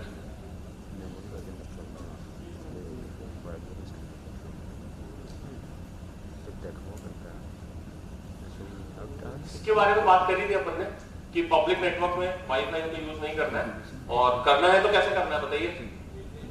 VPN के थ्रू। कौन सा VPN था? सर ने नॉर्ड VPN बताया था, और आजकल फ्रॉड VPN भी बहुत आते हैं। तो कोशिश कीजिए कि फ्रॉड VPN से बचें, क्योंकि आप गूगल पे सर्च करेंगे अपने प्ले स्टोर में तो बहुत सारे VPN आ जाएंगे, तो वो VPN आपको फायदा देने के लिए नुकसान दे जाएंगे। ठीक है, ये 2-3 स्लाइडें मैंने वरिष्ठ नागरिकों के लिए भी डाली, क्योंकि हो सकता है कुछ रिटायर भी हो जाएंगे अपने आगे साथी, या अपने पेरेंट्स हैं जो कि ओल्ड एज है। तो इवन हमें ये जो साइबर सिक्योरिटी है ना, ये हम तक ही सीमित नहीं रखनी, हमको हमारे ऊपर और हमारे नीचे सभी को लेगेसी में ये साइबर सिक्योरिटी देनी है। तो वरिष्ठ नागरिकों हेतु साइबर अपराध से बचने के लिए कुछ सेफ्टी टिप्स है कि अभी जो रिसेंट ट्रेंड्स आए उसमें क्या हुआ कि जैसे हमारे राजस्थान में अभी OPS चालू हुआ ऑफिस, तो लोगों के पास फोन आने लग गए कि हम आपके उस ऑफिस से बोल रहे हैं और आपका वो OPS तो हो गया है, वो GPF नंबर अलाउड करने के लिए कुछ डिटेल्स हैं, और विश्वास नहीं करेंगे करीब 20-25 लाख का फ्रॉड हो गया राजस्थान के अंदर। तो जो वरिष्ठ नागरिक होते हैं already they are old, they do not know, बहुत सारी चीजें नहीं पता होती उनको, तो उनको आप समझाएं कि जो अपना पेंशन रिलेटेड डिटेल्स है, उनके अकाउंट रिलेटेड डिटेल्स है, वो हमको शेयर नहीं करनी है। साथ साथ किसी भी अनजान व्यक्ति को नंबर नहीं देना। अगर ऑनलाइन बैंकिंग वो यूज नहीं करते हैं या उनको नहीं आता है समझ में इतना, तो it's better to make it off, है ना, उसको यूज नहीं करें। और विशेषकर ओल्ड एज वालों के लिए बता रहा हूं जो कि 65 और 70 प्लस है, बिकॉज उनके संग ये चीजें घटनाएं ज्यादा हो रही हैं। कुछ बेसिक इंटरनेट साइबर हाइजीन के ऊपर हम बात कर रहे हैं, तो कुछ बेसिक इंटरनेट टिप्स हैं। Setup regular local and cloud data backups for disaster recovery. तो कौन सा सर बता के गए थे आप लोगों को, कितने जनों को याद है? कौन सी ड्राइव थी वो? आई ड्राइव, बिल्कुल ठीक है। तो वो आप लोग यूज कर सकते हैं। और before selling devices erase all data and reset them to factory settings. अब इसमें आपको एक चीज और बताना चाहूंगा कि ये जो मैंने सेकंड लाइन लिखी है ना, ये एक्चुअली 100% ट्रू नहीं। This is not 100% true, because कि जो हार्ड डिस्क होती हैं उसमें से डेटा कभी भी डिलीट नहीं होता। जो आईटी वाले वो इस चीज को ज्यादा समझते होंगे, उसमें से डेटा कभी भी डिलीट नहीं होता। सो व्हाट आई रिकमेंड कि आप अपना पुराना मोबाइल अगर अफोर्ड कर सकते हो 3-4 हजार रुपए, तो आप बेचिए मत उसको। बात हो सकता है मेरी अटपटी लग रही होगी आपको, बट ये फैक्ट है कि आप जब उसको फैक्ट्री रीसेट करते हैं तो बेसिकली जो उन फाइल्स की जो एग्जिस्टेंस है वो खत्म नहीं हो रही, वो फाइल्स की एग्जिस्टेंस खत्म नहीं हो रही है, फाइल्स वहीं की वहीं है, केवल उनकी सिस्टम में कहें तो मेमोरी एलोकेशन खत्म हो जाता है कि ये फाइल इस मेमोरी एड्रेस पे लोकेटेड है, केवल ये कनेक्शन ब्रेक हो जाता है और फाइल वहीं की वहीं रह जाती है। तो कई बार ऐसा देखा गया है, ये बहुत सारे केसेस भी हैं दिल्ली में, जो अगर कोई यंगस्टर्स अपना मोबाइल बेचने आते हैं तो चाहे उनको 2000 रुपए ज्यादा देने पड़े वो दे देते हैं, ताकि उन मोबाइल्स में से उस डेटा को रिट्रीव कर सके, क्योंकि यंगस्टर्स ही ज्यादा फोटो खींचते हैं और फिर उनके मोबाइल नंबर के थ्रू उनको साइबर स्टॉकिंग, ब्लैकमेलिंग, ये बहुत सारी घटनाएं हैं।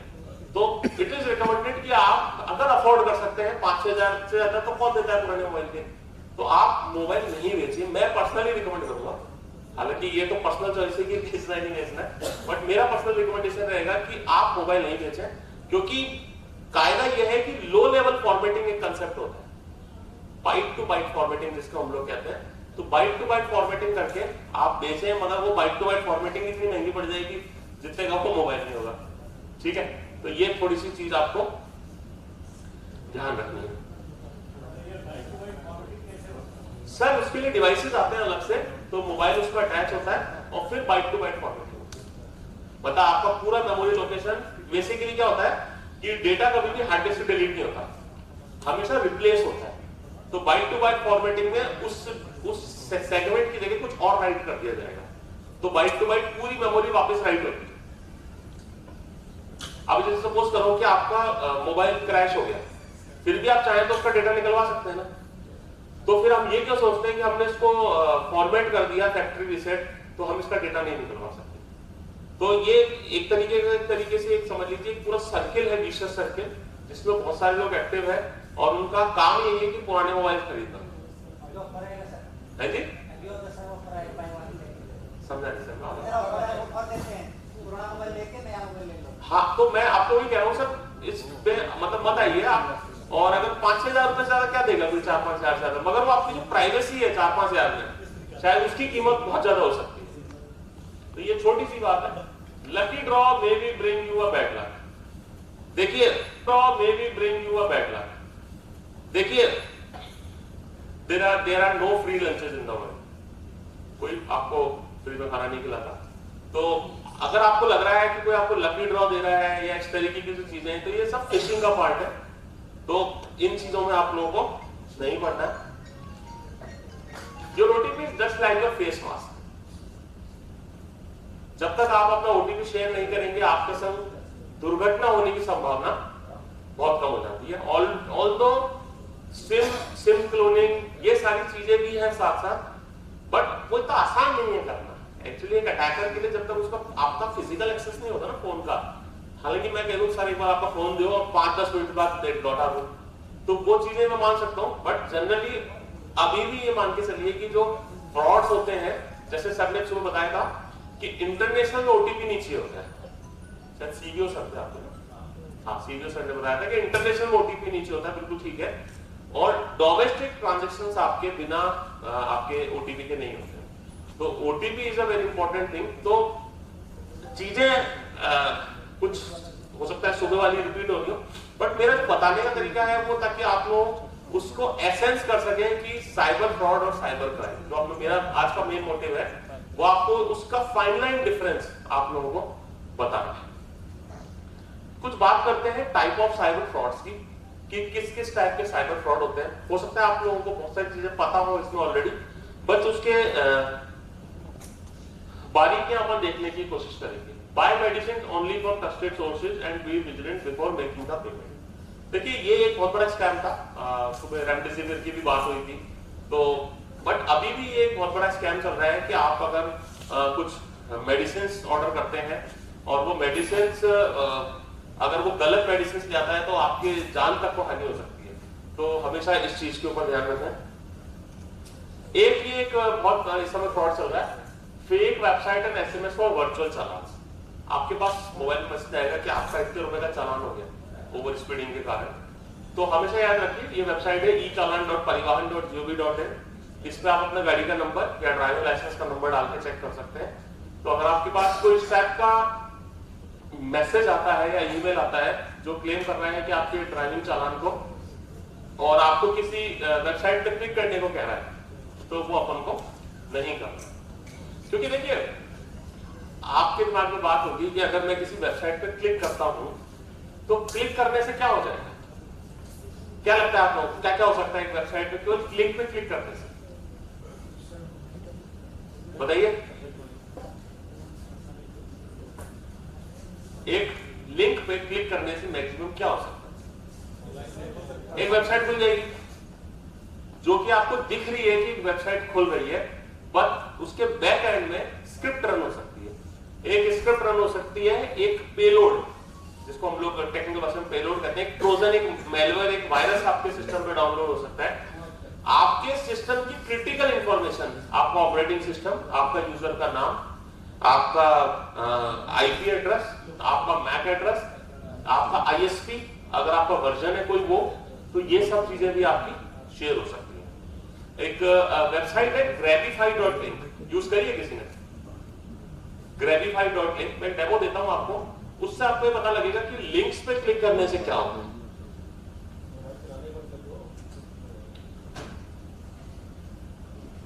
देखिए एक वेबसाइट है grabify.link। इस वेबसाइट का मेन क्या है कि आईपी लॉगर है। सपोज करो कि मैंने एक लिंक बनाया और लिंक बना के मैंने आपके व्हाट्सएप ग्रुप पे डाल दिया। कितने जने होते हैं जो लिंक को जब क्लिक कर लेते हैं? कुछ लोग करते हैं, कुछ लोग नहीं भी करते, जो अवेयर होते हैं। बट ऐसा पाया गया है कि 50 से 60% लोग क्लिक कर लेते हैं ये सोच के कि लिंक को क्लिक करने से क्या होगा। भाई क्या ही होगा लिंक को क्लिक करने से, मैंने एंटीवायरस भी डाल रखा है। अच्छा ये जो मैं चीजें बता रहा हूं ना आपको, ये आपने चाहे एंटीवायरस डाल रखा हो, चाहे फायरवॉल ऑन कर रखा हो, चाहे आपने वो खुद रॉ की सिक्योरिटी लग जाए तो भी इसको कुछ नहीं करेगी, क्योंकि इट्स अ स्टैटिक थिंग, ठीक है ना, कोई मैलवेयर इंजेक्ट नहीं हो रहा है, बेसिकली आपकी इंफॉर्मेशन ग्रैब होकर जा रही है। तो यहां पे आप क्या कर सकते हैं, एक यूआरएल बना सकते हैं। ये यूआरएल आपको बताएगा कि मुझे कहां पे लैंड करना है। तो सपोज कीजिए मैं google.com में बनाता हूं,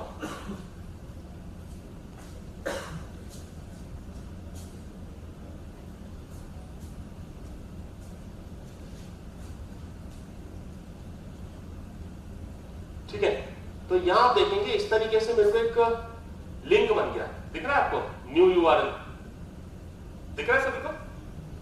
अब ये यूआरएल मैं अगर किसी को व्हाट्सएप करता हूं, ठीक है, तो अभी मेरे पास किसका नंबर है, मैं उसी को व्हाट्सएप कर देता हूं, आपको कर दूं।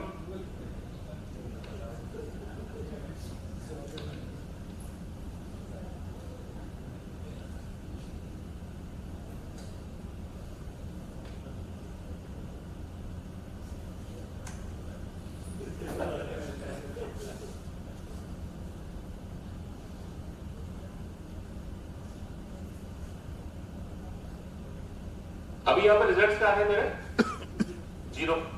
अब मैं इसको जितना ज्यादा सर्कुलेट करूंगा उतने ही ज्यादा जो इस पर क्लिक करता जाएगा उसके आईपीज मेरे पास आते हैं। मेरे को पता लगेगा कि इनका कौन सा कंपनी का मोबाइल था, कौन सा वर्जन था, एंड्रॉइड का कौन सा वर्जन यूज कर रहे थे, गूगल क्रोम ओपेरा कौन सा ब्राउजर यूज कर रहे थे। सर करा लिंक,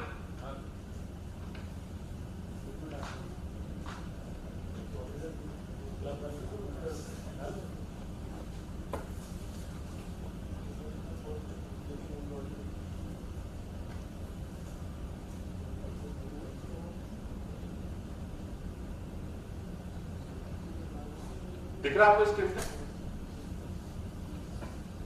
सर का जो सिस्टम था 117, 205, 172 इस वाले ट्रैफिक से आईपी आया था, ट्रैफिक आया था, और शायद इन्होंने अलग अलग नेटवर्क से कराया था, तो 2 जगहों से आया। और यूजर एजेंट व्हाट्सएप था, मतलब मैंने इनको जो भेजा था वो किसके थ्रू भेजा था, इनको व्हाट्सएप के थ्रू। तो ये व्हाट्सएप इसने रिकॉर्ड कर लिया, साथ साथ लोकेशन बता रहा है भुवनेश्वर इंडिया और ये बारगांव इंडिया। तो एक नियर बाय एरिया लग सकता है कि ये जो व्यक्ति है ये उड़ीसा में कहीं लोकेटेड है। साथ साथ मोजिला 5.0 लिनक्स एंड्रॉइड, ठीक है, ये चीज हमें पता करनी है। क्रोम इन्होंने यूज करा है और कितने बजे इस लिंक को क्लिक करा। तो ये जनरली अटैकर्स क्या करते हैं, या जो साइबर क्रिमिनल साइबर फ्रॉडस्टर क्या होते हैं कि आपको इस तरीके का मैसेज भेजते हैं। मैसेज भेजने के बाद कई बार क्या होता है, अगर इसमें ऐसा कई बार ये मॉडल भी लॉक कर देता है मोबाइल का, जैसे सैमसंग M205 इत्यादि, तो उस इंफॉर्मेशन को यूज करके आपके साथ ट्रिक करी जा सकती है। तो मैं जो चीज बता रहा था वो ये था कि लिंक्स से क्या क्या हो सकता है, लिंक से आपकी जो पर्सनल इंफॉर्मेशन होती है वो भी उठ के जा सकती है।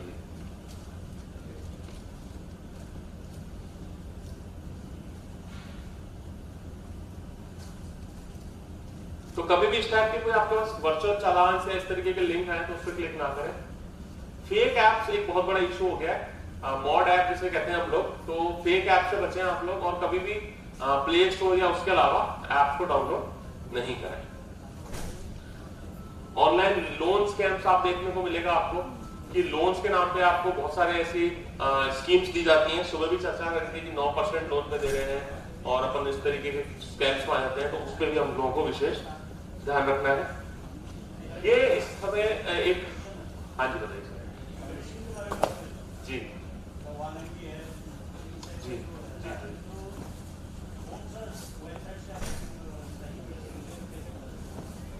सर देखिए, जो अच्छे रिनोड वेबसाइट MCL की बात करी, अपोलो की बात करी, इनका कोई इशू नहीं है। एक्चुअली इशू क्या होता है सर इनमें कि जो डिलीवरी बॉयज होते हैं ना, कई बार वो गड़बड़ी करते हैं। ये वेबसाइट्स की गलती नहीं होती है, जो डिलीवरी बॉय, अभी बीच में हमारे एरिया में बहुत बड़ा इशू हुआ था, SBI के कार्ड से डिलीवर नहीं होते थे।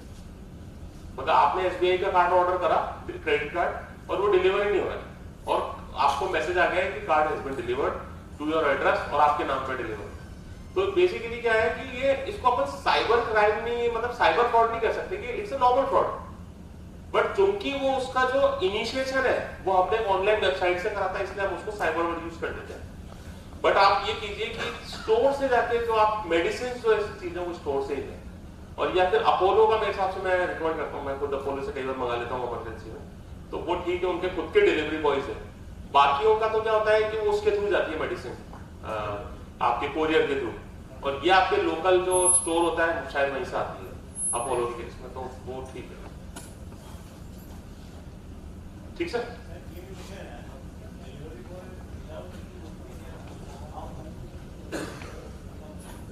नहीं सर, वो तो देखिए कई बार ओटीपी चाहिए ही नहीं होता बहुत सारे डिलीवरीज में, और आजकल तो हालांकि अच्छा कर दिया, जैसे एक्सप्रेस भी है और जो अच्छी कंपनीज है ना डिलीवरी कंपनीज, वो आपको अगर आप रिजेक्ट करते हो सीओडी पार्सल तो भी आपको ओटीपी मांगती है कि रिजेक्शन का भी ओटीपी देना पड़ता है। और ये ओटीपी स्कैम एक बहुत बड़ा स्कैम है। आपको जैसे कोई आएगा व्यक्ति घर पे और आपको एक पार्सल देगा कि सर आपको एक पार्सल आया है, और फिर आपको कहेगा कि सर एक ओटीपी आएगा, वो ओटीपी बता दो, तो आप कहोगे कुछ पे करना है, क्योंकि पे कुछ नहीं करना है, केवल पार्सल आया है आपका। अब आप सोचोगे यार हो सकता है वाइफ ने मंगाओ, वाइफ सोचेगी हस्बैंड ने मंगाओ, कोई सरप्राइज गिफ्ट होगा, तो आप उसको ओटीपी दे देते हो सकता है, और बहुत सारे केसेस हुए हैं, तो वो सरप्राइज हो जाता है बहुत बड़ा फिर लोगों के साथ, क्योंकि उसमें निकलता तो बैंगन है, साबुन है, मगर आपके उस ओटीपी से बहुत सारे क्लेम्स होते हैं। क्योंकि जनरली अपन ये नहीं देखते कि ओटीपी आया कहां से। अपन जनरली जब आता है, और आपके ओटीपी की स्टोरी बताऊं कि अपन ने ये ट्रू कॉलर एप्स डाल रखे हैं आजकल मोबाइल में। हम ये कहते हैं कि जो ओटीपी है उसका थर्ड पार्टी एक्सेस नहीं है। आप, मैं कह रहा हूं आप कोई सा भी काम कर रहे हो आजकल और अगर आपने ट्रू कॉलर डाल रखा है, तो जैसे आपके पास कोई ओटीपी आएगा तो ऊपर अलग से केवल 6 डिजिट का ओटीपी दिख जाता है। देखा किसने? है ना? तो इसका मतलब वो जो थर्ड पार्टी एप्स है उनके पास आपके ओटीपी का एक्सेस है, उस पूरे मैसेज में ओटीपी क्या है वो एआई के थ्रू निकाल लेते हैं और आपको डिस्प्ले कर देते हैं। तो जब वो आपको डिस्प्ले कर सकते हैं, तो वो जो उनके सर्वर्स हैं, क्या उनको डिस्प्ले नहीं हो सकता? उनको भी डिस्प्ले हो सकता है। तो जब ओटीपी रिक्वेस्ट जनरेशन होता है, वो ऑनलाइन होता है ऑफलाइन होता है? ऑनलाइन होता है। अगर मेरे पास आपका आधार कार्ड का नंबर है और आपने ट्रू कॉलर ऐप डाल रखा है, सपोज कीजिए मैं ट्रू कॉलर ऐप का मालिक हूं या मेरे को पता है उसका एक्सेस, तो आधार कार्ड का नंबर है, ओटीपी वहां से जनरेट करूंगा और ओटीपी वहां से उठा लूंगा। इस तरीके से लोग कहते हैं ना कि मेरे संग फ्रॉड हो जाते हैं, तो जनरली ये स्क्रीन शेयरिंग ऐप्स होते हैं कुछ। आपसे जैसे फोन आएगा कि आप एक स्लाइड है मेरी आगे उस पर कि सर ये एक सॉफ्टवेयर है, इसको डाउनलोड कर लीजिए और फिर हम आपको इसमें कुछ बता देंगे, कोई स्कीम होती है इस तरीके से। तो वो जनरली ये एनीडेस्क और इस टाइप के अल्ट्राव्यू टाइप के जो सॉफ्टवेयर होते हैं वो डाउनलोड कर लिए जाते हैं, और डाउनलोड करने के बाद वो क्या करते हैं सर कि आपका जो पूरा स्क्रीन होता है वो उनको विजिबल है। तो अगर ओटीपी आया तो स्क्रीन पे तो विजिबल हुआ। तो इसलिए क्या कीजिए, तो नोटिफिकेशंस जो है उन ऐप्स के बिल्कुल आप बंद कर दीजिए। एंड्रॉइड में जाके नोटिफिकेशंस को बिल्कुल बंद कर दीजिए, ताकि आपके जो ओटीपीज है वो एकदम से किसी को डिस्प्ले नहीं हो। वरना आप जैसे शोल्डर सर्फिंग की सुबह बात चल रही थी, तो शोल्डर सर्फिंग से आप ओटीपी भी तो देख सकते हैं अगर बगल से खड़े होकर, तो वो भी एक बहुत बड़ा इशू है। तो उसको थोड़ा सा ध्यान रखें। है जी जी स्क्रीन शेयरिंग सर ये कभी भी सेफ नहीं है। इवन आपका ultra viewer, team viewer, AnyDesk, ये कोई भी जो सर्विसेज है ये सेफ नहीं है। केवल जो वीपीएन सर्विसेज है जो रिमोट डेस्कटॉप आरडीपी के थ्रू दी जाती है वही सेफ मानी जाती है, और उसमें भी वल्नरेबिलिटी रहती है, तो उसको भी पूरा करना जरूरी है। मैं खुद आपको मेरा एक्सपीरियंस से बताऊं, मैं राजस्थान से हूं और क्रिटिकल इंफ्रास्ट्रक्चर को डील करता हूं, और हमारा जो इंफ्रास्ट्रक्चर है वो एनसीआईबीसी क्रिटिकल इंफ्रा डिक्लेयर कर रखा है, गजट नोटिफिकेशन है। तो हमारे सिस्टम्स में किसी भी प्रकार का रिमोट एक्सेस अलाउ नहीं होता। मतलब it's a crime under section 66 of IT. अगर क्रिटिकल इंफ्रा पे आप ये सब यूज करते हैं तो मतलब गवर्नमेंट इतना ज्यादा कहती है कि इनको यूज ही नहीं करना है, बट हम लोग हमारी ईस्ट के अंदर कई बार इन एप्स को यूज कर लेते हैं, तो वो मतलब रिकमेंडेड कर देते हैं। हाँ सर, कोई क्वेश्चन होता?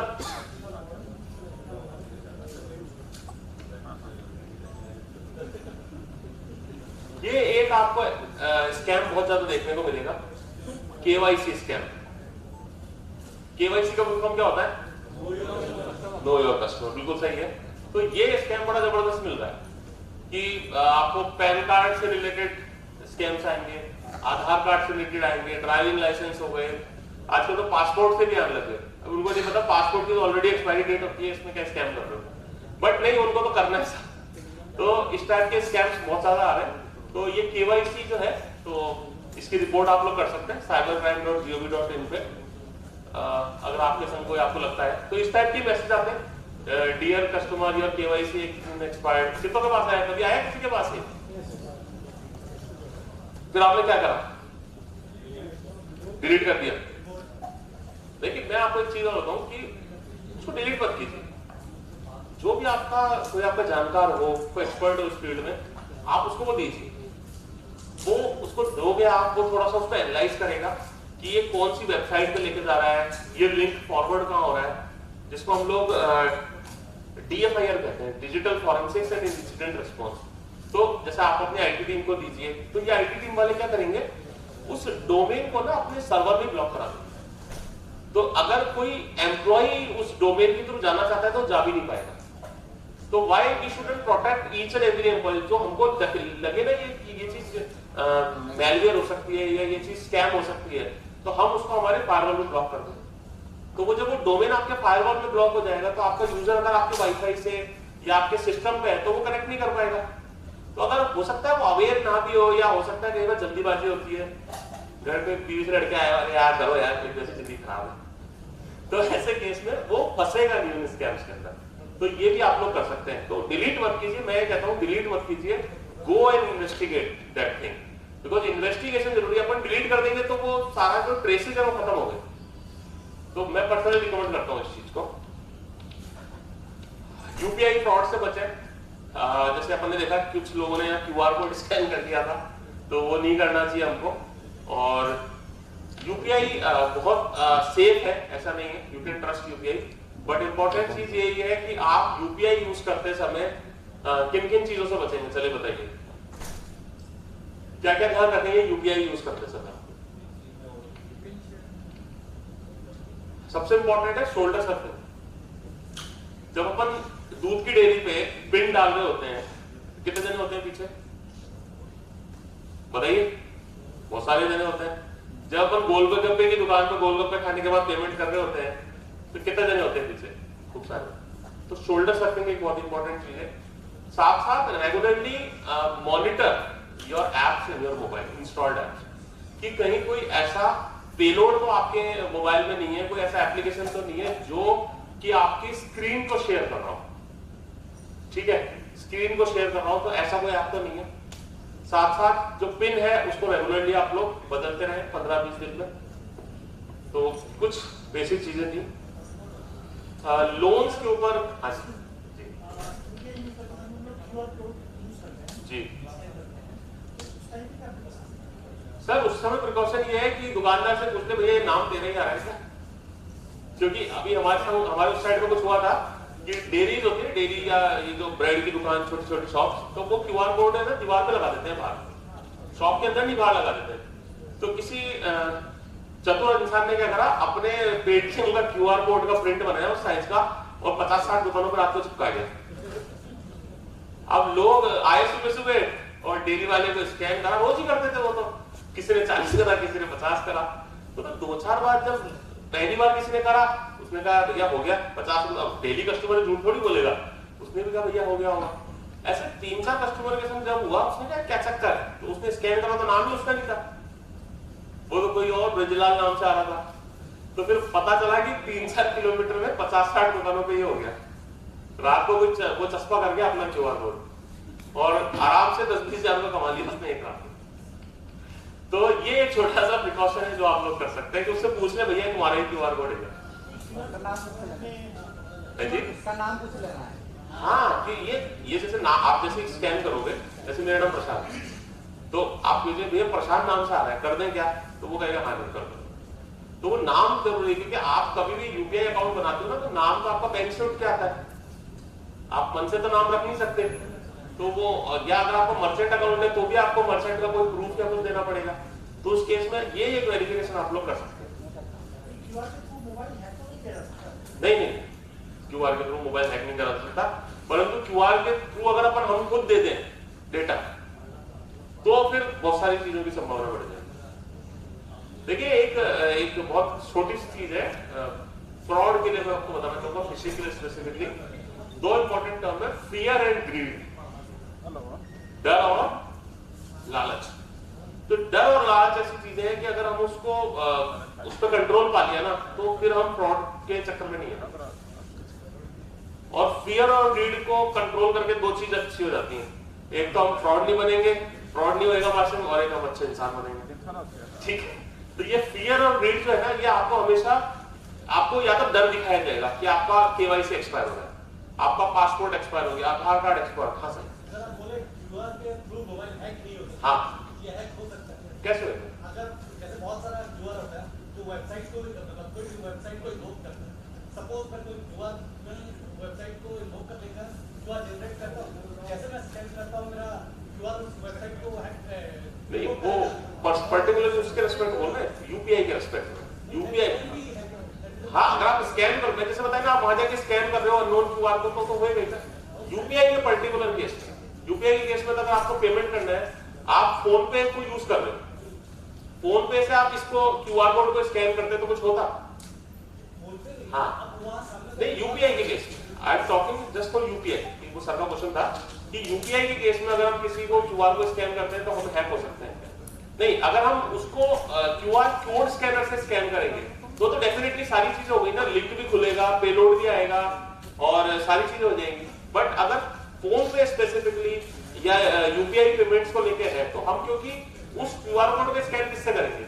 या तो फोन पे से, पेटीएम से, जीपे से, और वो तो उसी क्यूआर कोड को रिकॉग्नाइज करेगा ना जो कि पेमेंट लेने के लिए या उस चीज की तरफ। तो वो चीज बिल्कुल आपकी बात सही है, मगर वो केस ये है कि हम उसको किसी कोड स्कैनर से स्कैन करें।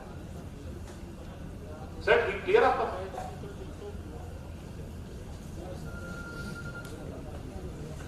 ये जॉब स्कैम्स भी आपको देखने को मिलते हैं, पार्ट टाइम जॉब स्कैम, ये इस समय बहुत चल रहा है सर। आपके पास व्हाट्सएप पे भी मैसेज आ रहे हैं और कि एक दिन में 20,000 कमाए, एक दिन में 8,000 कमाए, तो और उसमें भी लिंक्स होते हैं इस टाइप के, तो वो चीजें भी हमको ध्यान रखनी है। तो थोड़ा सा मैट्रिमोनियल फ्रॉड, ये अभी रिसेंटली काफी देखने को मिला मैट्रिमोनियल फ्रॉड, तो मैंने सोचा इसमें शेयर करूं आप लोगों के संग कि किस तरीके से मैट्रिमोनियल के नाम पे फ्रॉड कराया जाता है। जैसे आप कुछ लोग देखते हो, आप लोग अपना ऐड देते हो शादी ब्याह का या उस चीज का, तो वहां से वो लोग नंबर और आपका नाम उठा लेते हैं और फिर उस इंफॉर्मेशन को यूज करके कई तरीके की फ्रॉड एक्सरसाइज करते हैं। तो थोड़ा सा अपन फायरवॉल, एक छोटी छोटी चीजें हैं, कुछ टेक्निकलिटीज है, उस पर थोड़ा सा बात कर लेते हैं, फिर शायद चाय का भी सेशन होगा।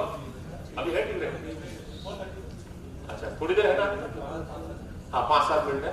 तो थोड़ा सा टेक्निकलिटी बात कर लेते हैं कि बेसिक, जब आप साइबर सिक्योरिटी आप लोगों ने अभी तक समझी, आप लोगों ने साइबर फ्रॉड के ऊपर अब तक बात करी, अब हम थोड़ा सा मूव करेंगे सर साइबर क्राइम के ऊपर, जिसमें कि आपका इन्वॉल्वमेंट नहीं है, और आपके इन्वॉल्वमेंट के बिना अगर कोई आपके संग कोई दुर्घटना करता है तो उसको आप डिटेक्ट कैसे करें, तो अपन उस पर फोकस करेंगे। तो उसमें छोटी छोटी चीजें पूछना चाहूंगा आपसे, ताकि मेरे को एक पता लग जाए कि किस टाइप का सिनेरियो है। अभी आईपी एड्रेस क्या होता है? आईटी वालों को तो डेफिनेटली पता ही होगा, जो नॉन आईटी वाले उनसे पूछना चाहता हूँ कि आप लोगों में से आईपी एड्रेस किस किस को पता है? What is an IP address? Internet protocol address मेरे हिसाब से सभी को पता है। थोड़ा सा एक्सप्लेन कर देता हूँ बिल्कुल सिंपल भाषा में। जैसे अपना घर होता है किसी कॉलोनी के अंदर, तो उसका एक एड्रेस होता है 165 निगम बिहार, कुछ इस तरीके से। तो इंटरनेट की दुनिया में अपने आप को लोकेट कराने के लिए जो एड्रेस यूज होता है वो क्या कहलाता है? IP address. अगर आप अपने मोबाइल में जाएंगे इस समय और आप सर्च करेंगे तो आपके मोबाइल को भी एक आईपी एड्रेस आता है।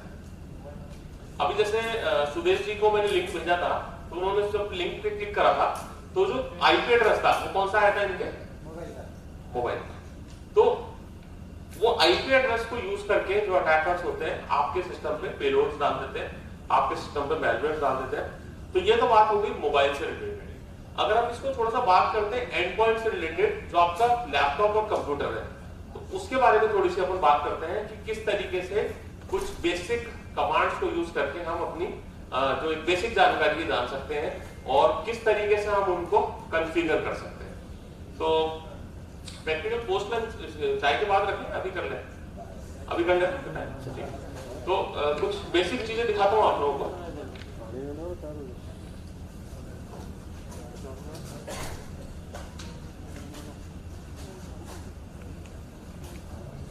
चलिए उससे पहले ये एक चीज देख लेते हैं। देखिए की लॉगर का एक डेमो देते हैं आपको कि की लॉगर क्या है। की लॉगर पता है किसी को क्या है? व्हाट इज अ की लॉगर?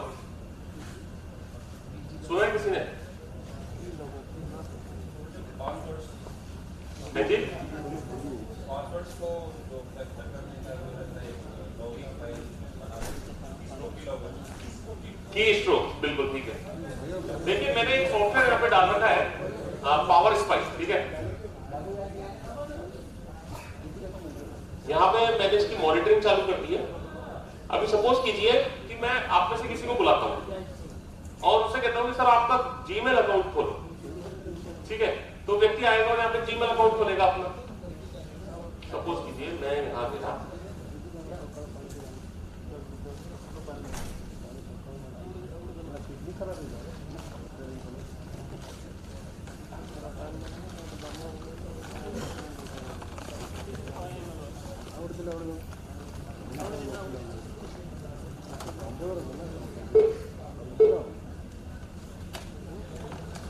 ऐसे ही करते हैं सब लोग, या अपने ऑफिस में सिस्टम्स होते हैं, या अपन लोग सपोज कीजिए कई बार साइबर कैफेज में जाते हैं।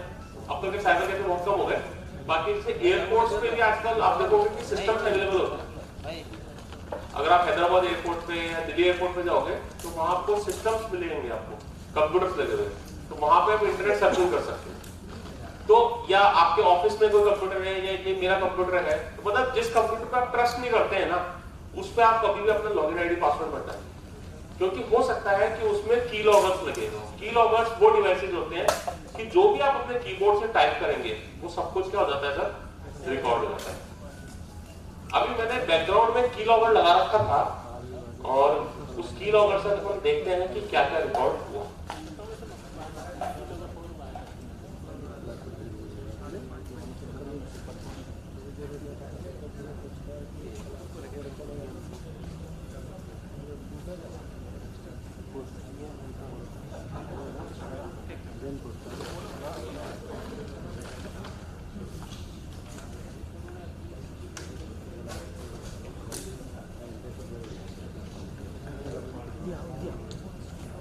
देखिए यहाँ पे आप देखेंगे कि एक टाइम स्टैम्प के संग मेरे को डिटेल मिल जाती है, और जो जो मैंने टाइप करा था, देखिए मैं क्या टाइप करा था, प्रशांत शिफ्ट बैकस्पेस टी डॉट दिखा है आपको। तो जो जो भी मैं टाइप करूंगा ना, ये सब मुझे दिखता जाएगा। इसको मैं एक्सपोर्ट,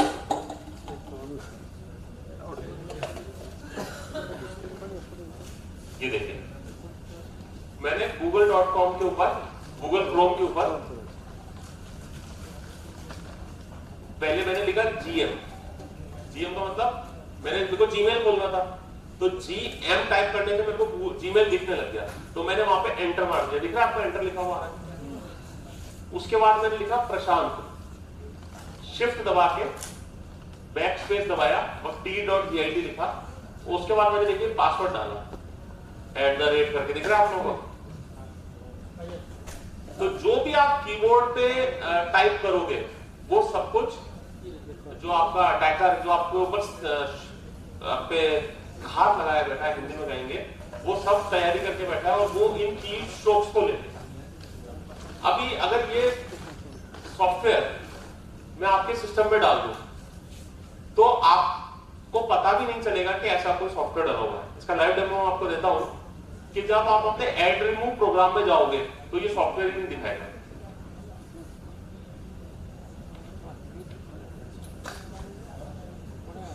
देखिए सॉफ्टवेयर का नाम है पावर स्पाई, और जब मैं एड रिमूव में जाऊंगा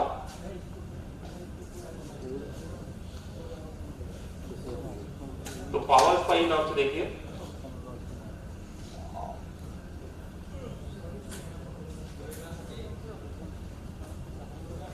पावर स्पाई नाम से कोई सॉफ्टवेयर नहीं। अब आप डिटेक्ट ही नहीं कर पाओगे कि किसी ने ये सॉफ्टवेयर डाल रखा है। अब इस सॉफ्टवेयर के फीचर्स मैं आपको बताऊं कि बड़े अच्छे सॉफ्टवेयर बनाए हैं ये बाइक जो है कंपनीज, इन्होंने कितने अच्छे सॉफ्टवेयर बनाए आप देखिए कि इसमें डिलीवरी का इन्होंने ऑप्शन दिया कि जो भी डेटा रिकॉर्ड होएगा वो हर 1 मिनट, मिनिमम आप 1 मिनट सिलेक्ट कर सकते हो, 1 मिनट में आपको जो उसका जो भी आप इसमें मेल आईडी देते हो उस पर डिलीवर होती रहेंगी फाइल्स। मतलब हर 1 मिनट में आपको जो आपका टारगेट कंप्यूटर है उसके जो जो कीबोर्ड के स्ट्रोक्स है वो सब आपको डिलीवर होते रहेंगे। उसके लिए आप यहाँ पे SMTP का पूरा कॉन्फ़िगरेशन कर सकते हो, ठीक है। साथ साथ आपको यहाँ पे स्क्रीन शॉट्स का भी ऑप्शन मिलता है कि आपके जो स्क्रीन शॉट्स हैं सिस्टम के ऑटोमेटिक खींचते रहेंगे और जो स्क्रीन शॉट्स है वो डिलीवर होते रहेंगे।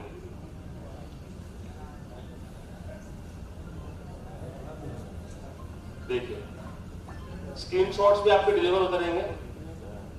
तो ये बेसिकली जो आपको स्क्रीन पर दिख रहा है ना, ये सारी एक्टिविटीज ये लोग करते हैं। देखिए स्क्रीन शॉट्स ले सकते हैं, की स्ट्रोक्स आप लोग ले सकते हैं कि किसने क्या कीबोर्ड बटन दबाया, एप्लीकेशंस एग्जीक्यूटेड, क्या क्या एप्लीकेशंस एग्जीक्यूट हुई, कौन कौन सी विंडोज ओपन करी आपने, ठीक है।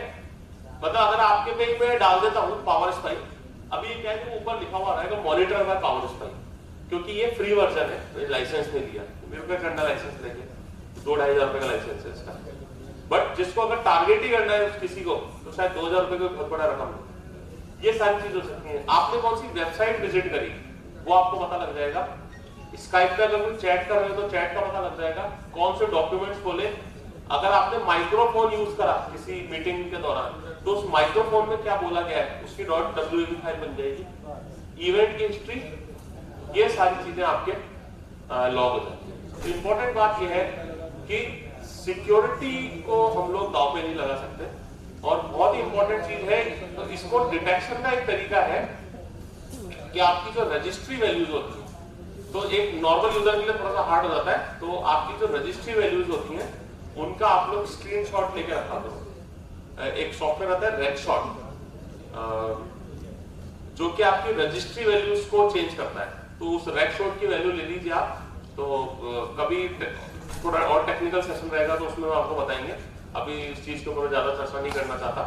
तो उसके थ्रू हम इनको डिटेक्ट कर सकते हैं, अदरवाइज इनको डिटेक्ट करना बड़ा मुश्किल हो जाता है क्योंकि ये हाइड हो जाएंगे जाके। आपके टास्क मैनेजर में भी किसी और नाम से दिखाएंगे। अभी जैसे इस समय में देखूंगा तो विंडोज 32 नाम से टास्क मैनेजर पे एप्लीकेशन दिख रहा होगा, क्योंकि कोई एप्लीकेशन क्या नाम से दिखेगा ये तो जिसने बनाया है उसकी मर्जी है। मेरे को आप क्या नाम से बोलेंगे तो मेरी मर्जी ना, मैं आपको क्या नाम बताता हूँ। ऐसे ही कोई एप्लीकेशन टास्क मैनेजर में या सिस्टम के अंदर क्या नाम से दिखेगा तो ये तो उस एप्लीकेशन की मर्जी है, तो वो अपना नाम ही इम्पर्सोनिफाई कर लेता है। तो ये इस टाइप के जो एप्स है ये हमारे लिए बड़े खतरनाक होते जा रहे हैं, तो इनसे आप लोग बिल्कुल बच के रहें। और मैं इसको अनइंस्टॉल ही कर देता हूँ, ये केवल मैंने डेमो पर्पज से ही आपके लिए इंस्टॉल करा था। एक्चुअली इनको इंस्टॉल करना भी कई बार रिस्क हो जाती है क्योंकि ये खुद अपने आप में मैलवेयर होता है, क्योंकि उसको पता है कि ये आदमी ले रहा है तो कोई ना कोई इसका मोटिव स्पाइंग का है, तो क्यों ना इसी पे स्पाइंग कर दी, है ना। मतलब चोर के घर चोरी होने की संभावना साइबर में ही होती है। मैं आपको बताऊं कि जैसे हम लोग डिजिटल फॉरेंसिक्स करते हैं तो कई बार कुछ टूल्स मिलते नहीं है, तो हम उनको सर्च करते हैं, डाउनलोड करते हैं तो मिल जाता है। तो ज्यादातर मैलवेयर वाले टूल मिलते हैं, उन सब में मैलवेयर होता है। तो ये छोटी छोटी चीजें हैं।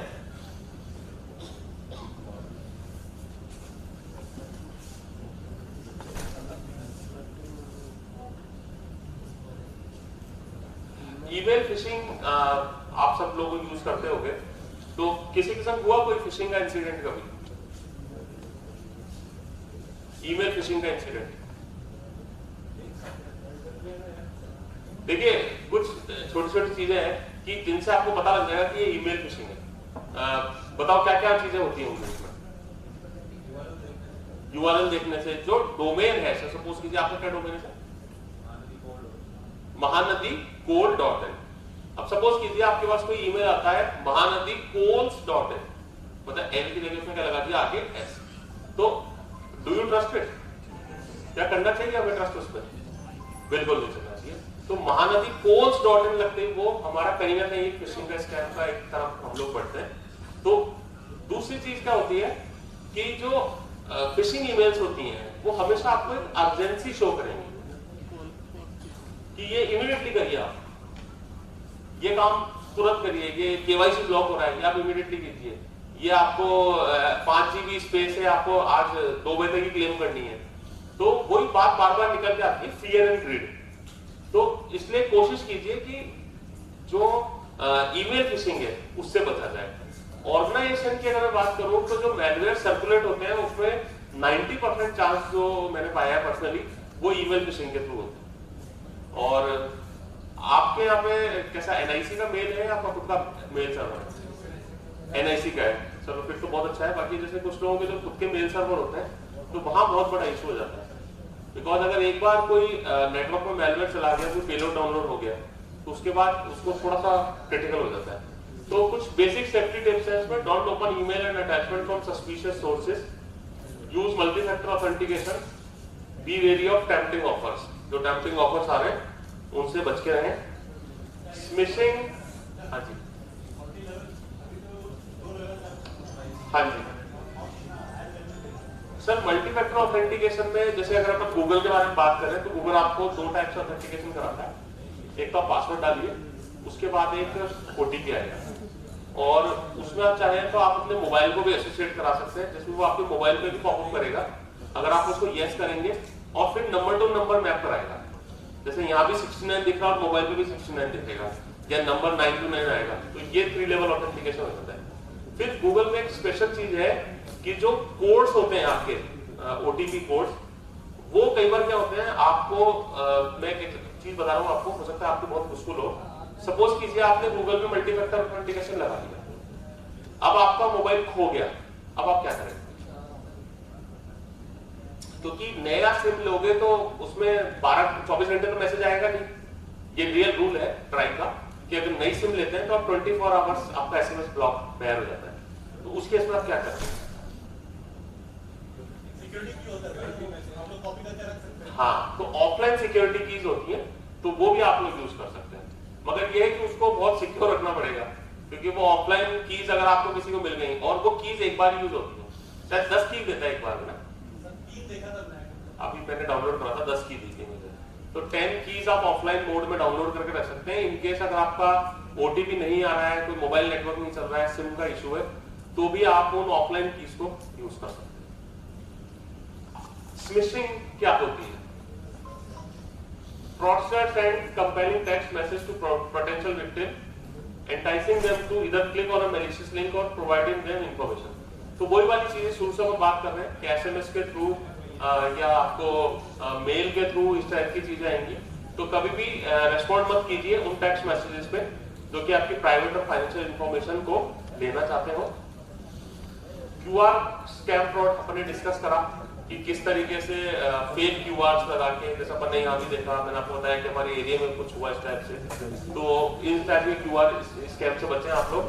तो कुछ सेफ्टी टिप्स हैं। Do not share your UPI pin for receiving any payment, do not click on any link to receive payment, do not scan any QR code to receive payment, do not share any OTP to receive a payment. ठीक है, तो ये basic security tips है। KYC expiry का scam बहुत चलता है, अपन already discuss करा। तो उसके सेफ्टी टिप्स क्या है? Always read unsolicited callers, emails, SMS with suspicious, never share debit card details with anyone, never enter card details with anyone from sender to collar.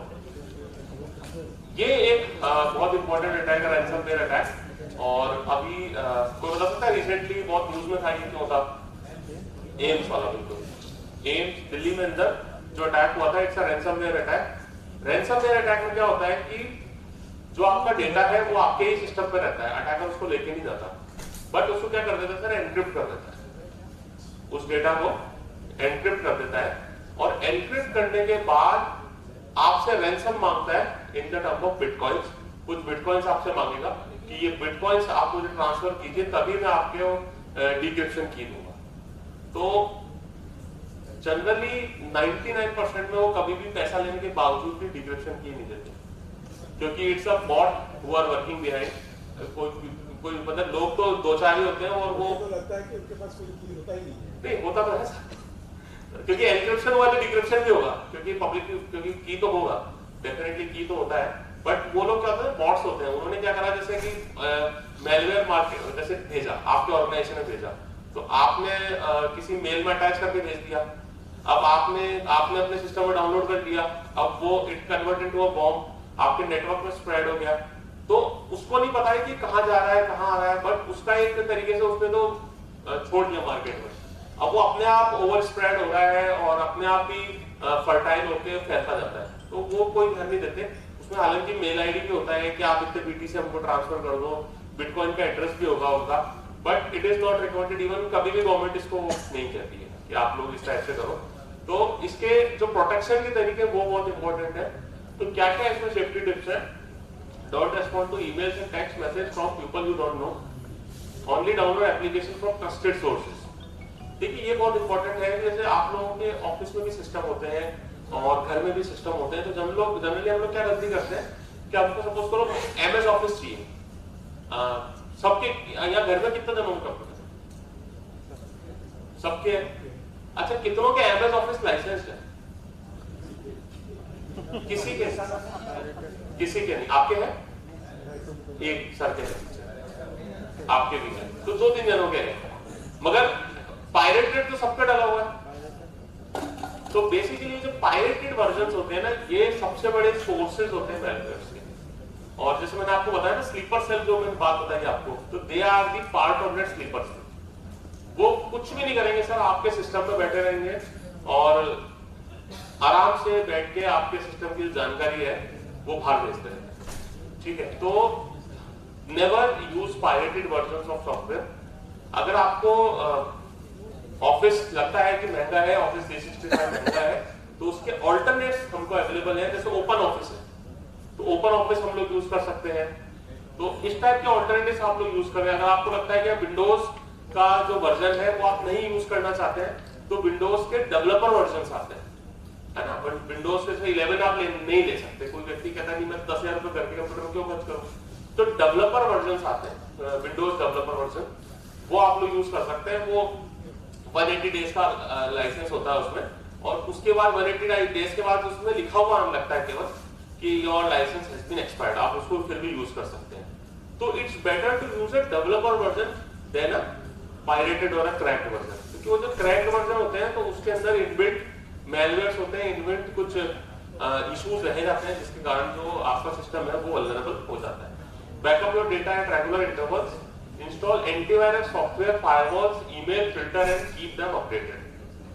ठीक है अब इसमें एक वर्ड लिखा है इंस्टॉल एंटीवायरस तो आपको लगता है कि ये वर्ड सही है गलत है पता है मेरे हिसाब से गलत है वर्ड इसको होना चाहिए था इंस्टॉल एंटी मैलवेयर्स कंफ्यूज देखिए मैं थोड़ा सा इसका आपको इस चीज फोकस करना चाहता हूं कि वायरस क्या होता है और मैलवेयर क्या होता है ट्रोजन सुना ट्रोजन तो क्या होता है ट्रोजन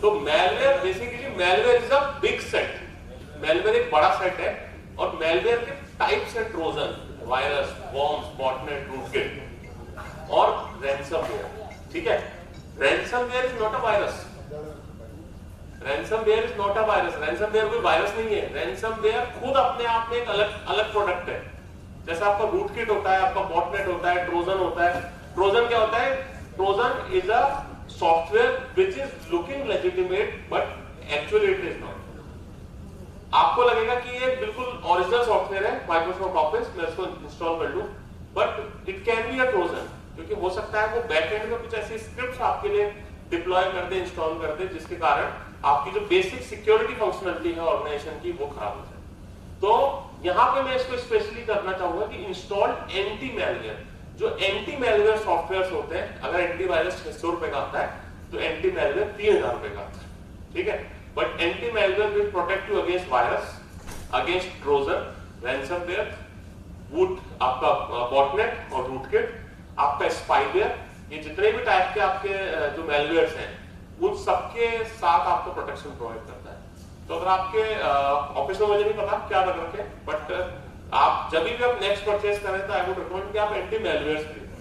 हम लोग हमारे ऑर्गेनाइजेशन में एंटी मेलवेयर्स पे आ गए, 3000 रुपए का आता है वो, बट बहुत अच्छी परफॉर्मेंस देते हैं, क्योंकि जो वायरस एंटीवायरस है केवल वायरस को ही प्रोटेक्ट कर रहे हैं।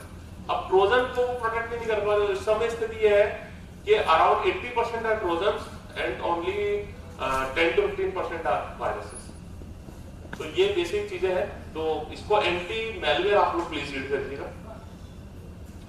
आइडेंटिटी थेफ्ट के बारे में भी हमने बात करी थी, तो उसके सेफ्टी टिप्स क्या हो सकते हैं। Never provide details of copies of identity proof, ये हमने देखा था पिछले सेशन में। Do not share sensitive personal information on public platform. Do not leave your credit card, debit card behind and never throw them away in public. ये छोटी छोटी चीजें हमको देखनी है। ऑनलाइन जॉब ऑफर्स जो होते हैं, इससे हमको बचना है। Fraudsters send personalised emails promising job opportunities in reputed companies. तो हो सकता है कि you are already into a good job, तो इस टाइप के ट्रैप में नहीं हो, but at least you can educate your youngsters, your childrens in your family to do not fall into such trap. तो इसकी सेफ्टी टिप्स क्या है। Beware of email which offers job in exchange of money. Always visit companies website to check authenticity of job opportunity. एक चीज मैं आपको इसमें tip और देना चाहूंगा कि जो आप लोग जैसे ऑनलाइन बैंकिंग यूज करते हो, कितने जन ऑनलाइन बैंकिंग यूज करते हैं? सभी लोग यूज करते हैं। तो जब कौन सी बैंक में खाता है आप लोगों का? एसबीआई में, सबका एसबीआई। तो जब आपको ऑनलाइन एसबीआई खोलनी होती है तो आप क्या करते हैं? google.com पे जाते हो, मैं बताऊं क्या करते हो, और फिर वहां लिखते हो ऑनलाइन एसबीआई या एसबीआई नेट बैंकिंग, और उस पर सबसे ऊपर लिंक आता है, उसको आप लोग सर्च करते हैं। ऐसे ही करते हैं सब लोग। हाँ, नहीं, जनरली लोग क्या करते हैं, गूगल के थ्रू सर्च करते हैं, because they do not remember the domain names. Online जैसे आपको एचडीएफसी का नेट बैंकिंग, तो किसी को याद है एचडीएफसी की नेट बैंकिंग की वेबसाइट का एड्रेस क्या है? नहीं पता।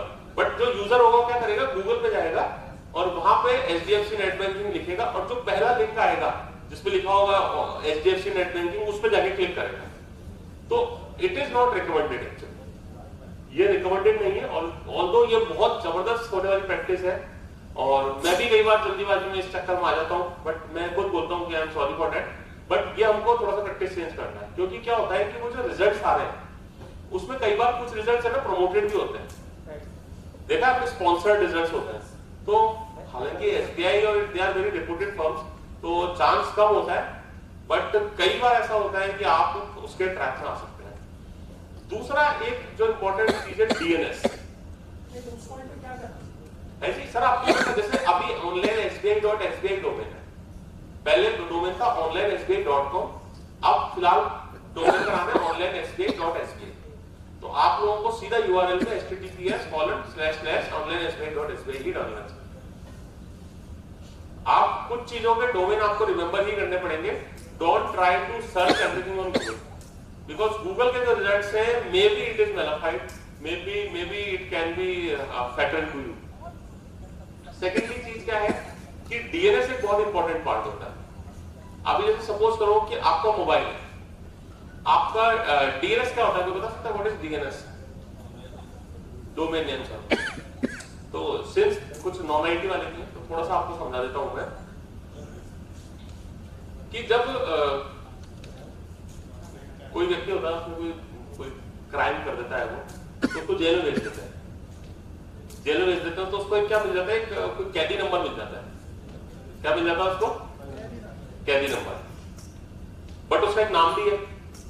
तो जेल में तो उसको 45 नंबर बोला जाता है, और घर वाले उसको महेश बोलते हैं, यही है ना। तो वो 45 भी है और वो महेश भी है। तो वही चीज है हमारा डोमेन नेम सिस्टम, डीएनएस जो होता है। मैं आपको बिल्कुल साधारण भाषा में समझाना चाह रहा हूं। आप लिखते हो google.com, आप क्या लिखते हो? google.com। मगर जो इंटरनेट है वो google.com नहीं समझता, वो समझता है आईपी एड्रेस। क्या समझता है वो? IP address. मैं आपको हमेशा मैंने पहले बोला आईपी एड्रेस क्या होता है, उस इंटरनेट के अंदर आपका पता। तो पता क्या है आपका? IP address. और आप क्या डाल दो? google.com। तो आपके उस नाम को उस आईपी एड्रेस से जो मैप कराता है वो कहलाता है आपका डीएनएस सिस्टम। क्या कहलाता है? DNS system, domain name server. तो जनरली क्या होता है, जब आप मोबाइल पे या आप कंप्यूटर पे कहीं कनेक्ट होते हो तो उसमें एक ऑप्शन आता है डिटेक्ट डीएनएस ऑटोमेटिकली। मैं दिखाता हूं आपको।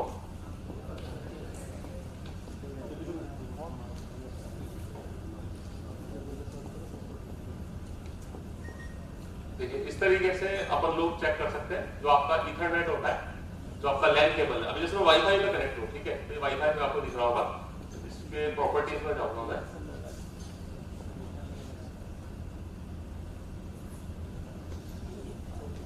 और यहाँ पे मेरा आईपी मैंने क्या कर रखा है, देखिए ऑक्टेन आईपी एड्रेस ऑटोमेटिकली और octane DNS server address automatically.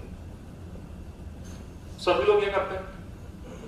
अभी रिसेंटली मैंने क्या फेस करा हमारे ऑफिस के अंदर कि support.sap, SAP आपकी अभी SAP है ना शायद, आपकी SAP, हमारी भी SAP है। तो support.sap की वेबसाइट खोल रहे, कुछ और खोल रहे। तो बेसिकली क्या था, वो जो डीएनएस सर्वर था ना, उसके अंदर प्रॉब्लम थी।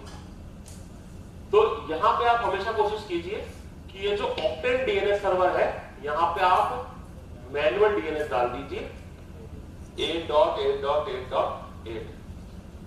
किसका डीएनएस है? गूगल का डीएनएस है। गूगल इसको मेंटेन करता है, बहुत इंटीग्रिटी वाला डीएनएस है। तो ये आप जनरली डीएनएस इसमें डालते हैं। साथ साथ जो आपका गूगल क्रोम होता है, उसमें भी अब एक फैसिलिटी आई है आपकी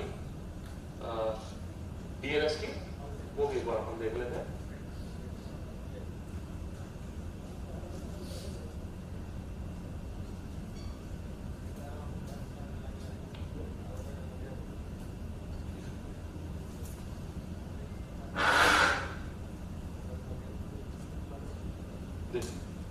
मैं आपको दिख रहा होगा यूज सिक्योर डीएनएस। तो क्रोम के अंदर भी आप इसको यूज कर सकते हैं। और यहाँ पे मैंने कर रखा है विद गूगल पब्लिक डीएनएस। तो आप लोग अपने घर जाके देखिएगा, ये स्टैंडर्ड पे होगा विद योर करंट डीएनएस। जो डिफॉल्ट सेटिंग है ना इसकी, वो ये होगी आपके सिस्टम पे। बट आपको रिकमेंडेड है कि आप ये वाला करके रखें, second option with public DNS. क्या डिफरेंस? सर डिफरेंस ये है कि जब आप करंट सर्विस प्रोवाइडर के डीएनएस पे जाएंगे, तो अगर आपको बीएसएनएल का कनेक्शन है आपका, तो उसको जो आपका डीएनएस है वो बीएसएनएल अलॉट करता है। और अभी रिसेंटली मेरा पर्सनली मैंने देखा कि बीएसएनएल के डीएनएस में प्रॉब्लम चल रही है। आप खोलते कुछ हो, खुलता कुछ, क्योंकि आपने खोला google.com और उसने आपको जो आईपी दिया वो गलत दे दिया, तो आप गलती से उस आईपी पे पहुंच गए। ठीक है, मैंने क्या नाम बताया, 85 नंबर था, उसका नाम था सुरेश, है ना। उसने आपने पूछा सुरेश कौन है, उसने बोला 86, तो वो कैदी नंबर 86 हो गया, जबकि मुझे जाना किसके पास था, 85 के पास। तो इस तरीके से डीएनएस सर्विस काम करती है। आपको जाना नहीं होता है और आप पहुंच गए व्हाट्सएप।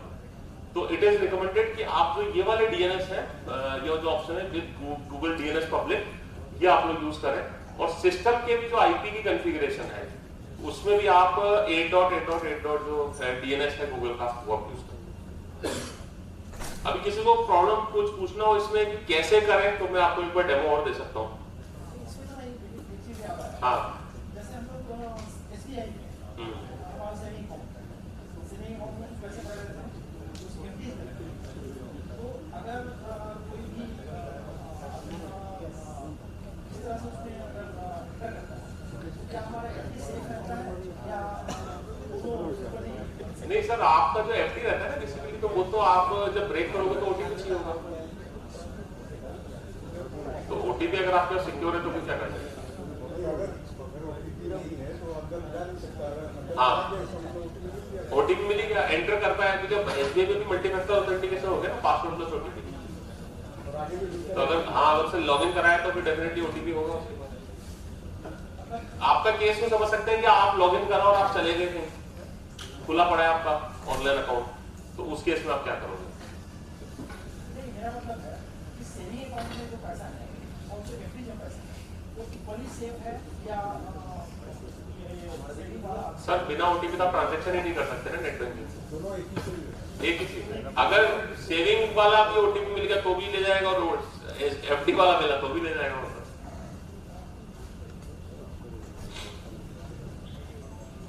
तो और एक रास्ता है कि प्रोफाइल पासवर्ड मांगे।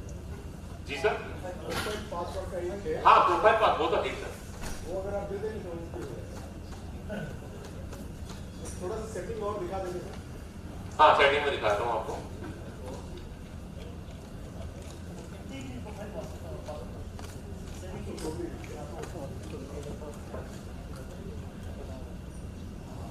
देखिए इसमें आप क्या करें कि आप सर्च मेन्यू पे जाए यहाँ पे और यहाँ पे आप लिखें रन। रन पे क्लिक करें, इस तरीके की आपको स्क्रीन आएगी। वहां पे आप कमांड दें सीधा ncpa.cpl। ncpa.cpl डायरेक्ट कमांड है, वैसे आप नेटवर्क कनेक्शन सर्च करोगे तो भी आ जाएगी, बट ये ज्यादा सही बात है। ncpa.cpl इस तरीके से आपके नेटवर्क कनेक्शन आ जाएंगे आप लोगों को। तो चूंकि मैं अभी ये वायरलेस यूज कर रहा हूँ तो मैं इसकी प्रॉपर्टीज पे जाऊंगा।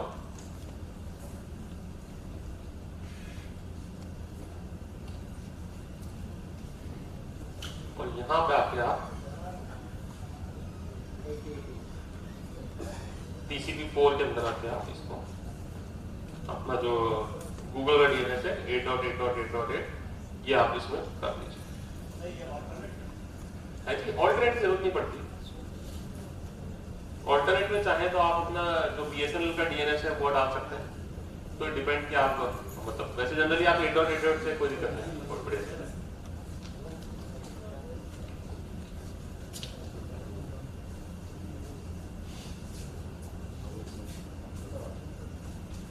ठीक है, जॉब फ्रॉड के बारे में हमने देखा। ऑनलाइन लॉटरी स्कैम्स बहुत सारे देखने को मिलते हैं हम लोगों को। तो कुछ कह रहे सर? हाँ वो भी इसी का पार्ट है बिल्कुल। साथ साथ जैसे ये आपका स्पेशली बताऊँ बिजनेस ईमेल कॉम्प्रोमाइज हो जाते हैं आपके, तो उसके लिए हमको बचना है। तो उसके लिए क्या क्या है कि enable multi-factor authentication for all emails. जैसे आपके NIC में शायद कवच है, M कवच, NIC में M कवच है ना, M कवच is a part of multi-factor authentication, तो वो आप लोग ऑलरेडी यूज कर रहे हैं। और flag differences in reply and from email addresses, ये आपको थोड़ा सा देखना है इसको। Enable security features that block malicious emails, do not share personal information. ये छोटी छोटी चीजें जो हमको ध्यान देनी specially for the business emails. साथ साथ फेक एडवर्टाइजमेंट्स बहुत ज्यादा होते हैं इंटरनेट के ऊपर। आपको स्कीम्स दिखेंगी, अगर आप कुछ सर्च कर रहे हैं तो साइड में कुछ ट्रॉल्स होते रहते हैं एडवर्टाइजमेंट, उनसे आपको थोड़ा सा बच के रहना है। उसके लिए आपको नॉर्मल सर्च और एड रिजल्ट्स के बीच में समझना है कि जब आप गूगल पर सर्च करते हैं तो एक तो रिजल्ट्स आते हैं, एक एड रिजल्ट्स आते हैं। तो उस एड रिजल्ट में कभी भी क्लिक ना करें बिकॉज वो प्रमोटेड आपके रिस्पॉन्सेज होते हैं, तो जो कि आपको नुकसानदायक हो सकते हैं। कस्टमर केयर फ्रॉड, ये बहुत अभी इंपॉर्टेंट चीज है कि जब भी आपको कस्टमर केयर पे किसी कंपनी की बात करनी होती है तो फिर वही गलती करते हैं हम लोग कि गूगल सर्च कर देते हैं, है ना, गूगल सर्च कर देते हैं और वहां पे हम क्या गलती करते हैं कि जो सबसे पहले जो हमारे पास नंबर्स आते हैं हम जनरली उसको डायल कर लेते हैं। तो वो चीज से हमको बचना है। जैसे आप लोग ऑनलाइन SBI.SBI खोलें और उसके ऊपर जो कस्टमर केयर के नंबर है आप उसको यूज करें, तब जाके आप सही कस्टमर केयर को अप्रोच कर पाएंगे। अदरवाइज क्या होगा कि जो फ्रॉडस्टर है, बहुत सारे ऐसे हैं स्कैमर्स, तो आप उनके ट्रैप में आ सकते हैं। Never search for customer care number on Google, Yahoo, Bing और other search engine. Always double check before doing any online transactions. है जी, always double check before doing any online transaction. जैसे आप ऑनलाइन ट्रांजैक्शन कर रहे हैं तो उसमें पेयर का जो पेई है उसका नाम क्या है। जैसे सपोज करो आप यात्रा.com पे कोई ट्रांजैक्शन कर रहे हो तो जब आपके पास OTP आता है तो उसमें लिखा होता है ना कि आप कौन से किसको पेमेंट कर रहे हो।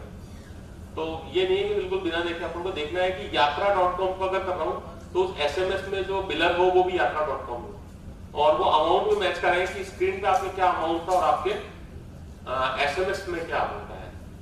तो ये छोटी छोटी चीजें अपन को देखना है। Always look for customer care number from company website या ऐप, मतलब डायरेक्टली आप गूगल सर्च के थ्रू उनको नहीं लें। ई कॉमर्स के बहुत ज्यादा फ्रॉड हो रहे हैं इन दिनों। फेक ऑनलाइन वेबसाइट्स हैं, जैसे आपको पता लगेगा एडिडास के शूज हैं 299 में मिल रहे हैं। बहुत सारी स्कीम्स देते हैं आपको।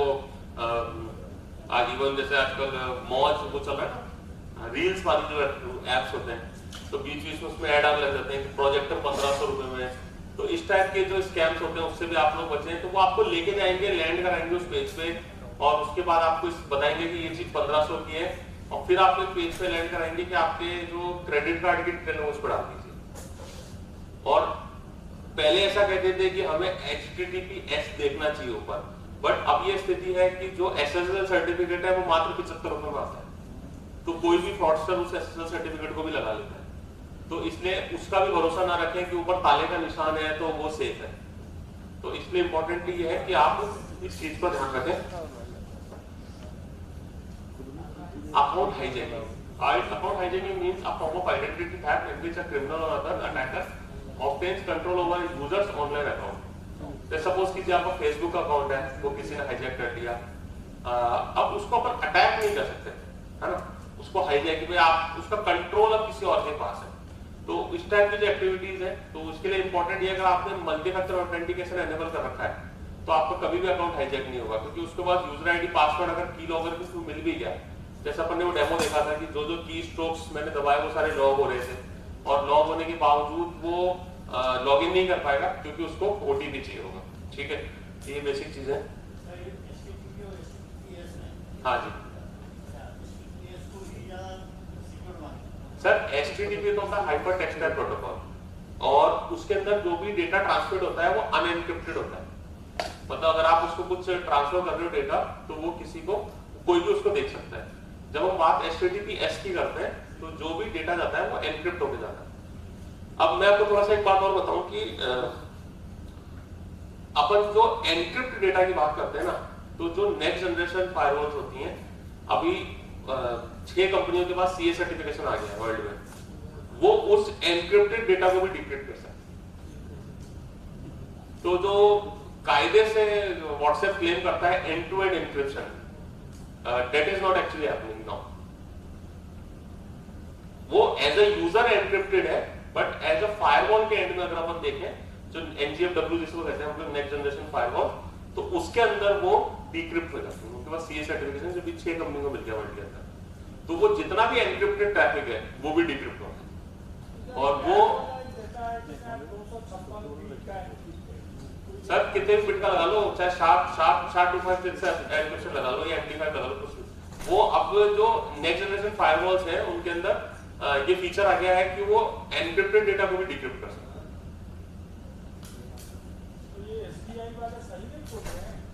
हाँ जी, SBI वाला बोल रहा है सर, नहीं एप्लीकेशन तो अच्छा है सब डेफिनेटली, SBI का अच्छा एप्लीकेशन, अच्छी बात।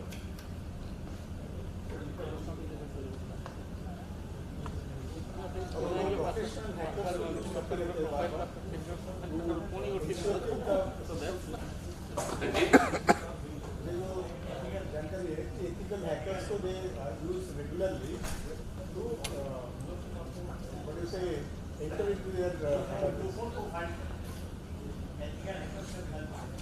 सर वो तो देखो है थोड़ा सा, और उसके लिए अगर आप एक बेसिक फंक्शनैलिटी और बिजनेस सिस्टम की, तो उससे डेफिनेटली अपन सेव कर सकते हैं। शोल्डर सर्फिंग के ऊपर हमने बात करी थी। रिमोट एक्सेस फ्रॉड, देखिए रिमोट एक्सेस फ्रॉड काफी क्रिटिकल फ्रॉड हो सकता है आपके साथ। जैसे मैंने आपको बताया कि जो आपका कंप्यूटर है या आपका मोबाइल है या डेस्कटॉप है, उसमें कुछ इस प्रकार के सॉफ्टवेयर्स जो अटैकर्स होते हैं, स्पैमर्स होते हैं, वो डाल देते हैं, जिससे कि वो आपकी जो स्क्रीन है, आप उस पर जो भी कर रहे हो उसको देख सकते हैं। साथ साथ अगर आपका सिस्टम लॉक भी है तो भी वो उसको रिमोटली लॉग इन कर सकते हैं। तो इस टाइप के अटैक को कहते हैं सर हम लोग रिमोट एक्सेस फ्रॉड। और इसमें जो स्कैमर होता है वो आपका KYC update, technical support, antivirus, इन चीजों का रिमोट ले लेता है। और इसका सेफ्टी टिप्स कुछ गिने चुने हैं। Never give remote access of your device to an unknown person. अब इसमें एक सेटिंग है स्पेशली, तो वो मैं आपको दिखाता हूँ।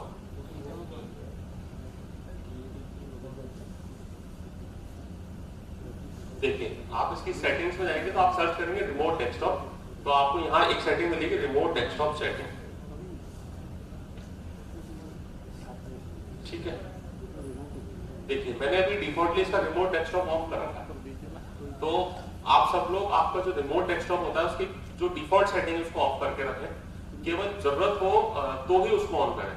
जनरली जैसे घर का कंप्यूटर है या ऑफिस में आपका कंप्यूटर, उसको जरूरत नहीं है रिमोट डेस्कटॉप कंप्यूटर की। ये जनरली सर्वर्स होते हैं जिनको हम लोग डेटा सेंटर के बाहर से यूज करते हैं, तो वहां पे हम लोगों को उसकी जरूरत पड़ती है। तो डिफॉल्ट कनेक्शन जो सेटिंग है वो इसकी ये है ऑफ, तो इसको आप ऑफ करके रखें, ठीक है। तो इसको आप ऑफ करके रखेंगे तो जो आपके रिस्क है रिमोट एक्सेस फ्रॉड का, ये डेफिनेटली आपका काफी कम हो जाएगा।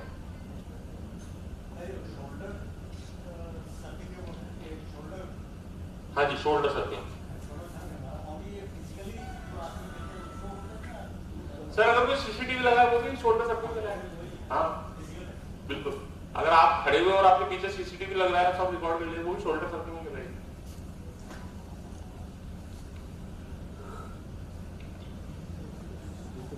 साइबर स्टॉकिंग एक बहुत इंपॉर्टेंट चीज है, स्पेशली फीमेल्स के लिए, जो लोग ट्रॉल करते हैं या मैसेजेस कर रहे हैं, तो it is also a punishable offence in cyber law. तो उससे आप बच सकते हैं। Refrain from sharing personal information like photos, public location. अब जैसे कि लोग फेसबुक पे ट्रोल कर रहे हैं, तो डेफिनेटली अपन क्या इंफॉर्मेशन उसके पास गया तभी तो अपन ट्रोल हुए। तो इसलिए छोटी छोटी चीजें हैं कि शेयरिंग एक वर्ड है, अपन लोग कहते हैं शेयरिंग इज केयरिंग, सुना है सभी ने? Sharing is caring, but it is not valid in cyber security. मतलब इसका उल्टा है, मतलब आपको शेयर कुछ नहीं करना है साइबर सिक्योरिटी में, ठीक है। तो कुछ गोल्डन रूल्स हैं साइबर सिक्योरिटी के, फटाफट करेंगे इसको। तो क्या क्या रूल्स हैं अपन देखते हैं इनको। Fact number 1, a strong password should always include upper case, lower case। हो सकता है कुछ चीजें रिपीट होंगी, बट मैं फिर भी चाहूंगा कि आप लोग कई बार 2-3 बार पढ़ने से चीजें और स्पष्ट हो जाती हैं, तो पिक्टोग्राफिक तरीके से आपको रिप्रेजेंट करूंगा। At least one special character. Avoid using same password for multiple devices और अकाउंट्स।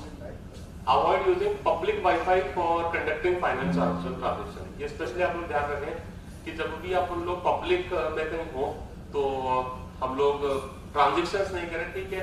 आप कुछ वेबसाइट सर्च कर लें, मगर अगर ईमेल लॉगिन करना है या कोई फाइनेंशियल ट्रांजेक्शन करना है तो डेफिनेटली उसको अवॉइड करें।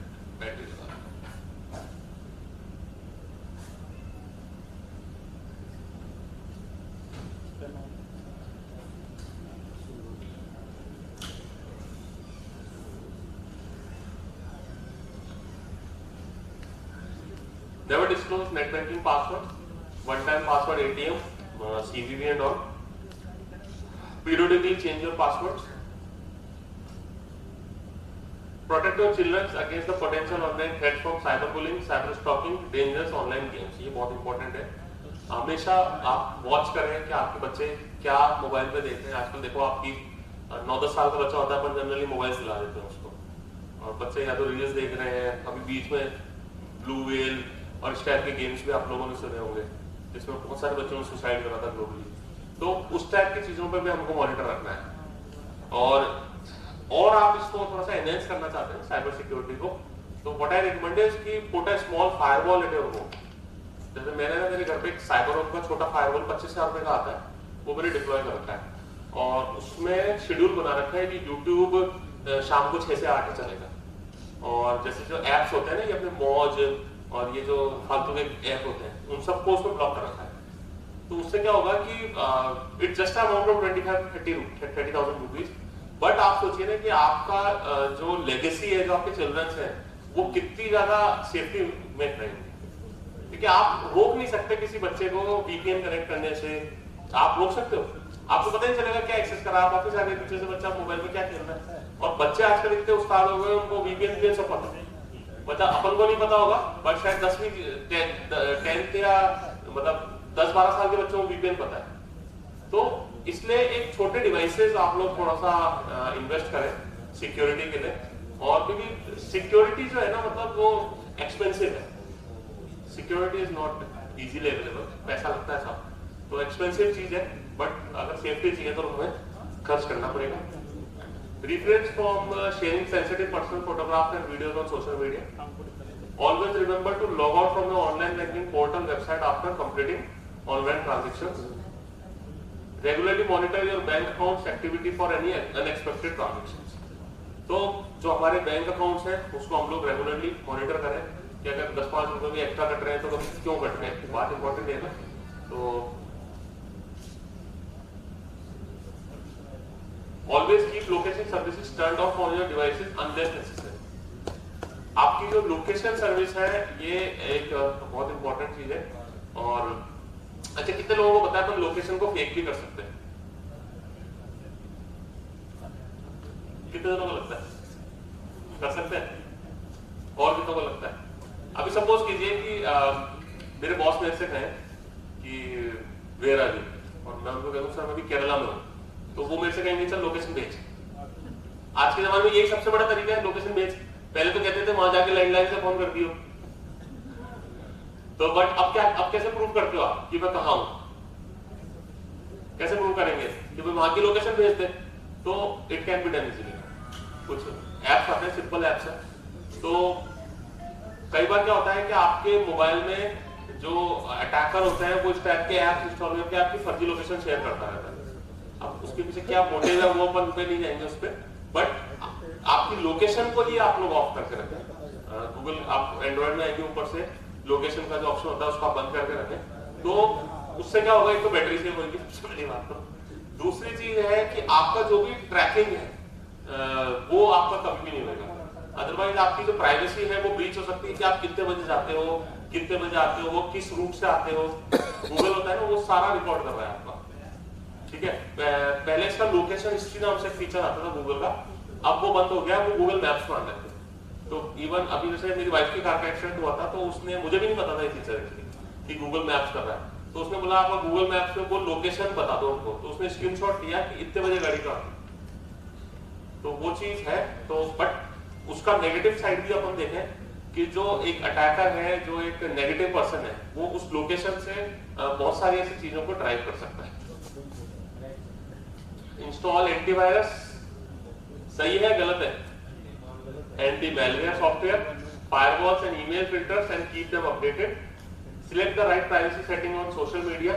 प्राइवेसी सेटिंग का मतलब है कि आप ये जो फोटो है ये किसको दिखाना चाहते हो, उसमें कर सकते हैं ना सेटअप कि ये इस केवल इन 5 जनों को अलाउ करेंगे या इन 5 के अलावा सबको करेंगे, तो वो प्राइवेसी सेटिंग आप लोग करें। Beware of remote screen sharing apps and fraudster may use them to steal your information. Remote sharing apps से बचें। Be cautious of look-alike website and fake profiles of companies on social media. क्या होता है, जैसे आपका मैंने बताया जैसे एडिडास के शूज है, तो आपको फेसबुक पे ऐड दिखेगा कि एडिडास के शूज इतने रुपए। तो बकायदा आजकल ऐप, आजकल सॉफ्टवेयर आते हैं जो एज इट इज आपकी जो वेबसाइट है उसको कॉपी कर देते हैं। जैसे अभी कोल इंडिया की वेबसाइट है, मैं एज इट इज कॉपी करके पोस्ट कर सकता हूँ। तो सपोज कीजिए आपकी महानदी कोल, क्या बताया था डोमेन, महानदी कोल.in है, और मैंने कर दिया महानदी कोल्स.in, और सेम की सेम वेबसाइट पॉपुलेट करा दी, तो अब जो यूजर है ना वो ट्रिक कर जाएगा। हाँ लगा सकते हैं सर, वो बहुत सारी चीजें। अच्छा अभी आज मैं बात करूं तो क्या आप गूगल को पैसा देते हो अपना लिस्ट कराने के लिए? गूगल में नहीं देते, परंतु मैं अगर गूगल को $100 दे दूं कि महानदी कोलफील्ड सर्च होते ही महानदी कोलफील्ड्स.in आने लग जाए, तो गूगल दे देगा। गूगल की क्या दिक्कत है, उसको पैसा मिल रहा है। तो अब जो आपका यूजर होगा वो जाएगा महानदी कोलफील्ड, तो कीवर्ड का है महानदी कोलफील्ड और वेबसाइट ये बोल रही है कोलफील्ड्स। तो इसलिए इन चीजों पर ध्यान दें कि अपन लोकल लाइन वेबसाइट के चक्कर में नहीं है। अभी रिसेंटली हुआ था CPRI में, सेंट्रल पावर रिसर्च इंस्टीट्यूट, तो वहां पर मेरे मतलब खास तरह साइट में जाना है, जब पता नहीं महानदी कोलफील्ड क्या है, बस उसके बारे में कुछ जानना था। आप बोल रहे हैं कि यस और उसको देखना है, मुझे जब उसके बारे में कुछ पता ही नहीं, इसका मतलब हो सकता है मैं गलत साइट में जा रहा हूँ, उसको कैसे प्रोसेस में क्या सर देखिए उसका क्या तरीका है कि आप उसमें ना 2-3 चीजें होती हैं। जैसे एक तो होता है कि उसकी कॉन्टैक्ट डिटेल्स, अब वो एज इट इज उसको भी कॉपी कर देगा। उसका जो आसान रास्ता है कि आप उस डोमेन का IP निकालें। मैं आपको बताता हूँ कैसे निकालते हैं। अच्छा क्वेश्चन है आपका।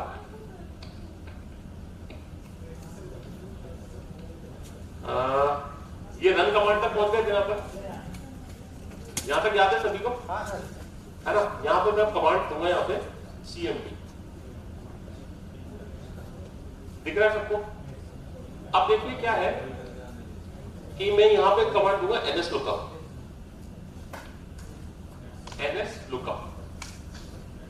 ऑफ देने के बाद अभी आपका डोमेन है महानदी कोल्ड फील्ड, है ना, ये महानदी कोल्ड डॉट है ना।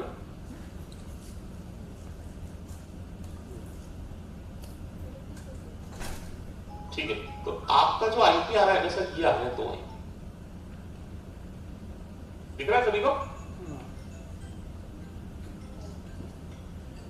दिख रहा है सभी को। तो बेसिकली जो आपके डोमेन है महानदी कोल्ड डॉट इन, उसके 2 आईपी निकल के आ रहे हैं, ठीक है, क्योंकि एक्सेल में होंगे ये, तो एक सर्वर डाउन होएगा तो इसलिए 2 आईपी पे इनका रिलोकेशन हो रहा होगा। तो ये 2 आईपी आपको आईएसपी ने अलॉट कर रखे हैं। इन आईपीस को यूज करके आप जब ट्रेसर्ट करोगे, थोड़ा सा और टेक्निकल इसमें जाओगे, तो आप पता लगा सकते हो कि इसकी ऑरिजिनलिटी क्या है। अब दूसरी चीज क्या होता है कि जो फेक वेबसाइट होती है ना, उसमें सबसे बड़ी समस्या क्या होती है कि जब रीडायरेक्शन होता है, जैसे आप लॉगिन पे गए, तो लॉगिन पेज कभी भी वैसा लॉगिन पेज नहीं खुलेगा, क्योंकि जो उसके स्क्रिप्ट वाले सिस्टम होते हैं वो कॉपी नहीं होते। सिंपल आपका .php .html ये फाइल्स कॉपी हो जाती है, जो बैकएंड की स्क्रिप्ट्स होती हैं वो स्क्रिप्ट्स कॉपी नहीं होती। तो आप इस तरीके से थोड़ा बहुत तो उसको आपको आइडेंटिटी करना पड़ेगा, क्योंकि ये फेक वेबसाइट इतनी अच्छी बनी होती है कि आप ओरिजिनल, अभी सीपीआरआई के संग में हुआ था, एग्जांपल बता रहा था आपको, एज इट इज, मतलब आप कह नहीं सकते दोनों वेबसाइट्स को देख के कि असली कौन सी नकली कौन सी। और उनका था CPRI.in ओरिजिनल वेबसाइट है, और उसमें बना दी थी CRPI.in, और दोनों होस्ट कर रही थी। और इसका सबसे इंपॉर्टेंट बात यह है कि जो पुलिस एक्शन भी कुछ नहीं ले पाई, बिकॉज वो इंडिया में होस्टेड भी नहीं थी, और जो बाहर की कंपनीज है वो कहती था हमारा कोई मतलब नहीं, डोमेन है, कोई भी होस्ट करे कुछ भी। क्योंकि जो वेबसाइट है ना, उस पर अभी भी लोग आईपीआर पे नहीं जाते, इंटेलेक्चुअल प्रॉपर्टी पे। अदरवाइज जो आपका वेबसाइट है वो आपकी इंटेलेक्चुअल प्रॉपर्टी है, तो वो आपको डिक्लेयर करनी पड़ती है एज इंटेलेक्चुअल प्रॉपर्टी। तो वेबसाइट पे भी अब जो प्राइवेसी एक्ट आ रहा है आगे उस पर ये सब चीजें आएंगी, जिसमें वेबसाइट्स आपकी इंटेलेक्चुअल प्रॉपर्टी रहेगी। और आपकी वेबसाइट से कोई, अब जैसे मैं आपकी वेबसाइट से ये आपका लोगो ले लेता हूँ और मेरे दिखा देता हूँ, तो मैं ये ऐसे नहीं कर सकता, मुझे लिखना पड़ेगा सोर्स और आपको इंटीमेट करना पड़ेगा। तो ये जो आने वाले प्राइवेसी एक्ट में सब चीजें आएंगी।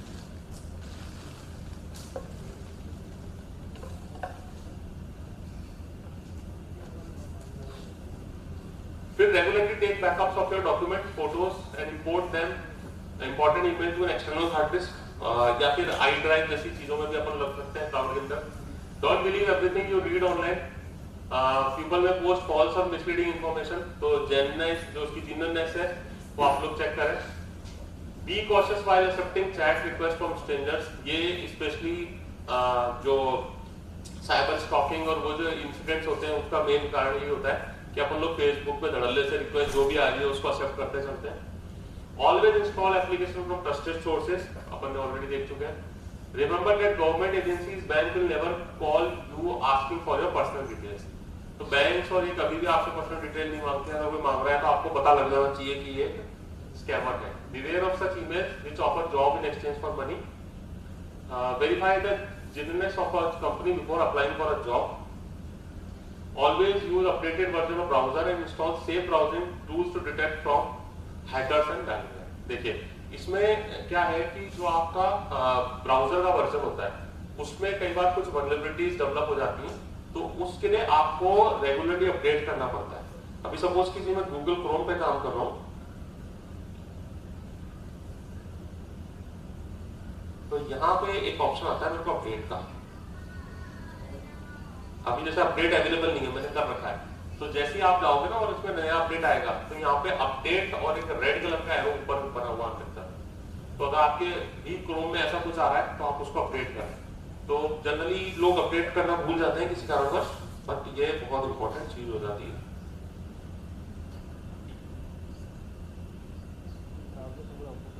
Be careful while clicking on email links, even if they seems come from a legitimate sources. अगर लग रहा है legitimate है, फिर भी एक बार beware रहे डायरेक्टली कनेक्ट करने के लिए। Do not leave your system unattended.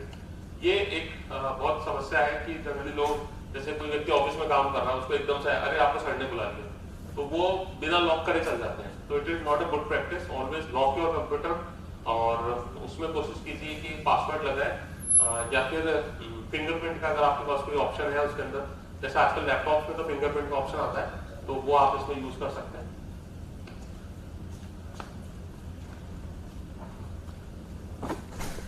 B very of unsolicited mail attachments, जो आपको लुक्रेटिव ऑफर्स दें, आप उनसे थोड़ा सा बचें।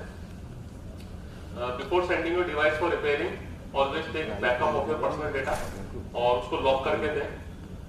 Never respond to request for personal financial information, अगर कोई इस तरीके से इन्फॉर्मेशन मांगता है तो डेफिनेटली उसको हमें नहीं देनी है।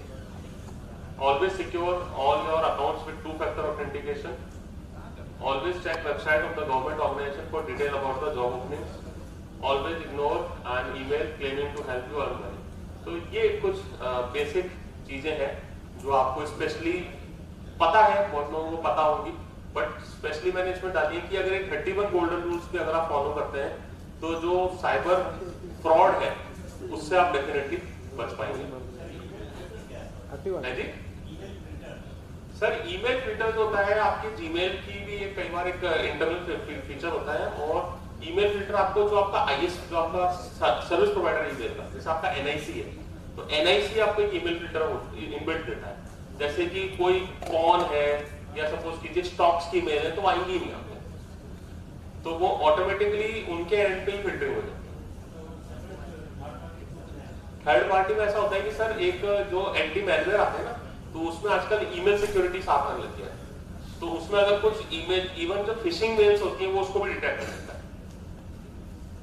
क्योंकि जैसे फिशिंग मेल आई तो पर्टिकुलरली जैसे आईपी से आई तो उस आईपी को उसकी एमएक्स एंट्री से उठा के और ये जो इंटरनेट रिपोजिटरीज है उस पर सारा चेक कर लेता है। तो ईमेल फिल्टर वैसे तो आपका जो सर्विस प्रोवाइडर होता है वही देता है, बट आजकल थर्ड पार्टी टूल्स ये एंटी मैलवेयर वाले में आता है।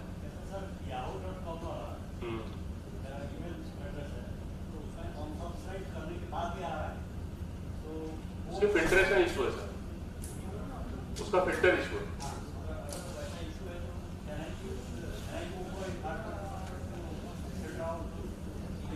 सर देखिए, अगर आप वेब बेस यूज कर रहे हैं, देखिए दो चीजें हैं, अगर आप वेब बेस याहू यूज कर रहे हैं तब तो कोई भी फिल्टर काम नहीं करेगा थर्ड पार्टी, परंतु अगर आप उसको माइक्रोसॉफ्ट आउटलुक में जाके कॉन्फ़िगर कर रहे हैं तो आपका थर्ड पार्टी काम करेगा। मतलब आपने उसको आईमैप कॉन्फ़िगर करके, मतलब एक होता है ना, एक तो आप ऑनलाइन खोलते हो gmail.com और एक माइक्रोसॉफ्ट आउटलुक में कॉन्फ़िगर कर लेते हो, तो अगर आपने माइक्रोसॉफ्ट आउटलुक में कॉन्फ़िगर कर दिया तब तो थर्ड पार्टी टूल काम कर जाएगा। अगर आप ऑनलाइन फोटो करते हो तो भी करें, क्योंकि वो उसका एरिया कंसर्न है ऑनलाइन। तो ये 31 गोल्डन रूल्स हमने देखे। हो सकता है ऐसे बहुत सारी चीजें आपको ऑलरेडी पता हो, बट ये आपको एंश्योर करते हैं कि अगर आप ये बेसिक चीजें भी अगर आप अपना अडॉप्ट करेंगे तो हम लोग काफी हद तक बच सकते हैं। इसके अलावा ईमेल से रिलेटेड जो चीजें ध्यान रखनी, रिमेंबर माय पासवर्ड जनरली लोग टिक कर जाते हैं, जो कि हमें नहीं करना चाहिए। उससे क्या होता है कि जब अगली बार जब आप लॉगिन करते हो तो आपको पासवर्ड डालने की जरूरत नहीं पड़ती। कितने जने करते हैं लोग? सर करते हैं, काफी लोग करते हैं। तो ये चीज गलत है, क्योंकि क्या होता है कि आपके सिस्टम का अगर किसी के पास फिजिकल एक्सेस चला गया तो वो आपके सिस्टम में लॉगिन करते हैं, ठीक है? तो इस चीज को आप ध्यान रखें। पासवर्ड को नियमित अंतराल पर बदलते रहना चाहिए। कभी भी अपना पासवर्ड कहीं भी ना लिखें, खासकर कंप्यूटर पर नोट स्ट्रिक के रूप में तो बिल्कुल नहीं। ये कई लोग गलती करते हैं, इसको हमें ध्यान रखना है। Don't open emails from someone you don't know और ट्रस्ट। देखिए, फिशिंग ईमेल्स को कैसे रिकॉग्नाइज करें, कैसे ढूंढें? तो message that contains threat to shut down your account, वो फिशिंग ईमेल हो सकता है। Request for personal financial information, वो फिशिंग ईमेल हो सकता है। अगर अर्जेंसी शो करे तो वो फिशिंग ईमेल हो सकता है। फॉर्ज्ड ईमेल एड्रेस हो तो वो अपन उसको देख सकते हैं उसके डोमेन से। पुअर राइटिंग और बैड ग्रामर भी जनरली फिशिंग ईमेल्स में मिलती है, ठीक है? तो ये कुछ बेसिक चीजें जिससे हम फिशिंग ईमेल्स को देख सकते हैं। Be vigilant while sending personal और financial information on an email, ये हमेशा ध्यान रखना है हमको। Never reply to click on links inside spam email. Spam email अगर आया है तो गलती से भी उस पर कोई क्लिक ना करें, क्योंकि संभावना है कि वो एक फिशिंग ईमेल स्पैम हो सकता है। Enable multi factor authentication for all your email accounts. आपके जितने भी ईमेल अकाउंट्स हैं उन सब पे आप MFA लगा के रखें, और अगर इमरजेंसी केस में आप हार्ड जो कोड्स हैं वो आप डाउनलोड करके रख सकते हैं। Use a spam filter. Most email service provider have a built in spam filter, और जैसे आपका NIC ऑर्गेनाइजेशन का उसमें बिल्ट इन स्पैम फिल्टर है तो वो डेफिनेटली एक्चुअली है, अगर नहीं है कोई ऐसा जैसे सर के बता रहे हैं याहू वाले में इशू आ रहा है, तो याहू में कुछ इशू है, स्पैम फिल्टर्स वर्क नहीं करते हैं प्रॉपर्ली, तो या तो आप अपना फिर इस केस में ईमेल आईडी बदल रहे हैं, आप सर्विस प्रोवाइडर बदल रहे हैं, जीमेल या ऐसे किसी में आ जाए। Use a strong email passwords, जैसे अभी पीछे उदय सर ने बताया था किस तरीके से हमको पास फ्रेजेस के थ्रू पासवर्ड बनाने चाहिए। अब थोड़ी सी बात कर लेते हैं, टाइम है ना 15-20 मिनट हो सकता है, ठीक। देखिए cyber crime versus cyber fraud का चल रहा था अपना, तो आईटी एक्ट के बारे में बात कर लेते हैं कि इंफॉर्मेशन टेक्नोलॉजी एक्ट क्या है। तो आईटी एक्ट स्टार्ट हुआ था आईटी एक्ट 2000 में, जिसका पहला अमेंडमेंट आया 2008 में। देखिए इंडिया में जरूरत क्यों पड़ी थी आईटी एक्ट की, कोई बता सकता है?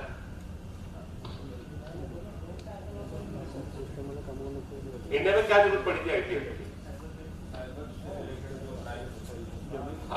वो भी एक कारण था, एक इंपॉर्टेंट कारण था कि उस समय ना जो आपके शेयर्स थे वो ऑनलाइन होते थे, डीमैट अकाउंट जो थे वो ऑनलाइन हो रहे थे। तो उस समय के जो तत्कालीन आईटी मिनिस्टर थे प्रमोद महाजन जी, उन्होंने इसकी शुरुआत करी थी, तो वहां से आईटी एक्ट की शुरुआत हुई। कुछ कमियां रह गई थी 2000 के आईटी एक्ट में, जो 2008 के आईटी एक्ट में पूरी की गई। तो आईटी एक्ट 2000 इनेक्ट हुआ था सन 2000 में, 2008 में कुछ कमियां थी जो पूरी करी गई। इसकी एप्लीकेबिलिटी की अगर बात करें तो इसकी जो एप्लीकेशन है वो बड़ी जबरदस्त है, जो किसी ऐप में हमको देखने को नहीं मिलती। एक छोटा सा क्वेश्चन पूछता हूँ आप लोगों से, अगर कोई इंडियन, सपोज कीजिए मैं हूँ और मैं यूएसए में जाके किसी का मर्डर कर देता हूँ, तो क्या मैं इंडिया की कोर्ट्स में ट्रायल करा सकता हूँ? जो कि लॉ ऑफ द लैंड लगेगा, है ना। हम आईपीसी सीआरपीसी के पर्व्यू में नहीं आएंगे क्योंकि जो क्राइम हुआ है वो बाहर हुआ है, बट आईटी एक्ट हमें पावर देता है कि अगर मैं इंडिया में बैठ के बाहर क्राइम करता हूं या बाहर बैठ के इंडिया में क्राइम करता हूं तो it is under the purview of IT act, ठीक है जी। हाँ जी, हाँ जी। तो अगर कोई व्यक्ति बाहर बैठा है यूएसए में और वो इंडिया में क्राइम करता है तो वो भी ट्रायल कराया जा सकता है इंडियन कोर्ट्स में, और कोई इंडिया में बैठ के बाहर हैकिंग करता है तो वो भी इंडियन कोर्ट्स में ट्रायल कराया जा सकता है। तो ये बहुत बड़ा फीचर है, बहुत अच्छा फीचर है, जिसके कारण जो अटैक्स है ना, क्राइम करने से लोग अभी भी कतरा रहे हैं। देखो इंडिया में ना फ्रॉड ज्यादा है, इंडिया के अगर परसेंटेज देखें तो साइबर फ्रॉड ज्यादा है, ऐसा साइबर क्राइम अभी भी नहीं है। अब चूंकि जो साइबर फ्रॉड है उसको डीलिंग साइबर क्राइम पुलिस करती है, इसलिए उसको साइबर क्राइम कहते हैं। जबकि क्राइम में तो मैंने आपको शुरू से बता रहा हूं कि आपका इन्वॉल्वमेंट ही नहीं होता है। अगर आप सड़क पे जा रहे हो तो चाकू मार के आपकी थोड़ी होती थी, परंतु इस केस में तो हम ओटीपी खुद बता रहे हैं या हम खुद उसको एंटीवायरस इंस्टॉल नहीं कर रहे हैं और फिर वो स्क्रीन शेयरिंग ऐप हमने डाल दिया, तो कहीं ना कहीं गलती हमसे भी तो हुई है। तो फ्रॉड और क्राइम के बीच में अंतर है। पेनल्टीज देख सकते हैं इसके अपन, पेनल्टीज जानना बहुत जरूरी है, because as a Indian citizen आपको पता होना चाहिए कि एक्ट क्या कहता है। देखिए अगर आप किसी के कंप्यूटर को डैमेज करते हैं, उसके सिस्टम को डैमेज करते हैं, डेटा को डैमेज करते हैं, तो सेक्शन 43 में आपको 1 करोड़ रुपए तक का जुर्माना हो सकता है। और सेक्शन 43A बड़ा जबरदस्त सेक्शन है। अगर बॉडी कॉर्पोरेट फेलियर है आपके डेटा को प्रोटेक्ट करने के लिए, तो आपको 5 करोड़ तक का जुर्माना उस कंपनी को लगाया जा सकता है। मतलब अगर आपने गूगल ड्राइव में डेटा डाला है और गूगल ड्राइव से डेटा चोरी हो गया गूगल की गलती से, तो आप 5 करोड़ तक का क्लेम ले सकते हो, सब्जेक्ट टू कि आप गूगल के पेड सब्सक्राइबर, सब्जेक्ट टू कह रहा हूं, गूगल वन जो सर्विस है वो पेड सब्सक्राइबर को मिलती है। जो फोटो के ऊपर गोला लगा हुआ आता है गूगल वन सर्विस होती है, जो मिनिमम आपको 140 रुपीज का 50-100 GB का शायद प्लान लेना पड़ता है। तो उस केस में आप सेक्शन 43A का फायदा उठा सकते हो। अगर आप गूगल के फ्री कस्टमर हो तो ये आपको फायदा नहीं। तो ये आपको स्पेसिफिकली बताऊं कि गवर्नमेंट के पास है सेक्शन कि अगर आपका डेटा किसी की जिम्मेदारी है, सपोज करो एनआईसी है, एनआईसी के पास आप अपना विश्वास से डेटा रखते हैं और कुछ पैसे भी देते होंगे एनआईसी को डेफिनेटली, और एनआईसी अगर फेलियर हो जाता है उस डेटा को प्रोटेक्ट करने में तो डेफिनेटली आप उसको सू कर सकते हैं 5 करोड़ रुपए तक। फिर कुछ इंपॉर्टेंट सेक्शंस हैं आपके। Section 65 tampering with computer source document. अगर आपके जो कंप्यूटर डॉक्यूमेंट्स हैं वो कोई टेम्पर करता है तो सेक्शन 65 में उसको 3 साल तक की जेल के प्रावधान है। सेक्शन 66 में अगर hacking with computer system data alteration करता है तो 3 साल तक के जेल और 5 लाख रुपए तक के जुर्माने का प्रावधान है। सेक्शन 66A में sending offensive messages through communication service, इसमें भी आपको 3 साल तक की जेल हो सकती है। देखिए 66B बड़ा अच्छा है, retains any stolen computer resource और कम्युनिकेशन डिवाइसेस। देखिए अब यहाँ पे जो वर्ड लिखा है ना कंप्यूटर, कंप्यूटर को समझते हैं कि आईटी एक्ट के हिसाब से कंप्यूटर है। आईटी एक्ट का सेक्शन 2 कहता है कि जो कंप्यूटर की डेफिनेशन है, any system that can process the data can be called as a computer. अगर आपका प्रिंटर है तो प्रिंटर को आप लोग कंप्यूटर कहते हो, बट आईटी एक्ट में वो कंप्यूटर कहते हैं, बिकॉज आप उसको कमांड देते हो और वो प्रिंट निकालता है, ठीक है। और ऐसी चीज हैक्ड भी हो सकती है। तो जिस भी इलेक्ट्रॉनिक इक्विपमेंट की डेटा प्रोसेसिंग की कैपेसिटी है, it can be treated as a computer.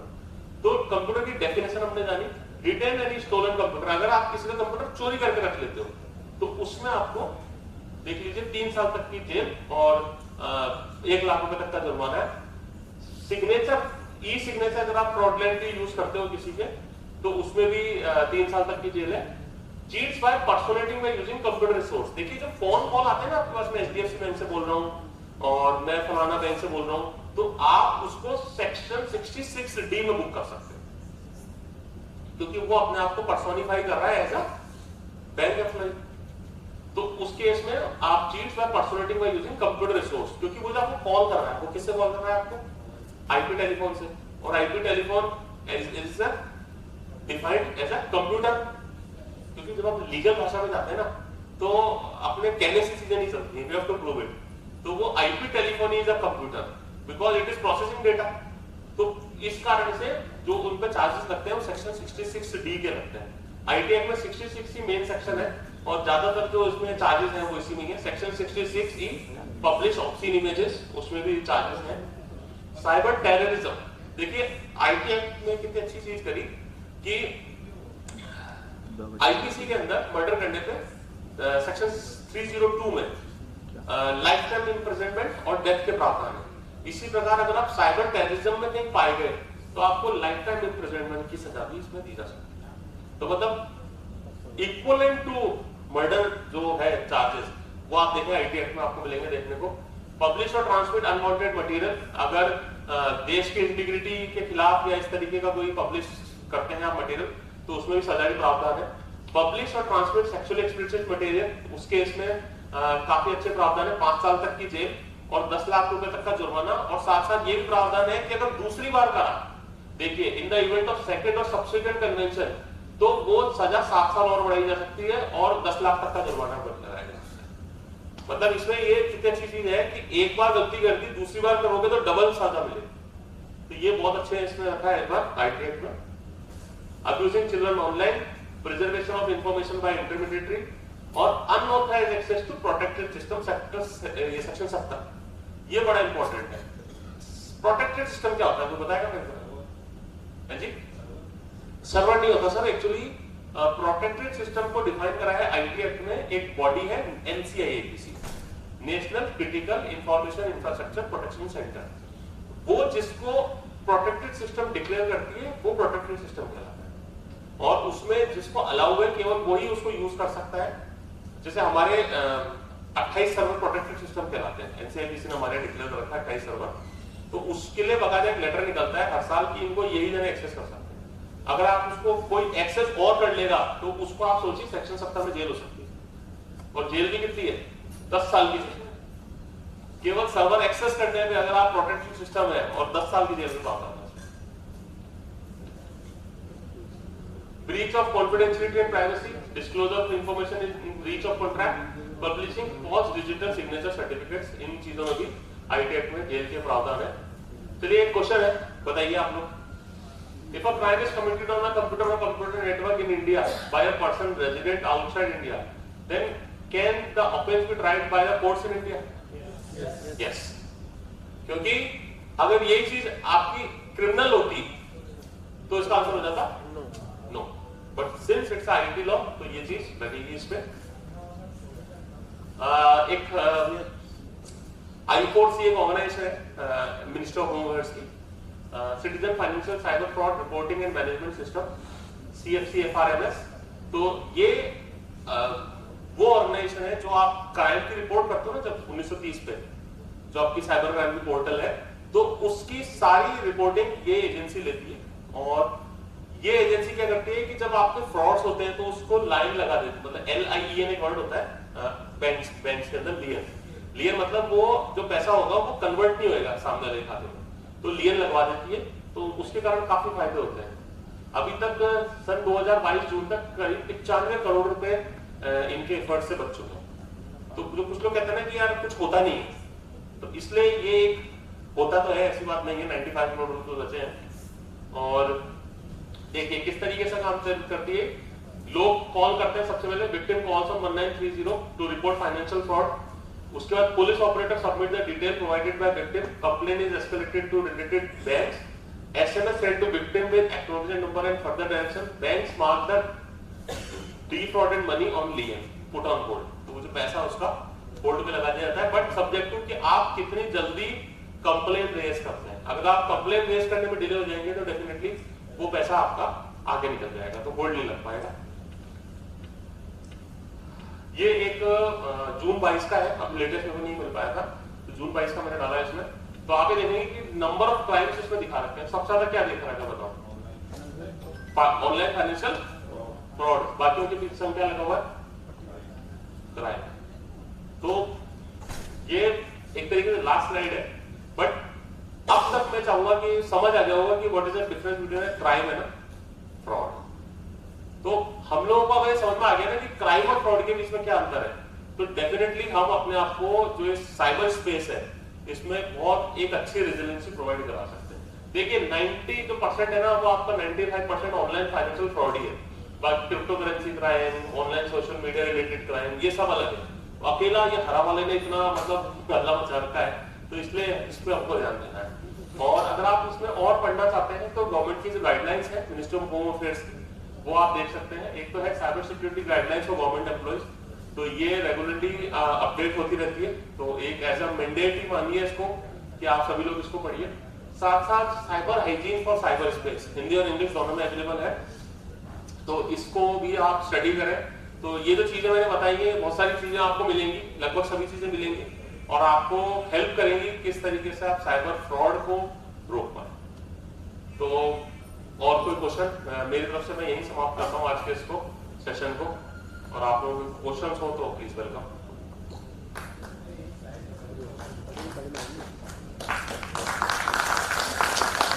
कोशिश करी मैंने मेरी तरफ से आपको बेस्ट टू बेस्ट डिलीवर करने की, क्योंकि अपना एम था कि चीजों को नॉन टेक्निकल रखना है, ज्यादा आप डीप डाइव नहीं हुए, बट कभी मौका मिला तो टेक्निकल सेशंस रखेंगे, इसमें मैलवेयर एनालिसिस बहुत सारी चीजें आती हैं, उस पर करेंगे चर्चा।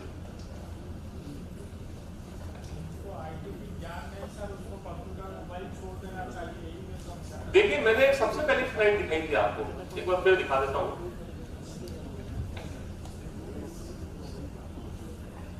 ध्वनि की गति से पीछे भगा लेता हूँ। ये अंकल याद रखा करो फिर आप,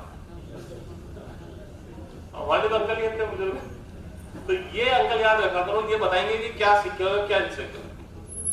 विश्व की जो पहली सिक्योरिटी है cyber security, it arises from Purdue university. अगर जो कंप्यूटर इंजीनियर होंगे पर्ड्यू मॉडल पढ़ते होंगे, तो he is the one who discovered all the things. तो इनके हिसाब से तो यही है कि टाइटेनियम में बंद कर दो, वही सेफ है। ठीक सर।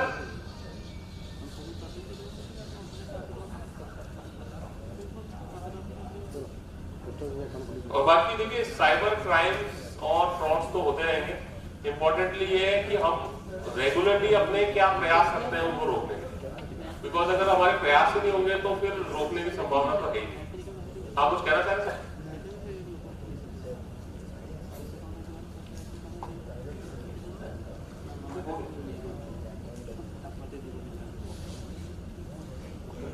ये देखो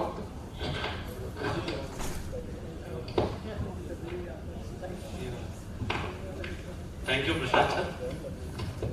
If anybody have any query regarding this workshop related with cyber fraud, crime, lot of topics we have the knowledge today. So thank you, Prashant sir, for a beautiful session, and thank you, Uday Kiran sir. And good evening all. It's my privilege to give vote of thanks on this occasion. I, on behalf of System Department, extend a very hearty vote of thanks to our honorable dignitaries who blessed us with their presence and took their valuable time from their busy schedule.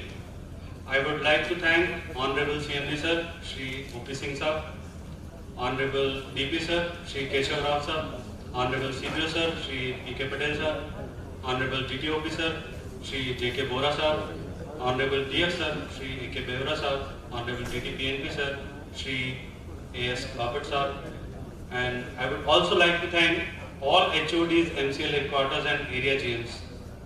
I would also like to thank distinguished speakers from ESCI Hyderabad. They are such an eminent personality and they elaborated us so much great valuable topic today. I would also like to thank all the nominees and participants from areas and headquarters for attending this cybersecurity workshop awareness program.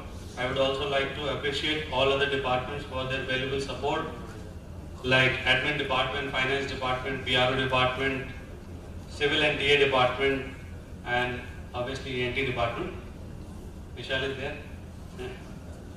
I would also like to express my appreciation to Susmita Shahai Madam for hosting this ceremony. I would also like to thank all those who directly or indirectly connected with the workshop and those who are watching us from online link. Finally, I would like to grab this opportunity to thank our respected GM Sir, Shri K.K. Khati Sir, for his constant help and guidance that radiated a source of energy within us to make this workshop happen today. Thank you, sir. As no other program can become successful with a single person, so I extend my big thanks to System Department for their support and all our volunteers too. Thank you for making this event successful with your contribution. Thank you so much. And now, shall we stand and for national anthem, please?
खत्म है गला गला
ଅଛି sir କିନ୍ତୁ ସେ ଫଟା ଶିକ୍ଷା